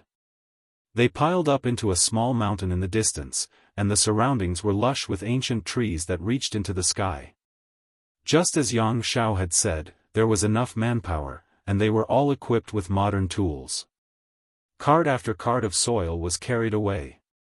This ancient tomb had caused a bad influence in the local area, and it had to be resolved as soon as possible. Apart from a few excavators and archaeologists, there really was an army. They were armed and on guard, quietly waiting for the ancient tomb to be completely excavated. Not good, it's the same as last time. Another person died mysteriously. Someone was frightened. The entrance to the tomb was pitch black and led straight underground. It was like a bottomless abyss. Stretchers were sent down, and soon, a few black corpses were brought up. Seeing this, Yi Fan sighed. He had come a step too late and couldn't stop them or save them. They found a pair of giant stone doors underground, but they couldn't open it no matter what. A few people even died, and in the end, the army went down. Boom! A loud sound rang out as the pair of stone doors were forcefully blasted open by explosives. Instantly, an extremely cold and gloomy aura rushed up, causing everyone to involuntarily retreat.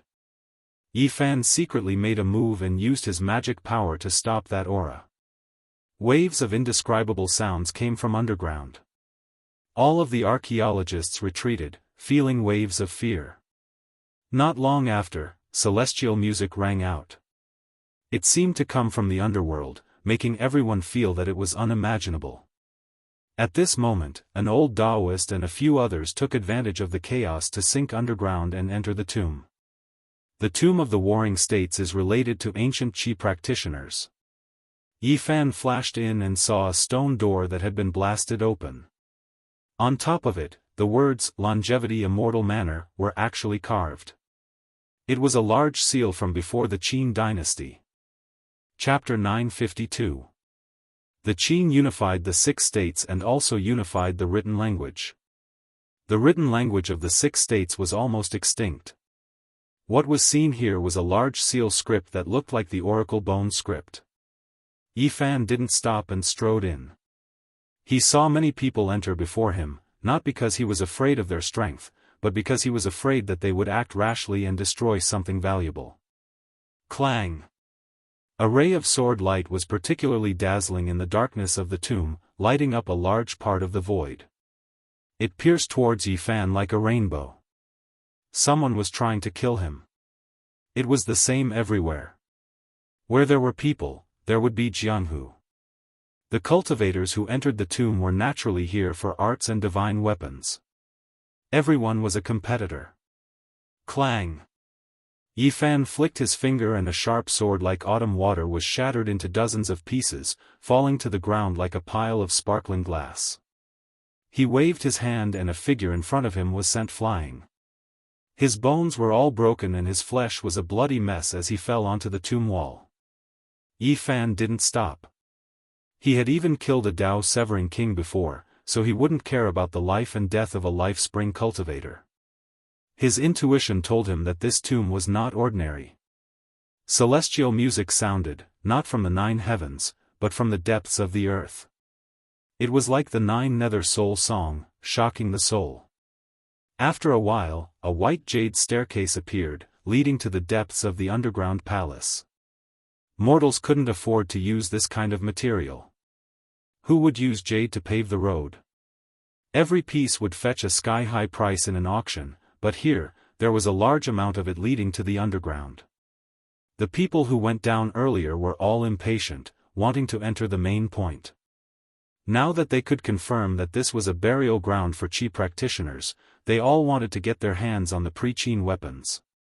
The pre-Qin referred to the mysterious period before the Qin dynasty, including the Warring States period, Spring and Autumn period, Yinshang period, and Western Zhou period. Clang, clang, the sound of swords rang out as a stone wall blocked the way. It was filled with sword marks and clanging sounds, as if there were peerless masters fighting with their swords. Sword sharpening stone. Yi Fan was astonished. He had heard that this was a stone used by peak experts to sharpen their swords. Even after tens of thousands of years had passed, sword cries could still be heard. It was because this stone was infused with their sword intent. For many people, this was a rare treasure. There were 4 people standing by the grindstone, as if they were comprehending something. When Yi Fan walked over, he found that they were all bleeding from their mouths and noses, their 7 apertures cracked, and they had died a violent death. These people were all celestial bridge realm cultivators, and none of them had broken through to the second secret realm of the human body. They couldn't even withstand the sound of the ancient sword whetstone and died here. This was the sorrow of the cultivationless age. If one could cultivate now, then even if one's natural talent was extraordinary, they couldn't even stop a grindstone from the ancients. It truly made one sigh with regret. Yi Fan thought for a while and used his fingers like a sword to dig out the stone. He sealed it and threw it to Komatsu. It put away the bell made from Daluo silver essence and the small stone Buddha to be studied in the future. The sound of celestial music was melodious and clearer. When it entered one's ears, it would cleanse one's soul. It would make one's soul tremble and feel comfortable at the same time. Yi Fan walked down the stairs and stepped on the white jade stairs. He felt a kind of coldness. This kind of jade stone was a little special and contained a trace of extreme qi. He came to protect Yang Shao this time, so he naturally had to eliminate all dangers. He operated the lunar scripture and refined the wisps of coldness. Not long after, he entered a vast underground palace and felt a cold wind blowing against his face. As soon as he raised his head, he saw a creature flapping its demonic wings and swooping down to grab the top of his head. Pfft! Yi Fan pointed with his finger and a sword wave blasted out. Blood splashed and the creature was slashed into a bloody mist on the spot. It was actually a bat over 2 meters long and looked like a demon. What a big bat! This underground world is sealed. How did it survive? Could it be that there is another exit to the outside world? Yi Fan didn't care. There was no need to think about such trivial matters. He walked forward a few meters and found 2 corpses with blood all over the ground. Their skulls were opened and they died a miserable death. They had been killed not long ago. A large tomb from ancient times without any special mechanisms had already taken the lives of 6 cultivators of later generations. Their deaths were not worth it. Yi Fan walked to the end of this underground palace and white jade stairs appeared again. They continued to go deeper underground as if they were approaching the legendary cave residence step by step. The project was huge. During this process, he sent out sword ripples several times, killing dozens of bats. They were all 2 to 3 meters long, and their bodies were terrifying. They looked like monsters, but they were all burned to ashes after they died. Otherwise, the archaeologists would definitely be in chaos when they came down. Yi Fan went even deeper. Immortal music was playing in this place. There was a row of chimes in front of him. They were all ringing on their own without anyone striking them. He spread out his palm and released strands of multicolored light. They flew towards these chimes and fixed them in place. They no longer made any sound. These chimes were extremely ancient, but they were well preserved without the slightest damage. Yi Fan carefully examined them and found that these were things tempered by cultivators over and over again. However, there were no Dao marks inside and only something similar to essence, energy, and spirit. It could be assumed that the tomb master loved musical instruments back then. The chimes were unconsciously produced by his imprint after the tomb saw the light of day again. At this moment, after Yi Fan fixed these chimes in place, the imprint no longer existed and finally dispersed. Because this wasn't a magical artifact, its will couldn't exist forever. He continued forward and walked inside. Suddenly, he felt a dense killing intent. There were streaks of sword radiance that hacked out like waterfalls. Golden, scarlet, purple, and blue flying swords tore through the air. Unparalleled killing intent. Before he even got close, Yi Fan's body was already covered in a layer of goosebumps. This was an extremely powerful flying sword. Even he couldn't withstand it. Whose tomb is this? It must have been left behind by an ancient saint. One of the scarlet swords was the brightest. It was only the size of a palm, and it flew around in the underworld, dancing non-stop. Other purple, blue, and gold flying swords followed, tearing through the air. No, it's not a real flying sword. It's just a kind of SwordWill. It's so powerful, so terrifying. Yi Fan exclaimed. If the ancient saint's weapon was flying here, he probably wouldn't be able to get close. This kind of SwordWill alone was extremely frightening. It made one's body feel like it could split the sky. There were 3 cultivators from the Holy Ji Palace lying on the ground. There wasn't a single wound on their bodies. They hadn't been cut by the flying swords, but the SwordWill had penetrated their bodies and killed them. The cultivators who came in were the furthest they could go, and all of them were dead.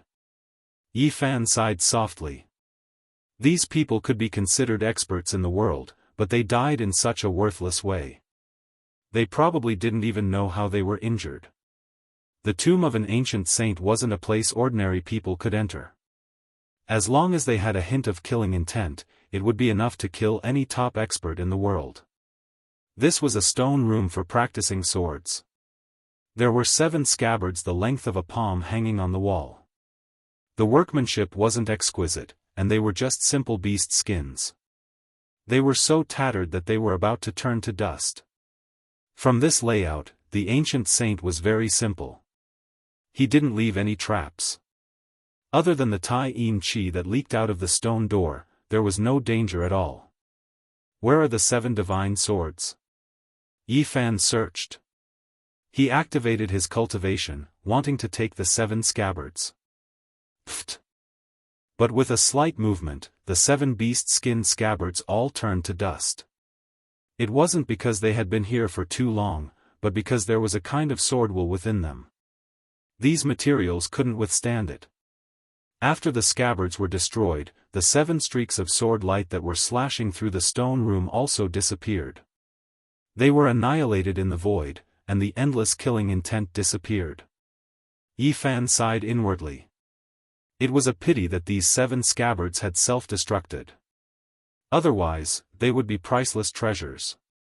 Through the terrifying SwordWill contained within, he could most likely restore the Tomb Master's supreme sword control technique. He thought about it and felt relieved. He had obtained quite a lot of scriptures. When he was on Mars, the ancient saint said that it wasn't good to continue like this, and that there might be a great disaster. Walking past this stone room, he entered a place of raging flames. A sea of flames blocked his way, and the temperature was frighteningly high. It was actually the essence fire of the sun. Through the flames, he could see that there was a coffin wrapped around by an ancient vine. It was buried in the deepest part of the tomb, and it made this place flourish with brilliance. Cremation coffin. The legendary cremation coffins were all people with great origins. Ordinary people didn't have the ability to set them up, because they needed the essence of the sun and a fire vine raised from the essence blood of a saint. That ancient vine seemed to be thousands of years old. Its roots were like a horned dragon, and its leaves were pure gold, glistening and incomparably resplendent in the flames. It took root in the essence fire of the sun and absorbed the essence fire's nutrients to grow. It could be called a dreamlike spiritual vine, and it was a treasure used to forge weapons. The seeds of the fire vine were extremely rare, especially those that could take root in the essence fire of the sun. They were as rare as phoenix feathers and unicorn horns, and they were the favorites of the ancient saints. Why did they choose this kind of cremation? There were many legends. The most accurate explanation was that the saint knew that he was about to die, so he used the fire vine's extreme yang essence to hang on to the last strand of yang energy in his body, waiting for his resurrection. That was why the cremation coffin was so extraordinary. A piece of essence fire of the sun, a fire vine, a coffin, and an ancient saint. Yi Fan was extremely shocked. He had actually seen such a thing. Could it be that this ancient saint could be resurrected? Could it be that he was a stunning character who left his name in history? Komatsu was very nervous. The purple fur on his body flickered, and a pair of black gem-like eyes blinked gently. He obediently followed Yi Fan and didn't dare to go forward. This ancient saint didn't set up a trap to kill intruders in the tomb, so he must be very kind. There shouldn't be too much danger here. Yi Fan cultivated the sun scripture, so he wasn't afraid of the sun's true flames. He entered the blazing flames and circled around the coffin to carefully examine it. This kind of flame was extremely terrifying. Under normal circumstances, even a Dao-severing king wouldn't be able to approach it. Touching it would inevitably turn them into ashes. The flames were terrifying. The fire vine was thick and strong, and each leaf made a sonorous sound upon contact.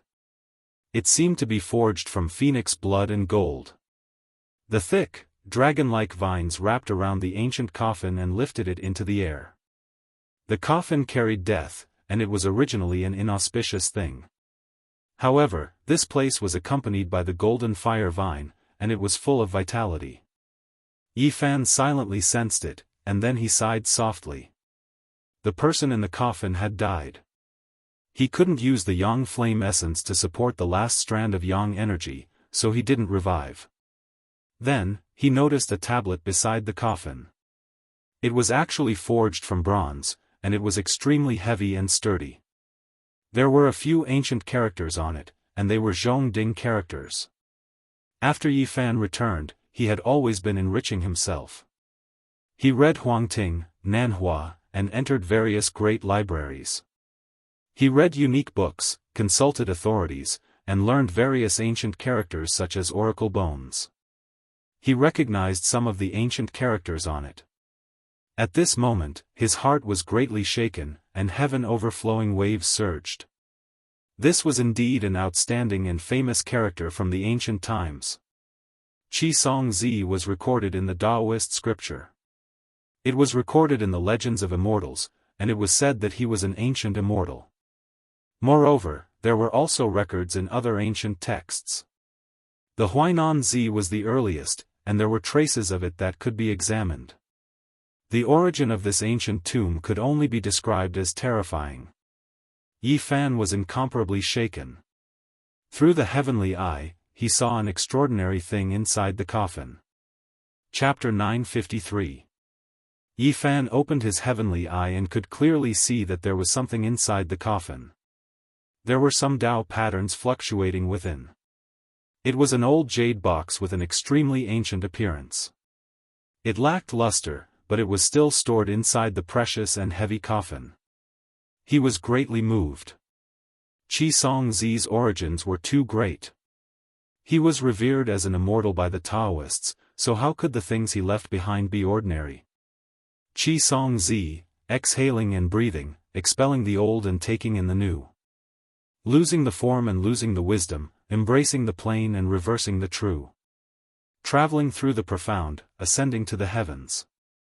This was a passage recorded in the Huainan Zi. It described Qi Song Zi's miraculousness and that he was an ancient immortal. Qi Song Zi, the rain master of Shennong. Using the water jade to teach Shennong, he could enter the fire and burn himself. This passage came from the legends of immortals. It was said that he was someone from Shennong's era. Before Shennong achieved the Tao, he had even taught him techniques. It could be said that he was one of the most famous cultivators of the ancient era. What kind of person was Shennong? Yi Fan had already stepped onto the path of cultivation.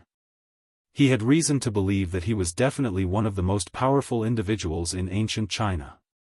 Qi Song Zi was from the same era and had passed on his techniques. His status was extremely high and left others shaken. Moreover, there was another one. In the ancient era, before the Yellow Emperor achieved the Tao, he had also asked for guidance. It was recorded in Qi Song Zi's admonition scripture. It was an extremely long conversation that involved many issues. It wasn't an exaggeration to say that Qi Song Zi was the most famous cultivator of the ancient era. His status and cultivation were terrifyingly high, and no one could fathom his depths. The ancient era was too distant, and no one could say for sure how long it was. However, the people of the present world speculated that 4,000 years had passed since the Yellow Emperor's era.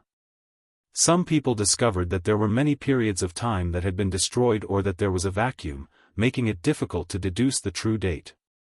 It was precisely this kind of person whose name shook the ancient era and was revered as an ancient immortal by the Daoists. Now, he saw his coffin here, so how could Yi Fan not be shocked? Komatsu was extremely curious. When Yi Fan dissolved the surrounding extreme yang flame essence, it also moved forward and touched the ancient vine. It then touched the bronze tablet, causing chong-chong sounds to ring out. How to open the coffin? This was a headache. They couldn't destroy the fire vine, right?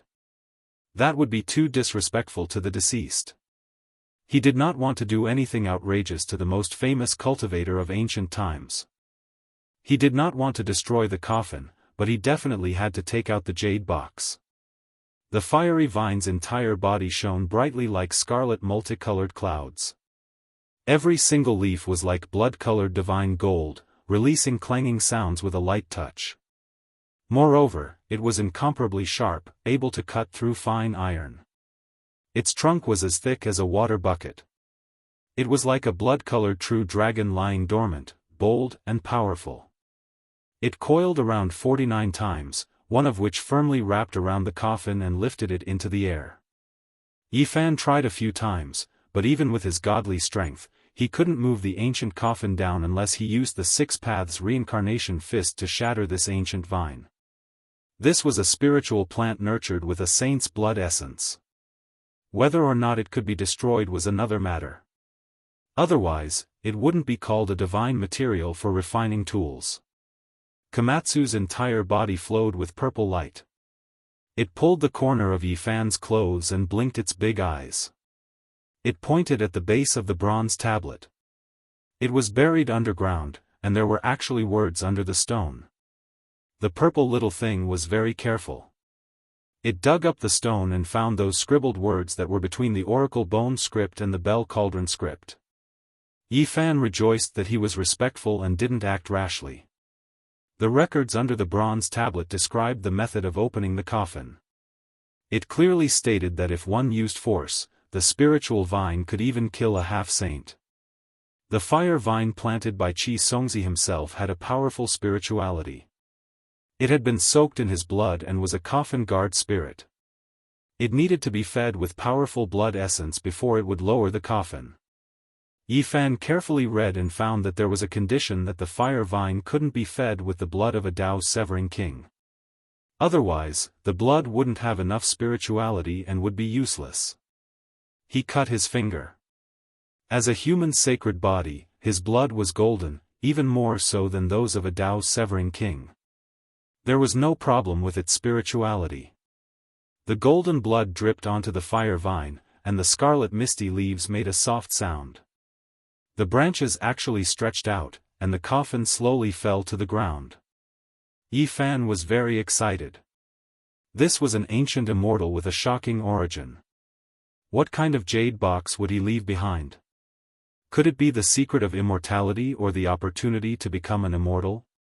He carefully opened the coffin lid, and a mysterious Dao pattern rippled out, revealing the scene inside. He looked inside, and Komatsu also jumped up to take a look. Yi Fan let out a sigh. It was impossible for Qi Songzi to come back to life. He had already passed away and left a human-shaped imprint at the bottom of the coffin. His flesh and bones had completely melted away. Even ancient immortals have to die. Yi Fan muttered to himself. Were there really people who could live forever? The ancient immortals of the Taoist venerables all had their lifespans come to an end and couldn't coexist with the world. After passing away, waves of Dao ripples spread out. He was shocked. He knew Qi Songzi's cultivation. He should be a great sage. In that case, he wasn't a true immortal, but one of the most powerful humans in human history. Yi Fan frowned.